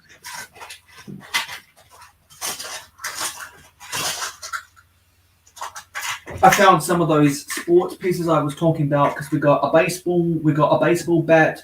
So you can't see that all the well. We got a baseball bat, we got a volleyball, and we got 2 tennis rackets. I'll be using those pieces when I make my sporting goods store. Which one of Jesse's won? Because he had two, I think he had 2 or 3, didn't he? I think he had 2. It was the one that had the minifigure kind of belaying her arms, and there were some wings behind her or something. Oh, that's not the. I thought it was the Carrie set where the blood's getting. Yes, it was. It was that one. Her name was Carrie. Oh yeah. Yeah, that won the competition. That's cool. Don't you know what it could be? I didn't have time to finish the one. I had one with Jason Voorhees, and if everyone knows Friday the 13th, and Jason Voorhees had a shrine with his mother's head on it. The one I had is very dark. It's it's from the movies. It's not like Lego universe friendly. I mean, it has a rotting head around with candles on the table. So, but that's an older mock I did, so I wasn't gonna. I told Hive, I'm not just gonna recycle it and put it in the contest because it's something I made a long time ago. I didn't have time though. I would have loved to have built one just to have fun and interact and join the party. Next time they have a habitat competition, I'll definitely join. Yeah, I think Habitat built the habitat contests they do. Habitats are a really manageable mock to build, and so they're very quick and easy if you know what you're doing, and that's why I think they're the only Lego building contest I'll ever be interested in entering. Yeah, because they restrict it to such a small size that it's easy to build and therefore easier to participate in. Oh, definitely, yeah, that makes sense. I just wish they were like 16 by 16. 8 by 8 it's just a little small to really get like true details without like making it look too crazy. So, but I guess that's the standard size, 8 by 8. Yeah, I like the restrictions because the smaller it is, the easier it is to build, and the more creative you've got to be within a smaller. No, definitely, that's why I love it. That's why I also love Brickhead. It's just 8 by 8 is pretty tight though. That's a tight little space. I believe there is a separate sub standard for 16 by 16. But that's not technically. I think it's called something else, not habitat. I think that's a category of vignettes, not a habitat. Yeah, it starts to get into vignette territory for sure. Just trying to find out put these roller skates. That's also why I love mini scale ships because mini scale it's hard to like convert a Star Wars ship into mini scale. It's definitely like a challenge. Like when I did this one, like Darth Vader doesn't even really have a snow speeder in the movies, but I just wanted to kind of make one out of my head, and like it's a cool challenge. Like I think it's Ben Bricks or Ben. I forget his full Instagram name, but Ben, I always watch his YouTube stuff. Yeah, Ben's brick design. Yeah, Ben, he makes awesome like mini scale ships. So I should. Yeah, because he specializes in making mock of the Star Wars microfighters set. The microfighters, that's it. Yeah, he does an amazing job. They're awesome. All the ones he does. I like that stuff. Yeah. In my opinion, that's the best thing he does on his channel. Oh yeah, that's mostly what he did. 90%. He made a cool like huge soccer stadium, which was nice for retro team. And he just did like a Halloween costume shop that was cool.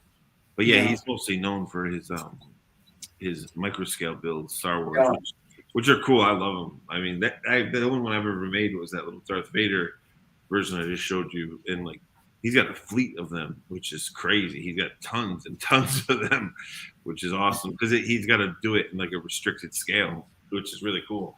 Yeah, and I believe he's making another soccer stadium in microscale based off somewhere else because he made a replica of the soccer stadium for Austin FC in Major League Soccer, which is because for those of you who don't know, he is originally from Colorado, which is why he supports the Avalanche in the NHL and why he was happy that the Avalanche won the Stanley Cup. But he now lives in Austin. Yeah, I wouldn't have pictured him as a football soccer fan. I wouldn't have pictured him as a that type of team fan, but he is. And it's cool.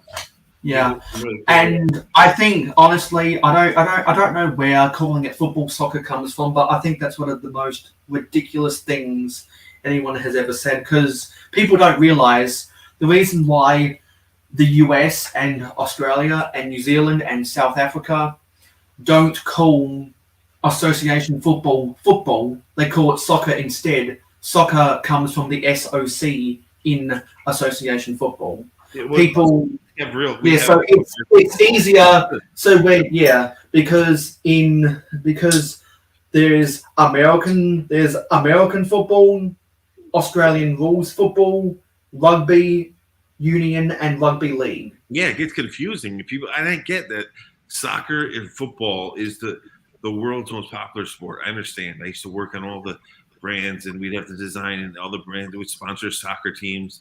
But in America, because we have like NFL football, American, like our major league, it's called Major League Soccer here. It's like, so we're just calling it what we call it. Like, I get that the rest of the world calls it football, but we have a totally different type of football here. Like you know, because it's not the dominating code. See, people don't even recognize that association, American, Australian, rugby league, and rugby union are just codes of football.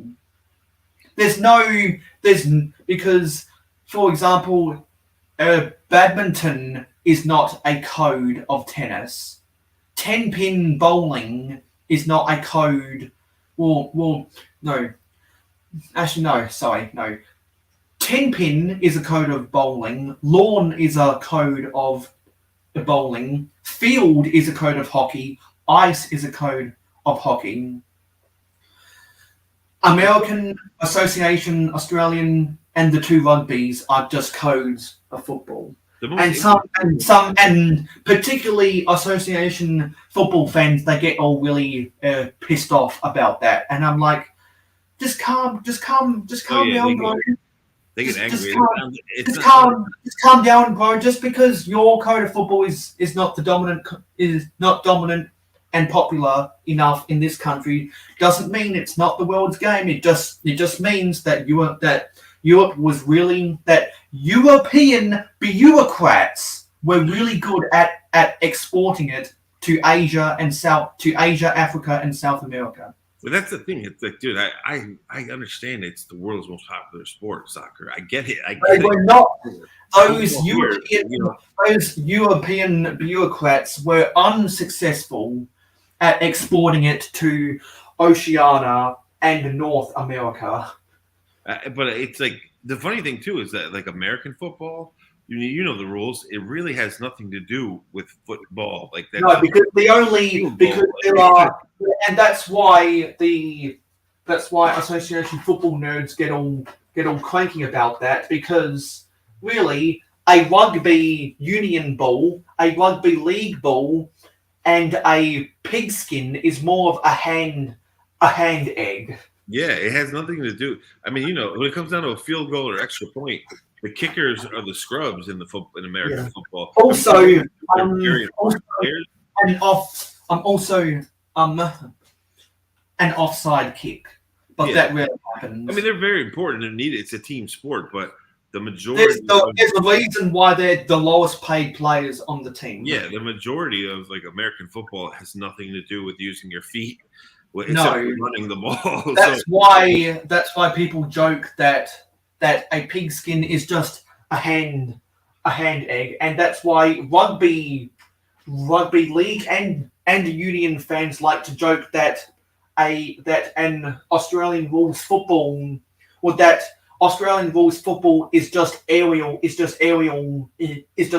ping pong, but Australian rules football fans then retort and say, yes, it must be a whole lot of fun always going backwards to go forwards. I played rugby in college for 2 years after I had played football my whole life growing up young. I was young. I was a running back. I was all state. I mean, I went to the private high school paid for football, and then I got injured and I stopped playing. I thank God I stopped playing because when I got to college and I saw the size of the linebackers, I was like, wow, dude, there's no way. Oh, we have someone that just popped up. I think Makro is getting in for the last 10 minutes. Ta-da! Who the fuck I am? I like the hoodie. But it was different. When I started playing rugby, it was like American football, but it was much different. It was fun. I was a wing, so I just had to run and not get hit. Yeah. So it was I was used to that, but it was much different though, because American football, you get hit hard. You get hit real hard. Like you get hurt. So it's not an easy sport to play like for a long time because you're gonna get hurt. So before we get on out of here with Makro Bricks making a little cameo, I just wanted to remind everyone that is watching back on the replay that me and Makro are trying to organise a podcast. We'll get around to it eventually. We're always throwing different ideas at each other. And with what we were saying earlier about the Star Wars draft, I think that podcast would be the best format to do that draft. And with that being said, we should talk about that a little bit more. But what's some epic ideas that are starting to come out from that podcast? Here, I was worried about how we're going to be different. How are we going to set this up so we can be a little bit unique? How are we going to stand out from the crowd? And not just with our own unique characters, but some of your great ideas are definitely standing out from the crowd. Here, Makro, there's a little it's hard to see in the light. There's a little suitcase for you. Got a little mafia gangster with the Tommy gun with the suitcase. And I think your UCS Falcon is inside that suitcase somewhere. Yeah, he's in that suitcase. Bag number 3 for sure. I got actually a order from Lego, and I ordered up one piece strictly because they called it a minigun. That was the actual name of the piece that they called. I love these Tommy guns they made. It's just crazy. I mean, it's a Tommy gun. They made a Tommy gun from like the old days, which is pretty cool. But Lego itself calls it a minigun. So how can they not make guns when they produce and sell on brick shop at home minigun? Yeah, I mean, I just started looking at Brick Arms. I never used to look at that company, but they have some pretty rad stuff too. I can't get sucked down that rabbit hole though. I'll buy so much of that stuff, it'll be bad. Yeah, it's dangerous for sure. Brick Arms, Brick Mania, whatever it is, it's all actually, it's dangerous. It's a subdivision of Lego, right? Like there's sets and themes that Lego wouldn't do. So of course the AFOLs are going to be dragged into it. We're going to be drawn into it for sure.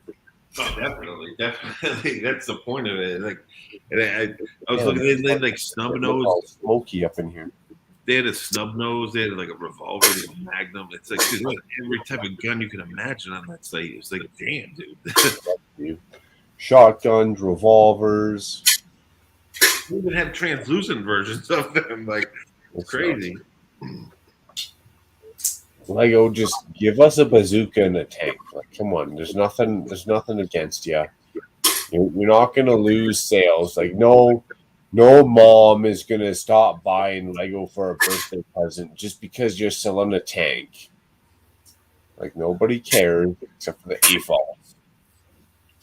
Do you think, Makro, this new set is going to really be the Pizza and Jazz Club? Do you think that the rumors are true? No, I don't. I think it's going to be like last year, or maybe it was the year before. So when that post office came out, and it looked like a legit, dude, that would look like a total 100% Lego set, but it wasn't. It was just like a rebrickable or an off-brand or whatever it was. So here's the thing with the new pizza. Everyone went on the rants and raves, and I was like, well, first of all, when has Lego released a modular this early? Like, dude, it's been years since they released a modular this early. First red flag. Second red flag. I zoomed in. I took all the pictures that everyone had rumored, right? I zoomed in on the pictures. The first thing I looked for, I'm telling you right now, the first thing I looked for was Lego on the top of the studs on any stud that I could see. And any stud that I could see, I could not find the Lego printing on it. Yeah. And that's where I'm at. It's interesting though, because usually the graphic designers do hint at it, and in the last modular hotel they had like a jazz musician in the poster, so and they had a little pizza thing in the poster too. So I'm curious. I mean, it could go 50-50 both ways. I mean, they could. Usually they do kind of hint at that stuff, but I'm curious to see. I'm really curious to see what it is. It could. I just feel like last year I got hyped up for that post office. Like, oh man, this thing's gonna be sweet. Oh yeah. But wait, and it wasn't. So I honestly think that this year is just another hype up. Someone made Rebrickable. Someone made their own product or their own version, hyped it up, put it out there. Lego usually does not let us know about the modular until about middle of December. Yeah, so like 2 weeks before it comes out. Yeah, so to me, this is just that same game. Now, I could be wrong because where do I know? I'm an educated idiot, but that that's why I don't get excited. That's why people think I'm crazy when I don't talk sets down, but I just build my own. Like you see what I build, I just do what I want to build. So because I'm sick of getting let down by things like that, I don't want to deal with it. So. I like to be surprised by a set, and it's like when it comes out, I'm like, whoa, that's dope. I'm definitely gonna buy it. So it's just I'd rather just spend my money on parts and kind of build what I want, and then if one comes out that I really love, then I'll buy it. Maybe two copies, So. I agree. I don't get too hyped up. I'd rather have the surprise. Like, yeah, everyone wants an early release or a leak, but I don't want to know about the set I'm buying or I'm building until I get it. Like, I'd rather just wait and ignore all the hypes. And this is what we went through last year and the year before. Like, it was way too early. That's going to happen always. Yeah, the leaks were way too early. They showed up way too soon. They weren't even like legit. So I'm just picking it apart. Like, one. That's what I'm saying. They're too early. So next year, dude, if the leaks show up mid-November, guess what? They're too early. Second, look on the top of the studs, because if this is not the legit Lego set, guess what? Macro called it. It's not on the studs, man. If Lego's not on the studs, dude, it's not a legit set. Did they show? They didn't show any pictures yet, though, right? It's just leaks of people talking the leaks, right? Well, I've honestly seen like 3 or 4 different pictures that people think the set might be. And that was the first thing I did is I took any of the pictures that I could find that people were releasing. I zoomed in. I was like, well, where's the Lego on the studs? That's the first thing I go looking for, man. Yeah, and usually they're always blurry. Like, I mean, you know how YouTubers are, man. They want the views, so they're going to kind of run with it and just make things up. But I'm just curious because they did have that jazz dude on the poster of the hotel. So, it could be true. Who knows? Could be. And I'm down for a jazz set, and I'm down for, honestly, the rest of it. The first build that I seen looked solid. It looked good. It looked like a build that I would want in the city. But then I was looking at, like, all the tan. And then the police station came out with tan. All the other sets had a little subdiversion of tan in them. To me, I just think it's too good to be true this early, to be honest. I would think that pizza shop and a jazz club would be more like dark red mason bricks and like grays and blacks. I would think it'd be like darker kind of building, but I haven't seen any pictures. So yeah, tan for me. The pizza shop and Lego would definitely be tans, dark greens, and dark reds. Yeah, definitely some dark red mason bricks. Yeah, like Italiano, right? Like Italian feel in it. But I don't know. I mean, because I haven't seen pictures, I haven't followed. I've just been listening to people with the rumors. But it does, as a graphic designer, it does make sense to me that they hinted at the jazz club in that sticker or that printed tile. So I'm curious to see if that theory kind of holds up because they supposedly, you know, they always hide little Easter eggs here and there. So we'll see. But it's I haven't paid attention to any pictures or anything. I've just heard that that's what it's supposed to be. My theory about why Lego started doing the press releases for the modulars later is because if anyone remembers, the press release for the Downtown Diner back in 2018 was, I believe, the middle of October. And I think the Downtown Diner sold less than some of the previous modulars that came before it. So Lego was like, well, maybe people aren't buying it because they've already seen it enough. People give their criticisms to where they're not going to buy it. So if you give the least amount of time for people to write their reviews, then there's not going to be as many bad reviews, and therefore more people are going to buy it without having read any reviews. I've been slowly just building Star Wars Tatooine modulars, like things like I'm working on a UCS at Obi-Wan's hut. I have the old cafe cantina or a cantina that I made that's like droids only. So I'm slowly kind of just building. I did a vampire one, just things that I like because I get let down once a year by what something's supposed to be, and it's not what I thought. So it just is what it is. It's such subjective taste, though. Like I said, it just depends on what you like, you know. And sometimes they're all really good design buildings. Sometimes it's just not what I like, though. So. And I know that we're now going in overtime, but I just want to get some of these 2x2 tiles with the studs on one edge sorted, and then we're going to wrap it up. I don't even know how I ended up in overtime, Mel. Like I was resisting the urge to show up on stream in the early hours, and then here I am mid-stream. Here I am halfway through the stream, and here I am at the end of the stream. I'm just taking my name at this point, you know. Well, it's because you want to come in at a time when you don't think any outside disturbances is going to cause you any drama. No, see that's the difference between you and me. Maybe is I love some outside disturbances, but I mean, alcohol is your 63rd best friend.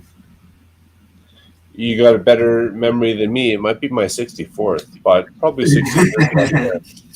One module, or I really want to do is a small like castle, like that's a big size of the 90th anniversary, but like a 3-floor standard modular size. I've always kind of wanted to do my own like evil castle, so that's definitely something next on the list. But the parts and the cost, and like, dude, that vampire castle, it's not big. You saw it's 3 floors, but the amount of snot work and tiles I had to buy and everything, it's like almost like $2,000 in parts. Like it gets insane, man. Like to build just a normal custom modular the size that Lego makes it, it's expensive, dude. Yeah, that's only because people put insane amount of details into that. Well, and it is cheaper. And it is cheaper to buy sets than to make mocks that are that same size. I put it. Yeah, you're right. Though. I love the detail, so I put a ton. Like that vampire one you saw has all the little snot work everywhere, all over it. It's all detailed. That's expensive just for the outside. Like, so I get it. I mean, you get what you pay for. But I want to do a castle mock too, and I've seen a lot of videos. Like, dude, I've been watching videos night and day. They all got the gold room, the weapons room, the winery. Yeah. When I went to Victoria, we had a wax museum, and that was the craziest wax museum, and I'll never forget. And that's what I want to incorporate to the bottom of my castle. Is, that'd be cool. That wax museum, dude, they had a torture chamber. Well, most castles did in the dungeons. Yeah, so I could do that in the bottom of a castle, but I can make that a legit torture chamber because I seen it real life in a wax museum. Yeah. Yeah. And the reason why I want to make a torture chamber is because the Royal King's Castle from 2006 had a torture chamber at the bottom of the raised base plate. And I've gotten inspiration from stuff that Makro has done, what Bricks has done, what Alex Nunes has done, what Karma Brick Creations has done. I know there are a whole bunch of other Lego castle builders that I've probably forgotten more Lego castle builders than most people will ever know. I haven't heard that name Alex Nunes in a while. Alex Nunes, I haven't heard that name in a while. I don't think I follow his channel, so I used to see his stuff in my feed, but I mean, he's got an impressive city. I know that. It's been years since I've seen any of his stuff, but I'm sure it's probably his content.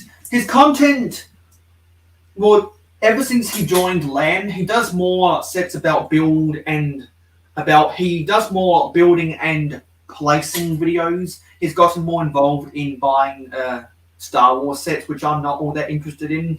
But still at least half of his videos is about his city or the stuff underneath his city, which is what I'm interested in, which is why I'm still subscribed. That's probably why they don't come into my feed, because I don't like review videos. Not that it's no disrespect to the people that make them, but if I want to see a set, I'll go see a set. I don't need to have a review video about it, but that's just. There are really only, I believe there are only 5 channels I'm subscribed to just because of their reviews. There are a lot of city builders out there who do reviews. I don't watch their reviews, I watch their cities. It's no disrespect to people in the Lego community. I just certain things I don't watch. It's just a personal taste thing. People get mad like, "Oh, he's such a popular channel. How can you not watch that?" It's like, well, it doesn't. I don't like the subject, so why am I going to watch it? Review videos to me don't like. M&R is the only one I still follow for review videos because I'm friends with him. Number one, I'm a moderator in his channel. And I like Star Wars, but half of the stuff, honestly, I could really care less about because they're not like it's the younger Clone Wars stuff that I don't. Oh yeah, and I'll be nice about it, serious. But I just didn't have time, man. Sorry, I didn't have time. Work was busy, And they'll keep pushing. Well, why don't you watch? You don't watch, and then I'll have to finally say it, dude. Like, fuck, your shit sucks.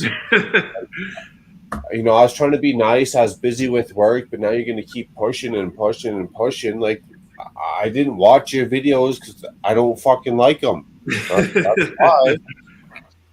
So, because most of them, to be honest, most of them are just making reviews to just get huge followers, and it's the same review over and over. And I just don't. I'm not going to watch that. A-balls don't need reviews, man. We already know what's out there. We already know what Lego minifigures are in a set. We might be missing the creme de la creme of a piece or two. Hey, damn, I didn't know that piece was in that set. But for the most part, we know what's going on. Like, I don't need a 16-year-old doing a review of a set to tell me whether I want it or not. Yeah, exactly. But those 16-year-olds are making those reviews for other 16-year-olds. No, I get it. But it's just not my thing. Well, fine, Mayo, fine. I'm making my adult drunken content for other drunken adults then. Exactly. I'll spin it around and saying you make city updates and castle updates for people who collect city stuff and castle stuff. Yeah, but for AFOLs, like I'm not making my city updates or my castle updates for like the guy who's just getting into a city or a castle. I'm making it for like the experienced AFOL, like the guy who's been in it for the game, the guy who's had some sets or has inventory, right? Like I'm making it for people who's like, well, how can I think about this different? Well, that's why I love the type of people who have been collecting Lego for 17 years, like myself, or at least 5 years, if not 17 years, at least 5 years. Well, that's what I enjoy seeing what comes out of Makro's head and what he builds from modulars and all that. Like that's interesting to me. Seeing a review of a set that I can see on the shelf is not that interesting to me. Like I'd rather see what he's doing creatively, like what's coming out of his head. Because it's interesting. It's not, you don't see it every day. And like there's a million review channels, but I would rather see something like Makro's, which is original, and see what he's updating or how he's doing it or what's his next idea. To me, that's just more interesting. But to each their own, And I even did have a dark age, but it was only a 6 month dark age. even if it's only like, hey man, this guy is different, I'm gonna watch. Even if it's not that interesting, it's only 30 seconds. At least it's 30 seconds different from Walmart commercials or from Toys R Us commercials, right?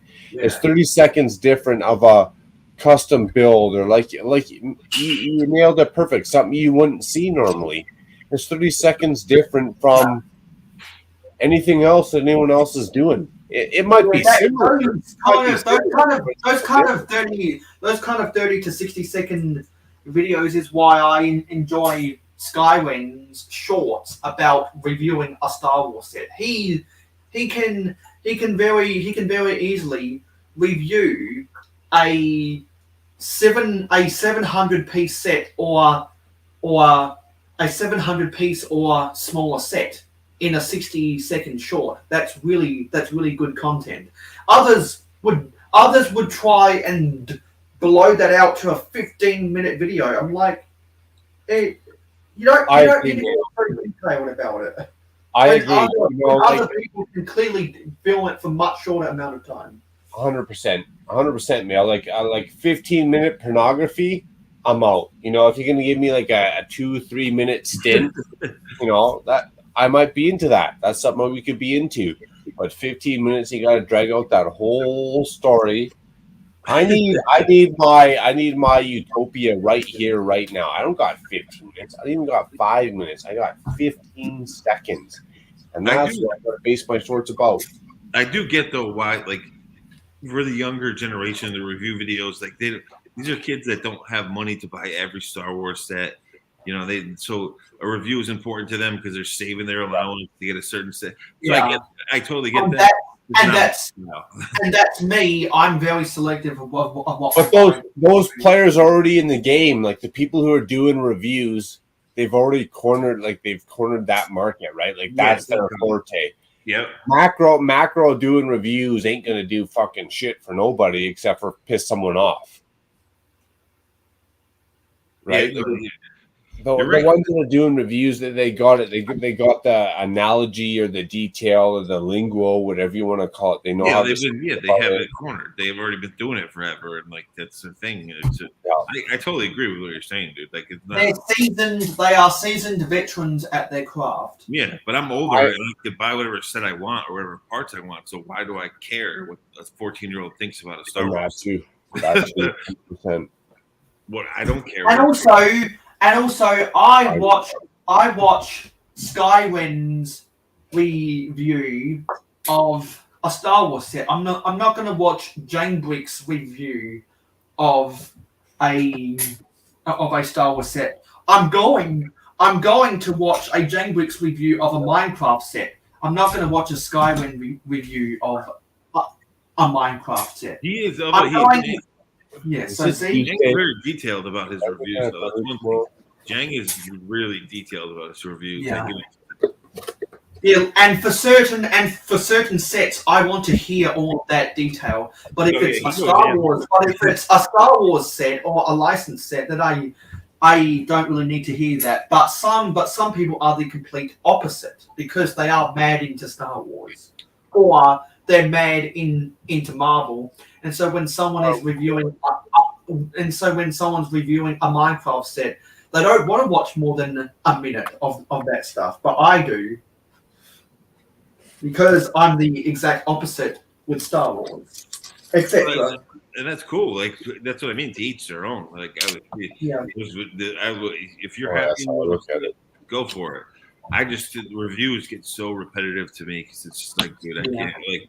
Yeah. I'd rather not watch this, but some of them are. And that's why I'm very selective about the review videos I watch, which is why I'm always very picky and choosy because there are so many reviews out there of the same set that just saturate the market, and you can't watch everyone's review of the same set that they've already been posting all over in Instagram. They've all made whole videos about them. They've all done live stream building them, and now they're all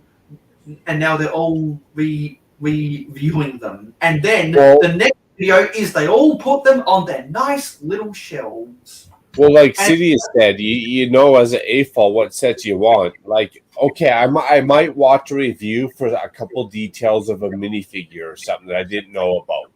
But for the most part, as an AFOL, you already know if you want the Minecraft set or the Star Wars set, you're going to pass on this. You're going to spend $3,000 this year or $2,000 next year or $100 this year or whatever. Like, you already know.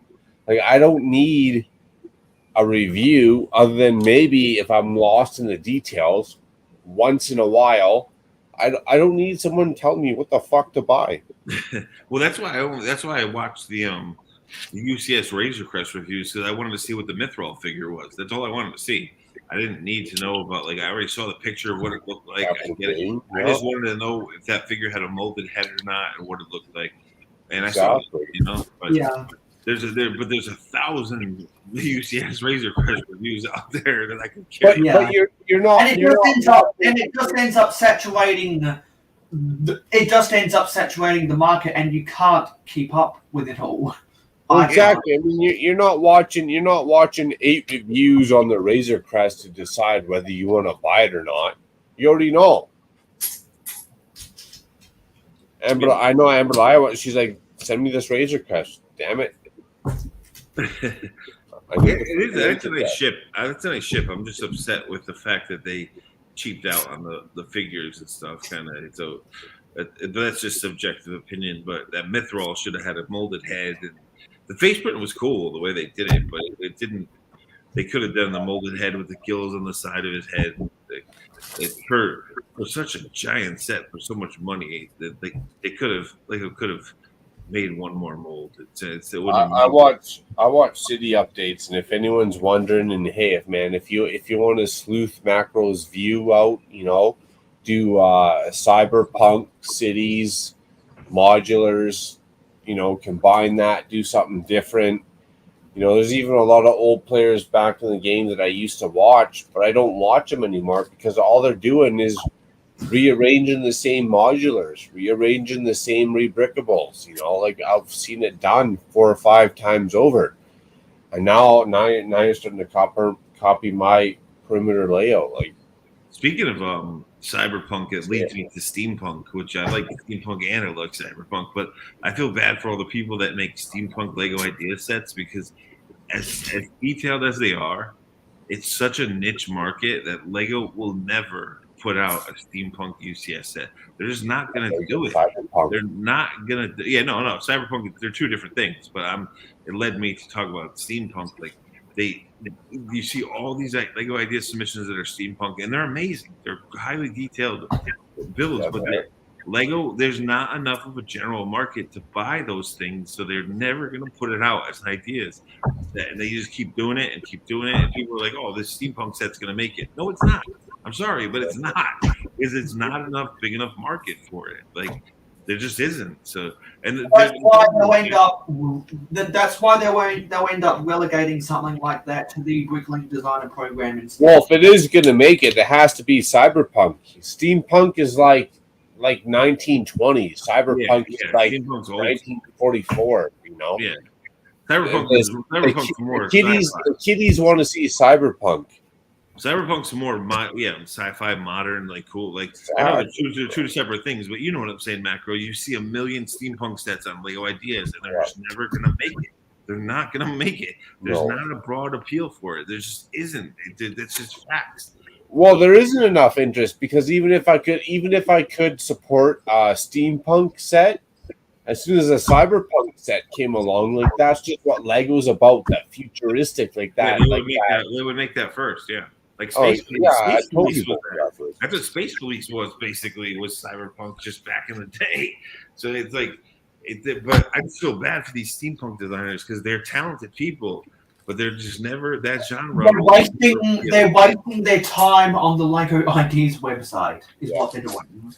You know, and honestly, like most people are wasting their time on ideas, like say Lego or the Lego website. Like sell that on your own. Put the ideas through Bricklink. There's so many more avenues that you could divulge diverge your ideas through. You don't need when you hold on to the Lego pipe dream, right? You're shooting yourself in the foot. Yeah, definitely. When I hold on to that Lego pipe dream, hey, I'm gonna make it. Lego's gonna choose me, and they own the rights to all your crap for X amount. Yeah, for 3 years. There's so many more avenues that you could put that ideas and those instructions. I'm getting yelled at.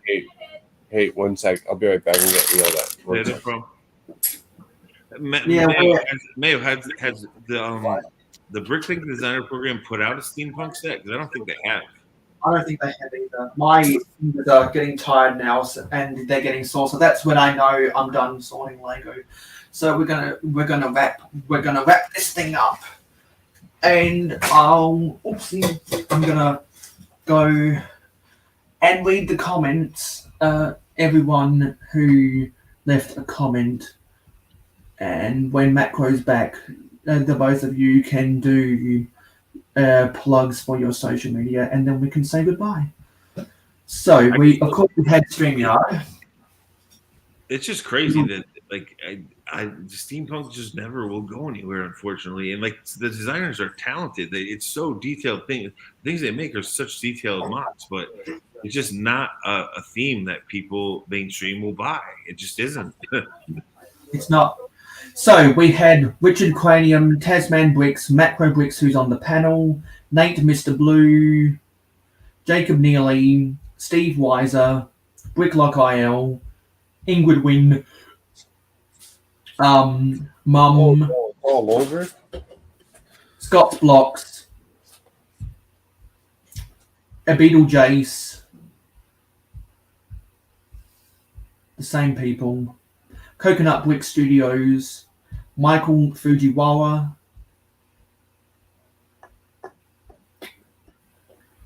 He just won the Amberlaya.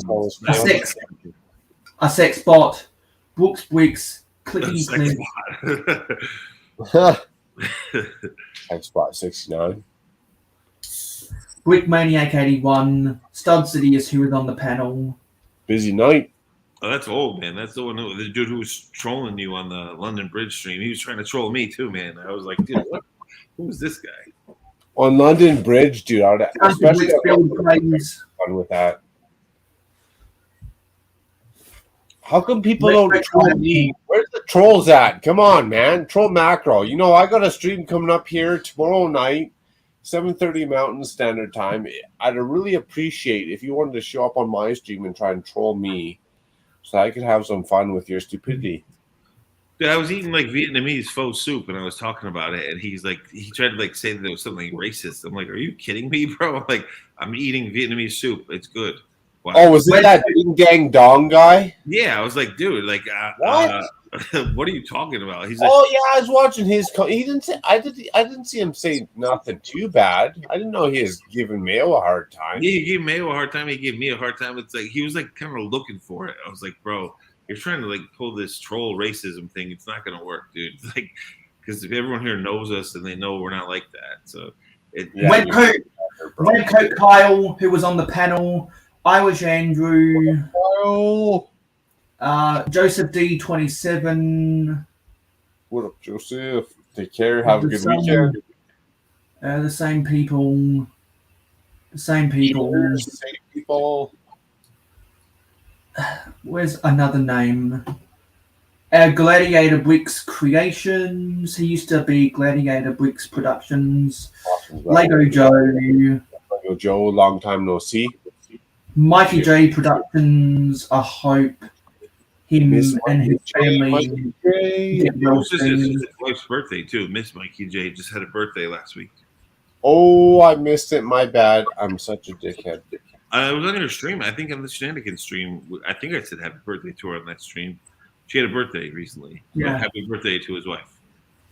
Yeah, and that was everybody. So my fingers are getting sore, and Tasman Bricks is back.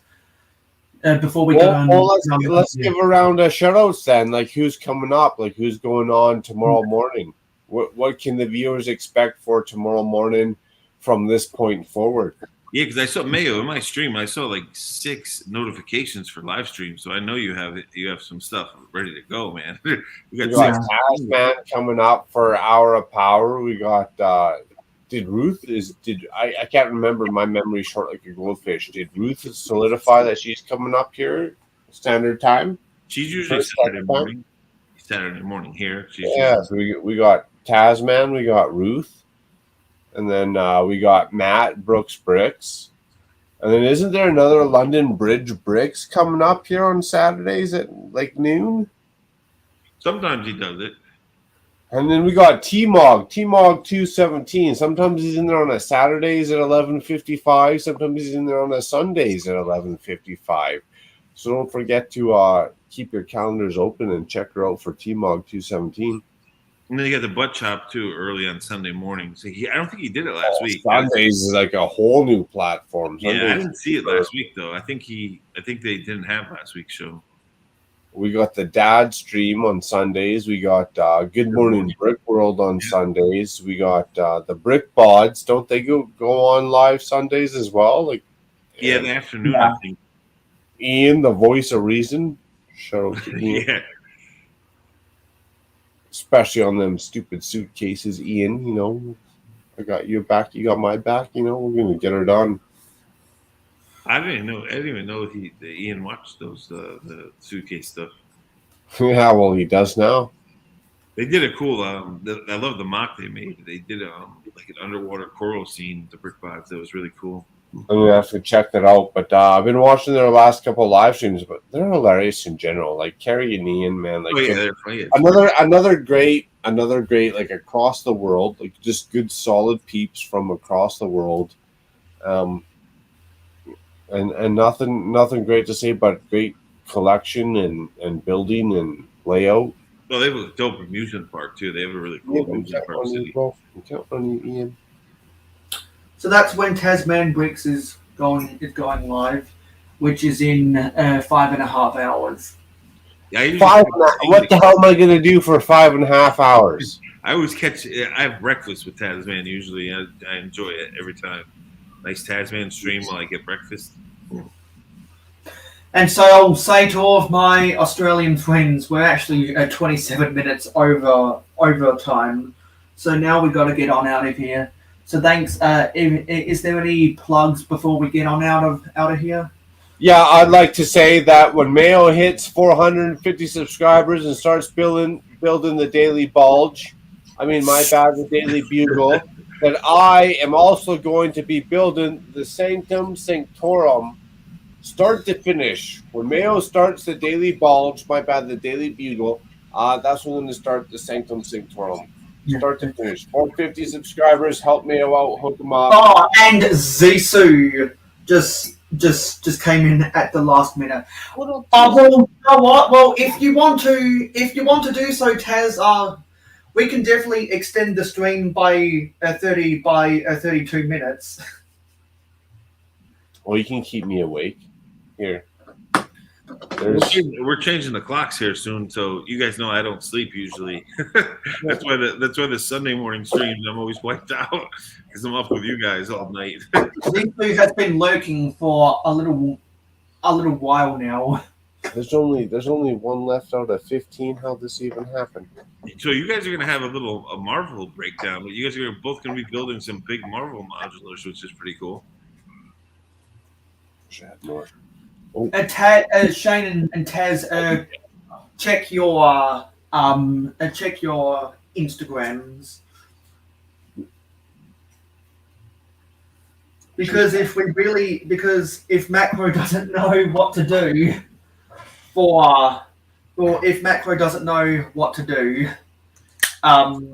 then we can extend this for another half hour. I really wasn't going to do much anyway. I just wanted to give my fingers a rest from sorting some of this stuff.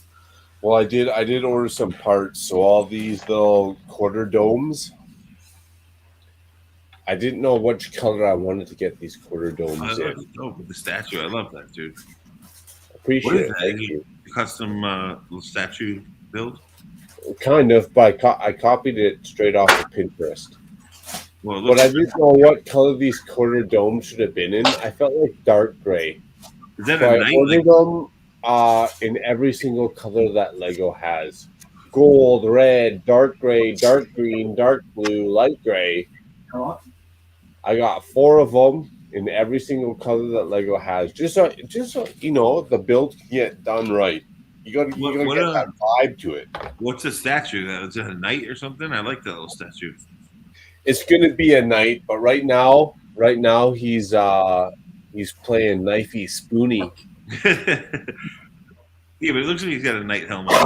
He's got a knight helmet and he's got he's got a spoon for a weapon. It's cool. I like that. I'm assuming it's gonna pop into your mock. Probably that guy will scoop your eye out like no tomorrow.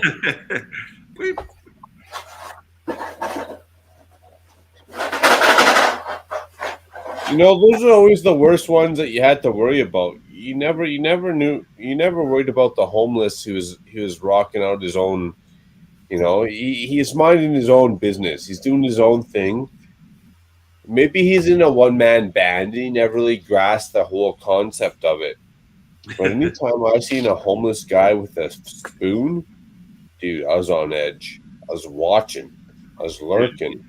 You should see some of it in New York City, bro. You never know. Some of these dudes that like live in the subway stations will just push you onto the tracks for no reason. Like it's been a problem actually lately. That's why you gotta watch your surroundings. Yeah, dude. I never stand close to the edge of the subway tracks because of that. Because these dudes sometimes they'll just be sleeping and they'll stand up and they'll just throw you into the tracks for no reason. And like a lot of them have mental health issues, so I get it. They're homeless and they're struggling.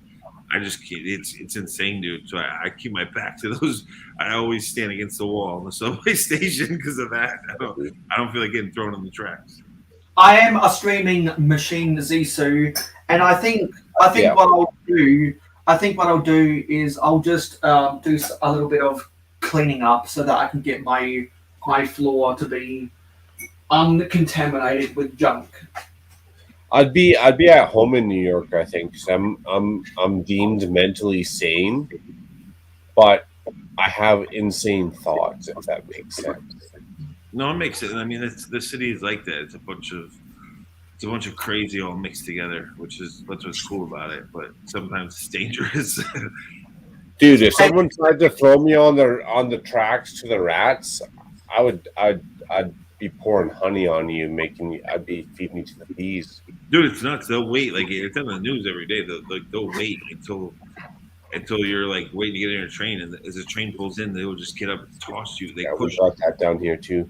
In And one week, Zissou, Zissou, you know that you're always invited by the live stream as well. last month we had I think it was 2, it might have been 3 homicides and 4 people hit and run. There was 4 hit and runs and 3 homicides last month. All of a sudden, we're back up to Hello, 5. Canada. Welcome to Canada. How did we get back up to 5 people watching? I don't know how that happened. Let's get her to 7. Let's get her to 7. Lucky number 7. Let's get her to lucky number 11. 7-11. Roll those dice. Roll them dice. Got to hit them crabs. Speaking of dice, the D&D contest on ideas has gotten crazy. There's so many submissions now. Like I can't. I hope they make more than one little D&D set, but right now it's just one contest to win. Someone wins one idea set, but that would, like, for all the Castle fans and fantasy fans, D&D would be a cool little Lego line. They could mix some cool stuff. D&D is one of those sets that we talk about as an AFALT. You can build your sets, your scenario, but that's one of those sets that you could have the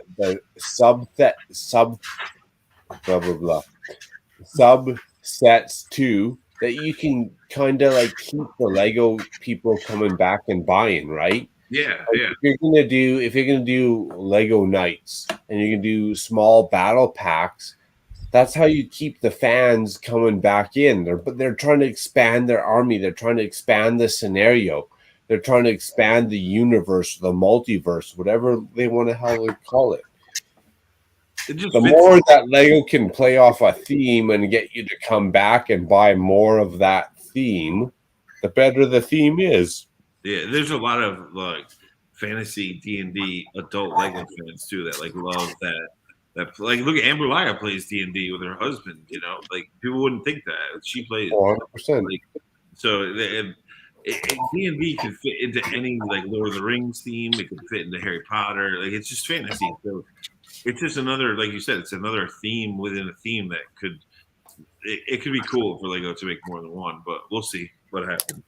Well, they can drag it out. It's like Zelda or StarCraft or Command and Conquer or like or even what's the one they did recently?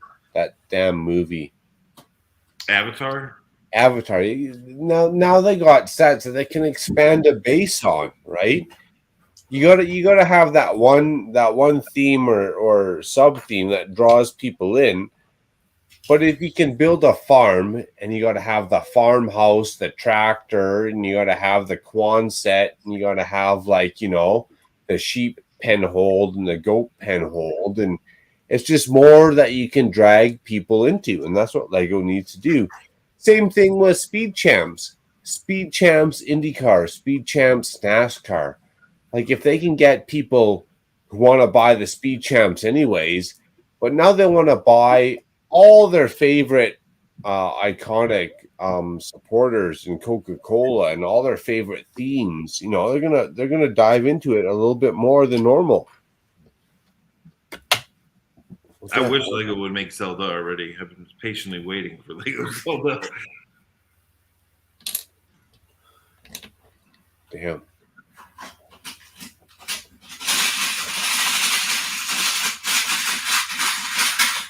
Oh, there's a shell one in here. I'm keeping Saturday yet, is it? To my victory lap raceway.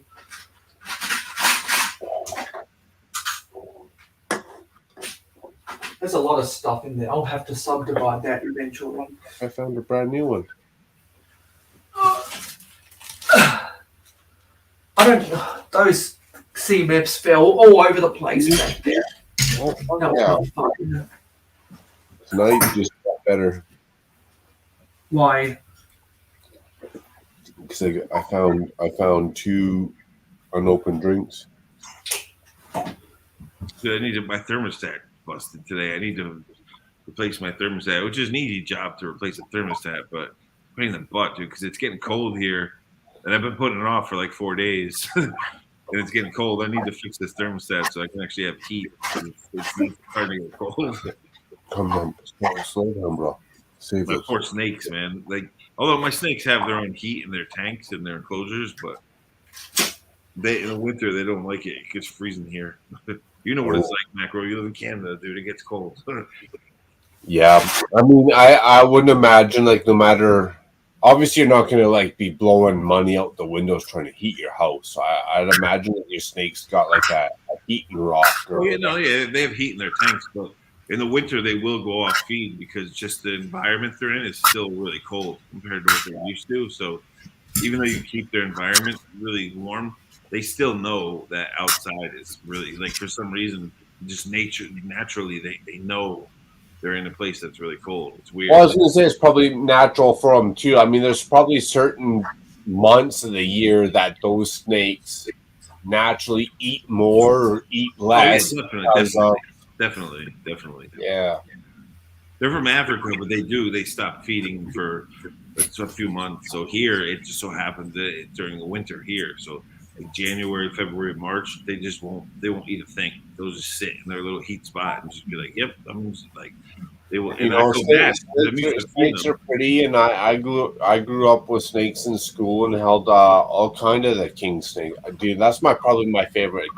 My favorite snake, the king snake. That's the one you got to look for though, because that king snake and a coral snake are easily confused. That's the one where it says red touches black, okay, Jack. Red touches yellow, it will kill a fellow. So the king snake and a coral snake are very hard to tell apart, and one of them will kill you in seconds. Yeah, well, fuck the coral snakes, man. The king snakes are at least a solid color. I like that shit. It's easier to tell. So they look the same though. They look the same. They just have the pattern is off by one color. Yeah. So And I like snakes, but I will never. If the snake weighs more than I do, and they do, there's 180 pound, 190 pound snakes out there. If they weigh more than I do, I ain't touching it. You know, I'll wrap a king snake around my neck. You know, a 40-pound snake, hey, it can hang around my neck, no problem. You know, 110-pound snake around my neck, nope. Yep. Thank you. See you later. My girl python's getting big enough that she's over 6 feet now, and like when I put her on my neck, she's chunky, and she will, if she wants to choke me out, she could easily do it. I don't let her. She wouldn't do it, but she's getting to the point where she's big enough that definitely could do that. That's what I'm saying about 110-pound snake, man. Obviously, I weigh more than 110 pounds, but a 110-pound snake, dude, is gonna. And here's the thing that people don't get. This is almost like a whole nother podcast or live stream we could do is natural meat, natural strength. Like 110 pounds in an animal is like 210 pounds in a human. Dude, you're gonna get, go get a 110-pound chimpanzee. Oh, that chimpanzee is gonna flick you on the chin, and you're gonna be waking up to Christmas lights the next morning. Yeah, chimpanzees can get really, really aggressive too. Like they will. But any animal, like a deer, a moose, you know, like a badger. Dude, go get a 90-pound badger. I'm pretty sure those badgers only get up to like 60 pounds. But go get a 60-pound badger. That badger will chew your ankles off the first chance you let it. A wolverine. There's a good one. Wolverine. Oh yeah. Wolverine in Canada is an apex predator, meaning Wolverine's gonna eat humans, dude. If that apex predator is hungry, cougar, bears, Wolverine, apex predator. If that apex predator is hungry, and you're camping out, it's gonna eat you. It's gonna try. Wolverines get out of bear traps. Wolverines find their way out of bear traps. Like, dude, they don't play. We got Tasman early in the morning in Australia. What up, Taz? And Richard is still here as well. What up, Richard? G'day. Hardcore Florida. 3 in the morning. Hi for Richard. How's the lighthouse going, Taz? The port, last time I saw it was like a port. You had like a little boat action going with a dock. Yeah, my layout was doing okay up until my all of my shelves decided that they didn't want to stay upright anymore, and every single one of them domino affected and crashed. And yeah, so I had to start again basically. Lighthouse number 2. I did miss that though, but like so shelves crashed. Did you pull a hamstring or are you still okay? My backs had scans on it, so obviously if it was more severe spinal damage, I'd most likely be in hospital still now. But it's mainly all they've done is because of my motorcycle accident. They've wanted to just scan a few. They run a couple of scans. They've done an MRI. They've also done they also did an X-ray in that as well. They're just trying to make sure that there's nothing major. If anything, I've most likely either just pulled some muscles, or there's just been something that's I'm taking like ibuprofen and pain relief just to try and stay on top of it. So obviously they don't think it's anything major. Like I haven't done obviously severe spinal damage, but the images have been taken. Unfortunately, the reports, the thing that the doctors want to read, they're not ready yet. So I've got an appointment on Monday to go and get to see what the reports found. But the radiologist the radiographer at the time couldn't find anything really bad. So even she was like, well, I don't think there's any major damage, so you should be okay.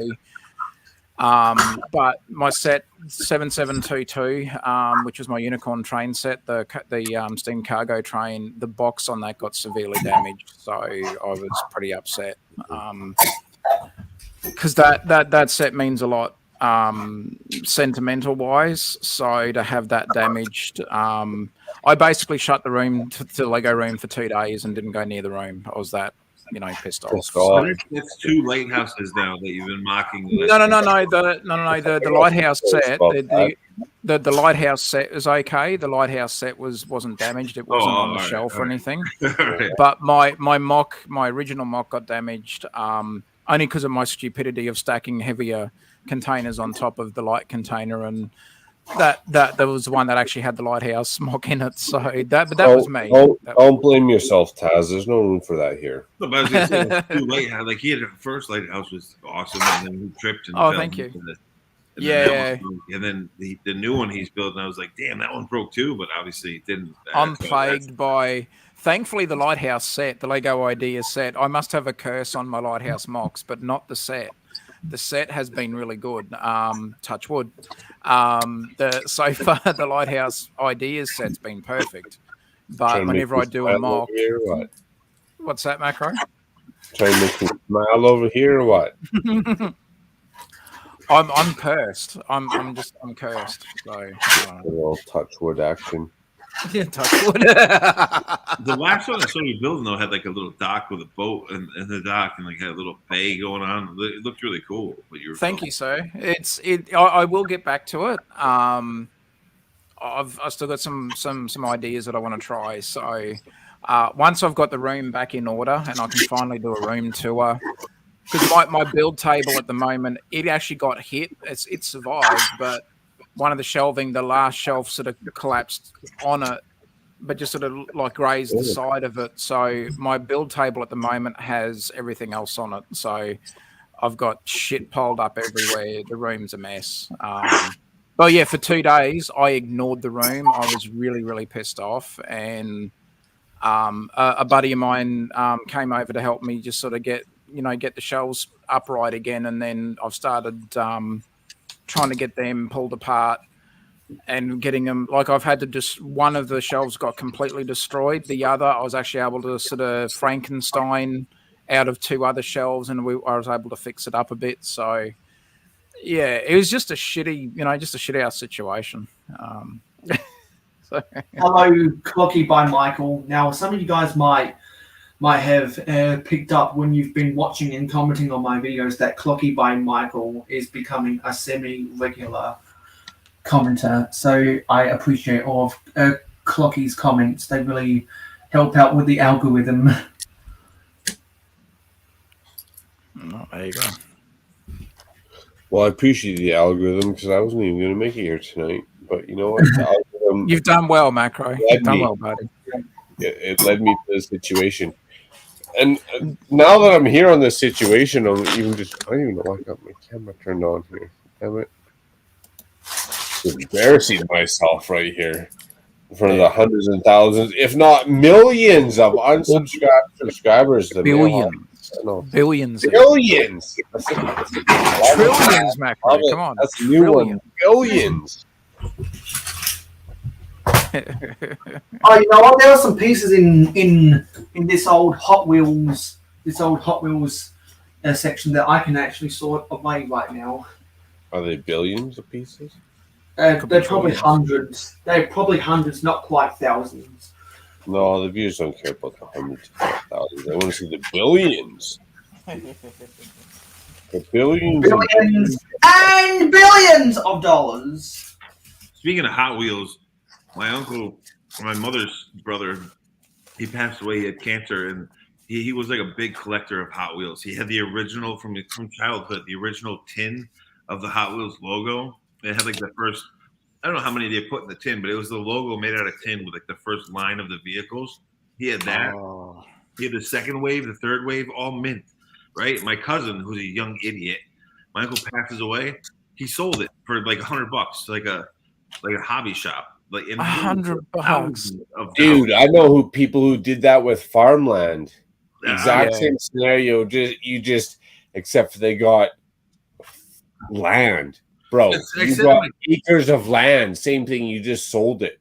I said to my cousin, I'm that Hot Wheels mentality into it. Except for you got acres of farmland, dude. Dude, I said to my cousin, I'm like, you had Going California. If your father was still alive, he would have choked you out like that. Oh, like, hell yeah. This thing was worth easily worth like $2-3 just for the tin itself.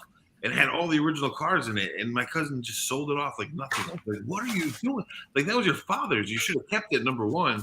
Number two, it was worth a lot of money. Exactly. It's not just me. Like, do you guys ever wonder how the stupid get rich? Like, it can't be just me. Come on. And I just There's a reason. There's got to be a way. Yeah, and I just made sure to put the Australians on the bottom of the screen. Just That's like right. what they do on, They run the wall. just like what they now do on Stud and the Dud. See, sometimes being on the bottom, you don't have to do as much work. You know that's because when you're on top, you know, there's a bit more work involved. So down the bottom, Exactly. Guys. When you're on top, lowered expectations. Started from the bottom, now we're here. Started from the bottom, now we're here. I like that. Started from the bottom, now we're here. Damn, guys, we come Started up from with the some bottom, good now ideas. Macro. You know what? Started from the bottom. Now Macro's got the most subscribers out of everyone on the panel. Hey Johnny, that's all right. I don't know how that happened. I cheated. You know what I did? I did shorts. I cheated. And then I didn't even. That's funny because of our conversations. Wait. I'll be right back and get yelled at again for a second. Hey Johnny. What? Poor old Johnny Ray sounded sad upon the radio. Moved a million hearts in mono.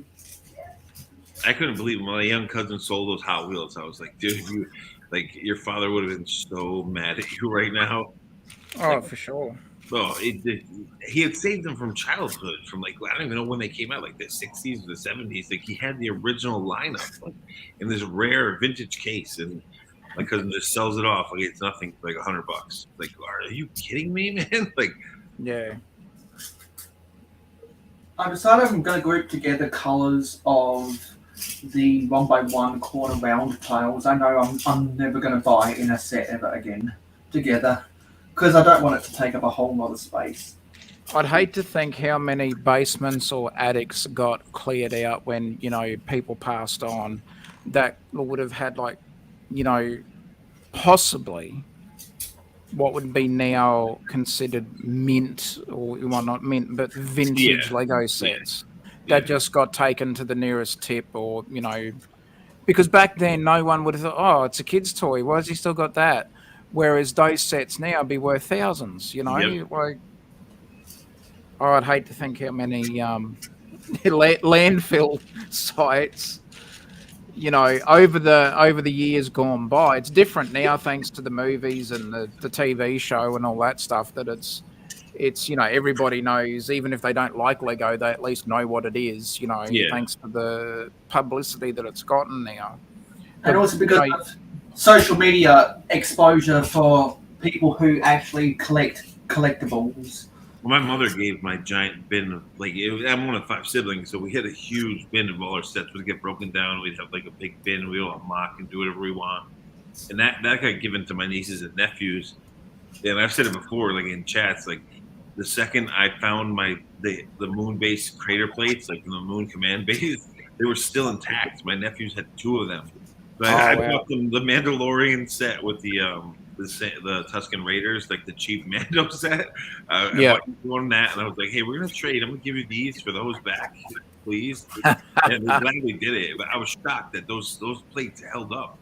I still have the 2 classic moon base plates with the craters together. Thank God they didn't break them. But cheap little Mando set for each of them, and I got them back.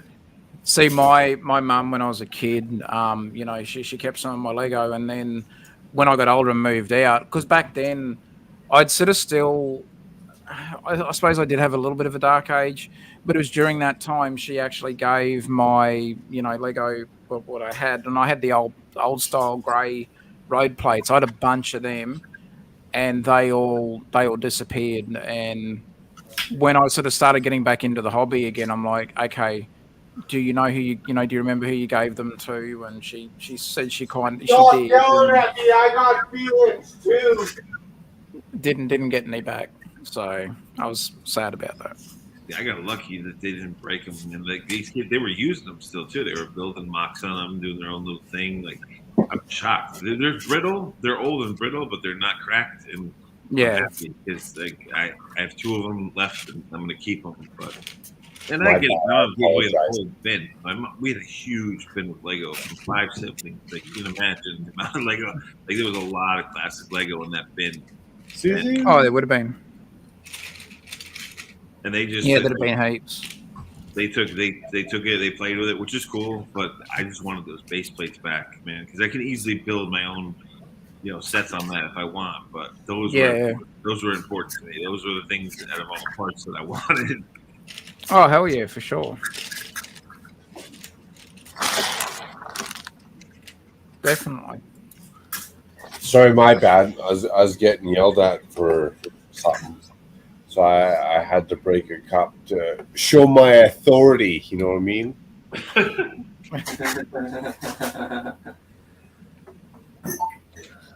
just gonna watch shit, but whatever. Story of my life. Whenever someone says that, I just think of that song by One Direction, and I'm like, no, please don't say that. Mayo, how do you even know what a One Direction soundtrack sounds like? Because my sister had the had the CD, and it was on the radio, and also someone who graduated primary school, elementary school before me, she was obsessed with One Direction. Shame on your sister. It's not just my sister, it's also that girl who graduated 1 year before me. She was obsessed with One Direction. I don't know how people who were friends with her were able to tolerate her obsession at that time. I really don't. Speaking of that stuff, like Lego's just about to put out that BTS Lego idea set. Lego's about to put out, and they're all going back for military service. So the band is breaking up right when Lego's putting out the set. Nice timing, Lego. So Lego is inadvertently promoting the military. Well, they have to, in their country, they have to legally, even Jerusalem and Korea, you have to go back. Yeah. Therefore, Lego is inadvertently promoting the military, and they don't like doing that. It's just funny that it's the perfect timing, right when Lego's about to put out the set. Because Lego ridiculousness, because of their ridiculous, ridiculous. Their ridiculous soft on crime policies and stuff like that. You know what else ridiculous? Marriage. Yeah. It can be at times. If you're still no, Kaz. It's not. It can be. It is. It is. I'm always held to these standards, and then I gotta self-judge myself like I'm some kind of delinquent over here.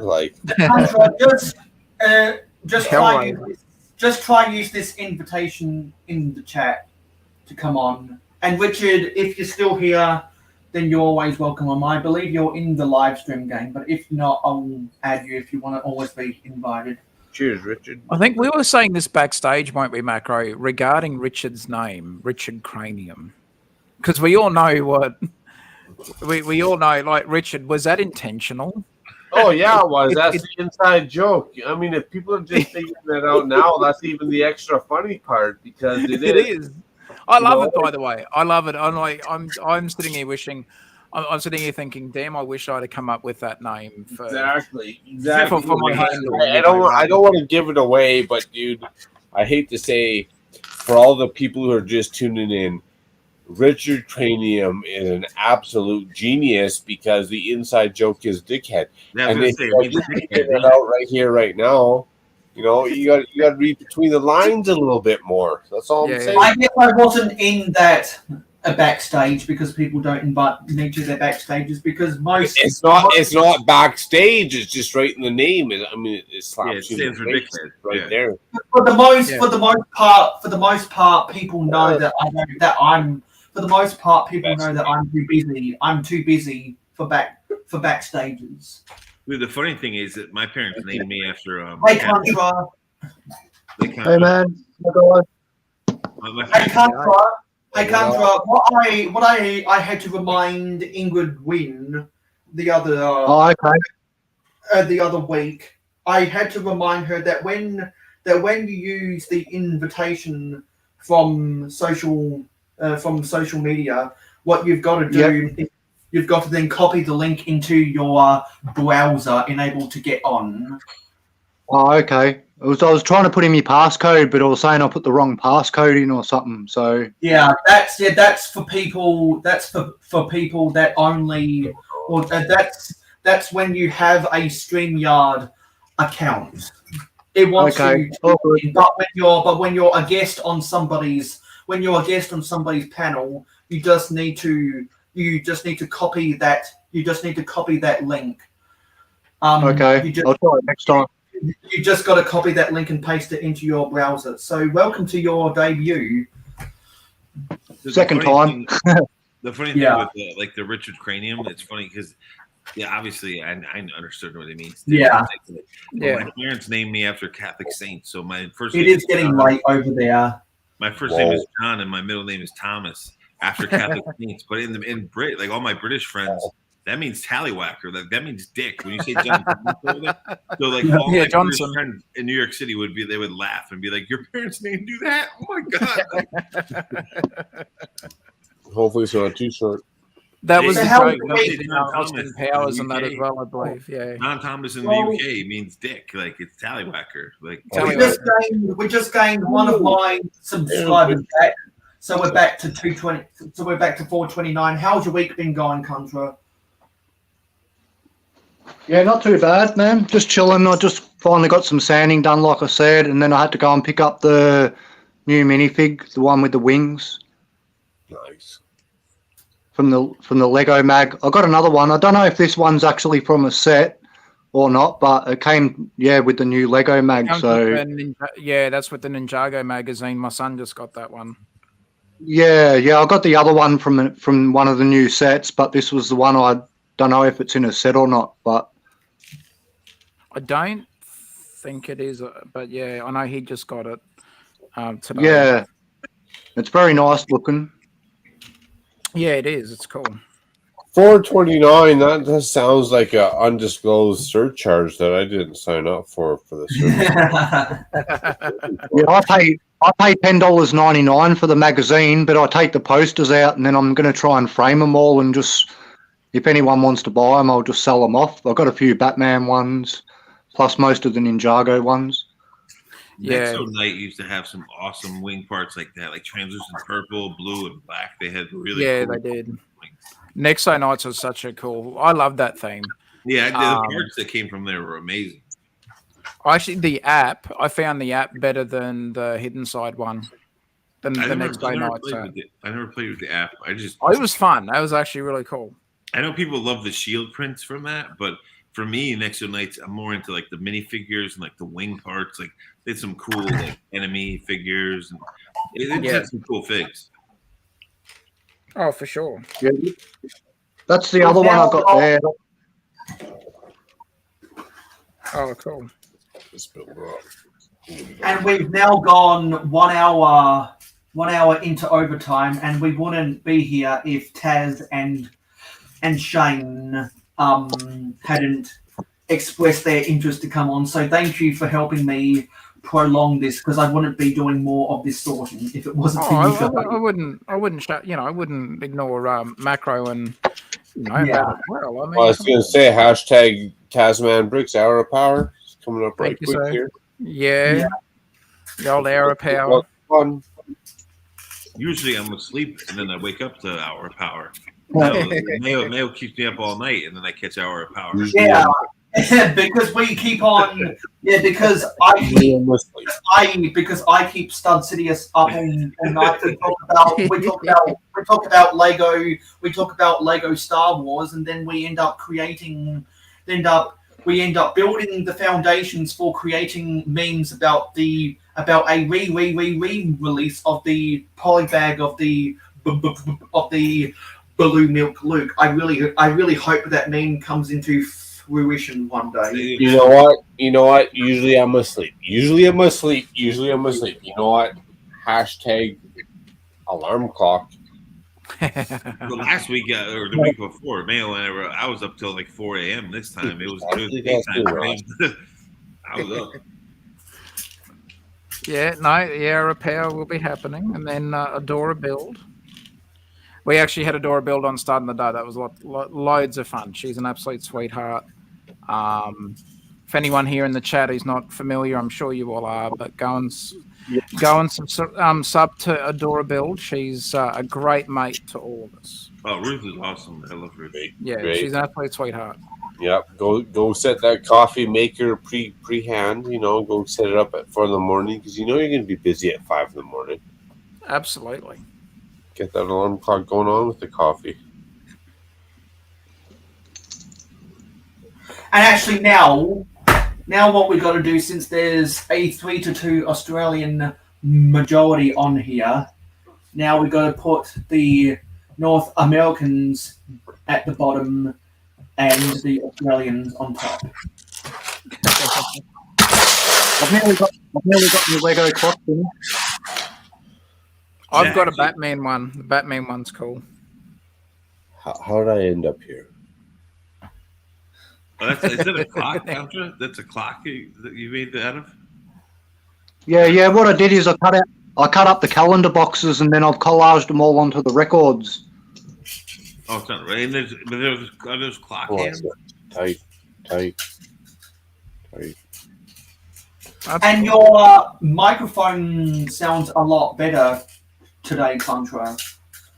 Yeah, because I had it sitting in a reel of tape and it was obviously smothering the microphone, like covering it, so you couldn't hear as well. So because compared to the last episode of Saturday Shenanigans, I can immediately tell the quality is much better. Because when is Saturday Shenanigans again, Makro? 7:30 Mountain Standard Time. Speaking of which, tomorrow I better go get some sleep and catch up on all my craziness and what's going on tomorrow. I got to write notes. That great show doesn't just show up on par. I got to write notes and delegate and. Actually, Mayo, that doesn't make sense. I don't even know if that made sense, but you guys have a great Saturday. It's about that time. I don't know how I made this far. Take care, stay safe, have fun. See ya on the next one. See you, Taz. See ya. All right. Talking about brickheads, I've been building this one. I know you and Stud were talking earlier about it, so I built this Monopoly one. That looks like the Monopoly dude. Yeah, that's rad. I like that. Yeah. So I've got the little plate even, but yeah, I've been slowly working on him, getting him. He's even got a little gold watch. Yeah, that's dope. Holding a nut. The mustache and everything. I like it a lot. I like it. Yeah, fully pops out. So I've been working on that. I made some little glasses for him as well, but I've just got the back bit to finish off a little bit. So at the bottom of his thing. His trousers, yeah, that's cool. The little tail in his suit. Yeah. It's great. Yeah. So I'm getting there with it virtually. I've been working on it for a fair bit. So that's what I love about brickheads, like you were saying earlier, because it's such you don't need a lot of parts, and it's like creative what you can do with such a tiny space. So it's always yeah. I've got the Avatar ones coming. A guy in our Lego group got the 2 set ones, so I put that on lay-by for him. The new Avatar ones. Bye, Richard. See you, Richard. See you, buddy. Just finished sorting all the stuff, all the pieces that were in the Hot Wheels. So now I'm since we're into overtime, we'll probably do about 21 minutes more of overtime. I'll open those dots and see if I can sort them into here. Yeah, I gotta hit the sack soon myself. That's why. Yeah, because we've gone for 1 hour and 9 minutes of overtime, because people cannot resist wanting to get the opportunity to talk to the one and the only Makro Bricks. just like how some of us can't resist talking to the one, the only, the narrator. Tabs. The narrator. Oh yeah. I started building this dragon. Oh, that's pretty cool too. Yeah, it's going to be a big, massive one. It's got the whole moving motion and stuff as well. But yeah, and I'm going to have it so the minifigs can hold it up. It's like the Chinese one with the poles. Yep. So that, yeah, and it's more like a mech style one. I've got the head, and the minifig can sit on the back of it as well. Now, if I had a big, massive one, I'm sure my life would be more enjoyable than what it is at the moment, but that's okay. And then the big, massive one. We'll let everybody decide what they want to think. And the narrator be like, "Oh yeah, rip it and flex it." That's. Oh, there you go. Whip it and flex it, everybody. That's the way. And also, somebody let Ruth know that she now has her own walkout song. That wasn't a very well-timed segue, Josh, to go from sheep balls to mayo.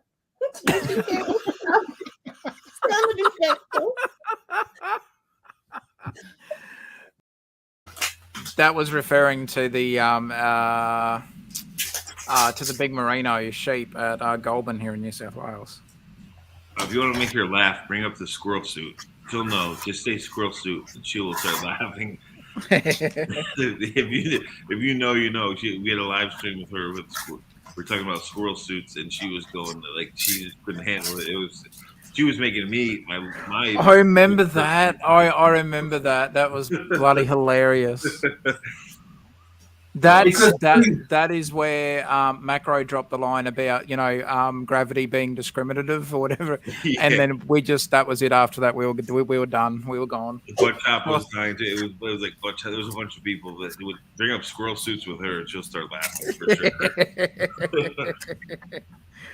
Oh, that was hilarious.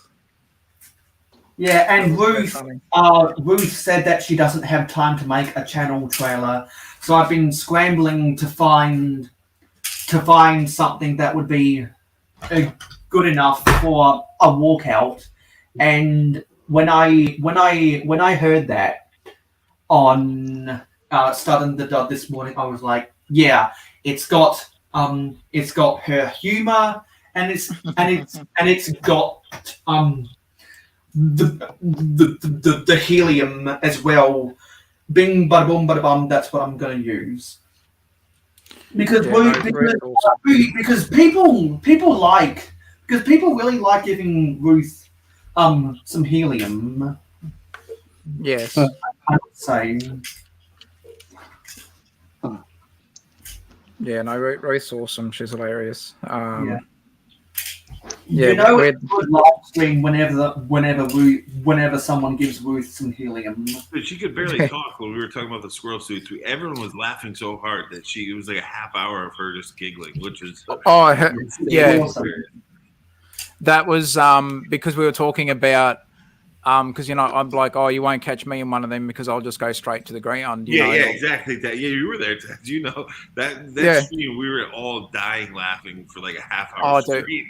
I was near like wetting myself laughing. Like I could not stop. And then it was partly that, but just hearing Ruth absolutely crack it was. Yeah, she couldn't handle it. She was laughing for so long. It made me laugh. It was hilarious. We just, and like, you know, Macro's comment about like, yeah, gravity's discriminative.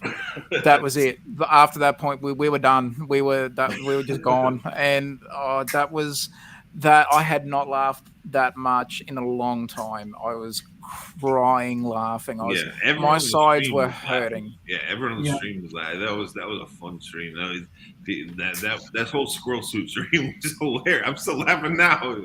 Well, that was her stream. That was on her stream because we got invited over after Hour of Power, and because there was Macro. Yeah. I'm pretty sure that was her stream, wasn't it? I think so. Yeah. I don't think it was starting to dark.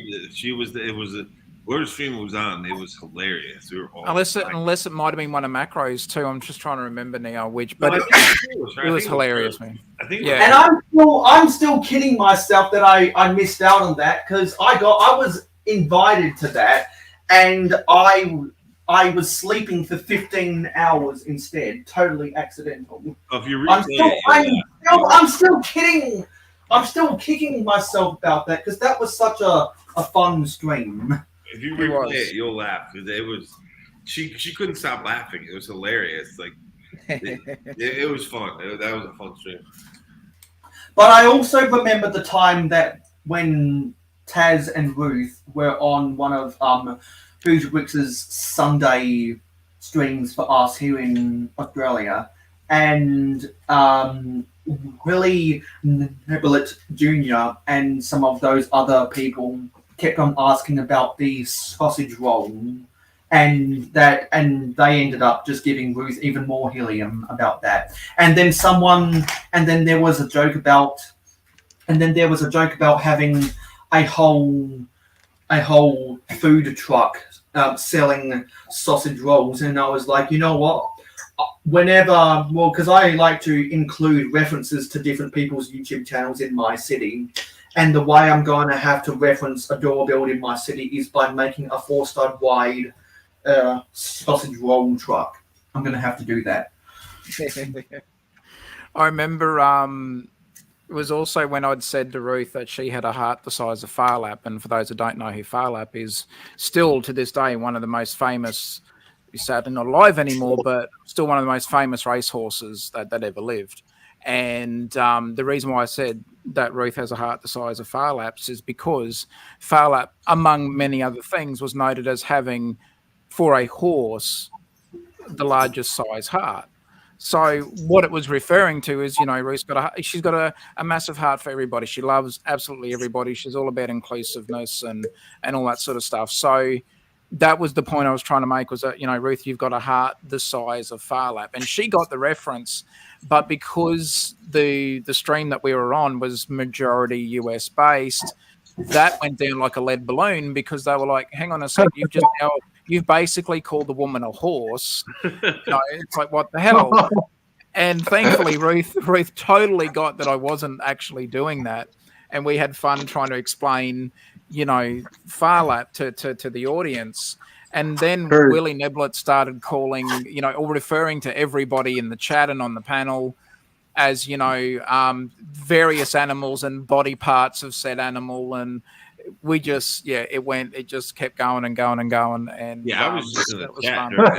I was in the chat during that stream, but it was hilarious because she kept going, like she was just laughing and laughing. Every comment everyone made, and the squirrel suits kept getting brought up for some reason by people. So it just turned into madness. Oh yeah, it was crazy. Yeah, because what we've got to do one day is we've got to assemble all of the people on one single panel that all have made some type of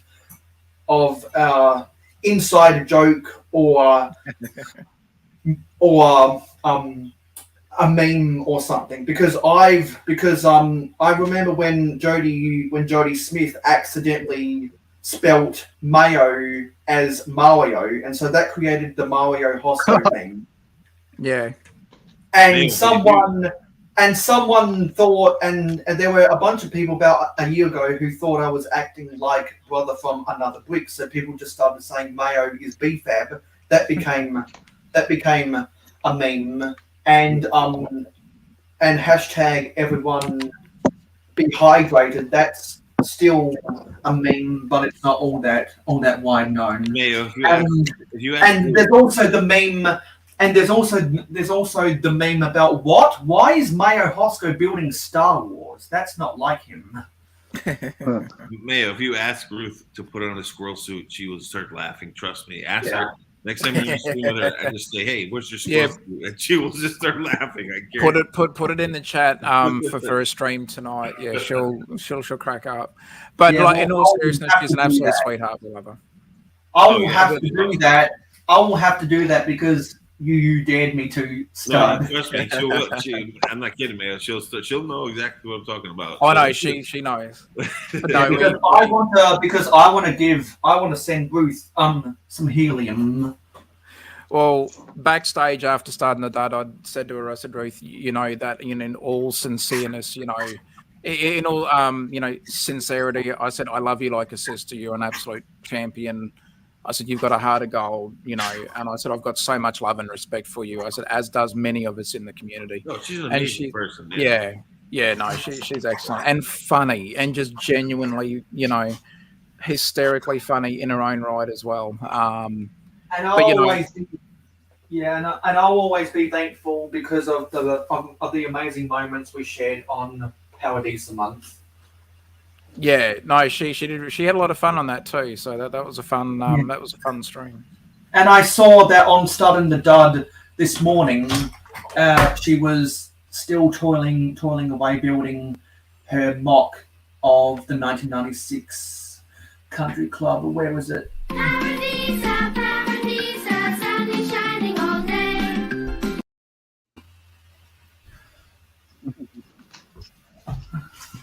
I can't. Now tomorrow morning, I'm gonna have to bring up. Well, it's not tomorrow morning for you guys, it's evening, but I'm gonna have to bring up the squirrel suit. Yeah. So am I. Because if a door build is going live, she'll be going live in 5.5 hours. Dude, yeah, she said she's going live. Yeah, she'll start laughing. She trusts me. That fantastic. She's looking at the new. She's actually got guests on tonight. She said on our stream. She has a couple of people that she's inviting over for discussing like some of the new friends. I want to say like the characters and probably some of the sets, but I think more so they're focusing a bit more on the characters. And so the newer characters that they've introduced for the Friends theme for 2023. Yeah. So she has a thumbnail up on so the thumbnail's done. So just opinions and feelings on the new Friends sets. So she's going to have guests on there tonight. But more so the guests that are a bit more sort of, knowledgeable on the Friends mini dolls and stuff like that. So and me personally, I'm not. I've grown to not like the new Friends sets at all. The ones that they've done for 2022, so for this year, have been fantastic. The houseboat set, the big Main Street one, the tree set that they did as well, the garbage trucks, the boat, the poolside one as well, like the little sailing vessel. The sets like that, I've been really enjoying. Some of the new ones, minus the diner. The diner for the new 2023 Friends sets or the first wave. I like the diner. That screams mock, definitely. Not as fussed on some of the other sets themselves, but I love the diner set. I had a look at that one last week and thought that was pretty cool. Yeah, because in terms of quality over quantity, I think 2022 might be the best year for Friends. You can make an argument about that. And so therefore, I think that 2023 will be a really, at least the first wave, will be a really big step down. Yeah. because I was like, oh well, if I ever see that garbage truck on sale, I'm gonna That is buy a it. fun little set. I bought two because I wanted to have both of them in my layout.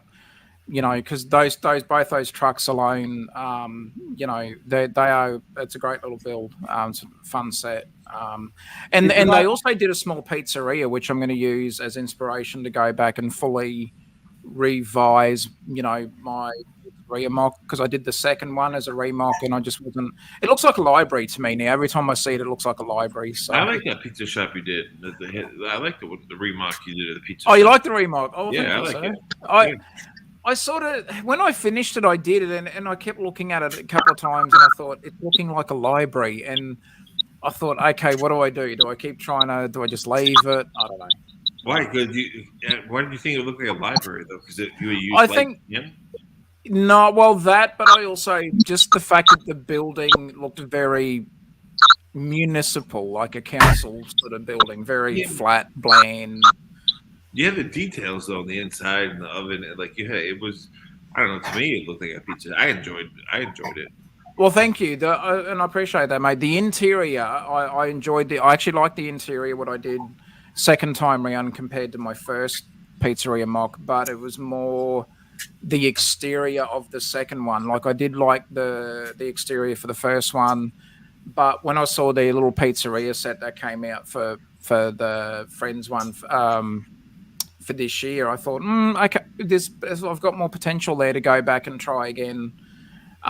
Maybe scale it down a little bit more. But we'll see. We'll see. I mean, I'm in two frames of mind at the moment. I still want to do something with it. It's more the exterior that's bugging me, not the interior. I'm happy with the interior for that mock. I actually did better. Personally, for myself, I thought I did better on the interior on that one than I did on the original. So I liked it. I thought it looked cool. I forget the. I don't know if it was the first or the second one, but one of them had a second floor, which was cool. They both did. They both had a second floor. And actually, the original one also had a rooftop dining section as well, which I was. That's the one I'm talking about. That's the original. Yeah, that was my first one. That one I still have that build, minus the outside sort of outdoor dining area that I ended up using for the remock. But I do actually want to go back to that original pizzeria and change it a little bit. I just want to go back and touch up a few things that I wasn't quite happy with after I finished it, but I'm better with now. There's a few little techniques I want to try just to change, because I know my building skills have gotten better over time. So I want to go back and correct a few things on it, but without drastically changing it. Yeah. But I also want to throw in some competition and have a smaller one or a secondary pizzeria, because I could go along the storyline and say, well, the first one is so successful, it's always busy. So we're going to turn, and then have the smaller one, which will be a new mock, as, more of just doing the takeaway pizzas, whereas the other one's more of a dine-in restaurant, so I can do that and incorporate both of them into the same layout. So we'll see how we go. Yeah. So with that being said, I know that you've got to go to bed soon, Stud Sidious. Is there any plugs you'd like to say before we get on out of here? No, I mean, you know me. I just like having fun, building, chatting, enjoying the Lego community. So the reason I asked that is because you got some stuff on your Instagram. Oh, which one? Well, I made a few mocks recently, for Halloween, but nothing. It's just normal me building, having fun. I made the Ghosts and Goblins set, it's such a rare video game. It's funny because that when I built that, there's people that really know the game that like freak out. Then most people on my site they want to see Star Wars stuff and they're like, "What's he making? Some random video game from the '80s?" So the people who really know the game were like, "Oh my god!" Because it's such a cult classic. Like it's not a popular like Mario style game. They kind of freaked out about it, but that was fun. Yeah, I did the Ghosts and Goblins mock and the Vampire Blood Bank. I'm continuously working on. I still do the inside, so But just normal building, having fun, just the same old thing. So, Contra, is there any plugs you have before we get on out of here? Just my Counter Arts Bricks Build Craze channel on Instagram. Pretty much, I'm trying to add more and more as I can. So,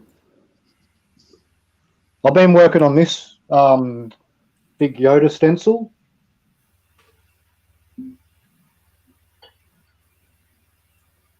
Taz, that's cool. Yeah, that's awesome. Yeah. Taz, Instead of Star Wars, it says. Sorry. Yeah. Go, So, mate. Taz, is there any plugs you want to say? Well, first of all, thanks for inviting me on, Mayo. I appreciate it, mate. Yeah, look, if anyone wants to follow me over on Instagram, Tasman Bricks, YouTube as well, Stud and the Dud. With lots of fun over there as well. And again, mate, thanks for the invite. We'll see everybody on the Hour of Power, and then we'll head on over to Adora Build at 11 p.m. Australian Eastern Daylight Time. For those that observe that particular time zone, but yeah, so from 10 p.m. tonight, we'll do the Hour of Power, and then head on over to Adora Build. So, but again, mate, thanks for the invite. I appreciate it, mate. No problem. And after overtime, after the overtime, where were we? We had some comments. So we had Taz come back, Contra came back. They're on the panel right now. Zissou, Cranium came back. Clocky by Michael, Johnny G, and Makro, who was on the panel, came back. So thank you guys for watching this live stream. This was part 1 of Vehicle Mechanic Shop Month. I took apart 3 vehicles: the cherry picker from the shopping street, the Lego City shopping street, the moving van from the Friends Main Street, and one of the police vehicles that had a trailer that had this boat on it. So those are now disassembled, and their parts will be put to better use. So come back next week for part 2 of Vehicle Mechanic Shop Month. Be sure to join my Discord server. Invest in the Mayo Hosko channel on Patreon if you want. Can see all of my different other social media links on my website, mayohosko.weebly.com, and all of those links are in the description below. 21 subscribers away from building the the Daily Bugle, and you heard it here first on this live stream. Makro Bricks, whenever I get to 450, he at the same time will be building his Sanctum Sanctorum. So don't just help me get to 450 for me. Also help me get to 450 if you want to see Makro building the Sanctum Sanctorum. Anyway, I have been Mayo Hosko. I'll see you on that live stream. I'll see you on my next video, and I'll see you on my next short. Let's roll the credits if I can find them. Thanks, Mayo. Thanks for having me on, mate. Bye, everyone. No problem. Bye, Tom. Bye, guys.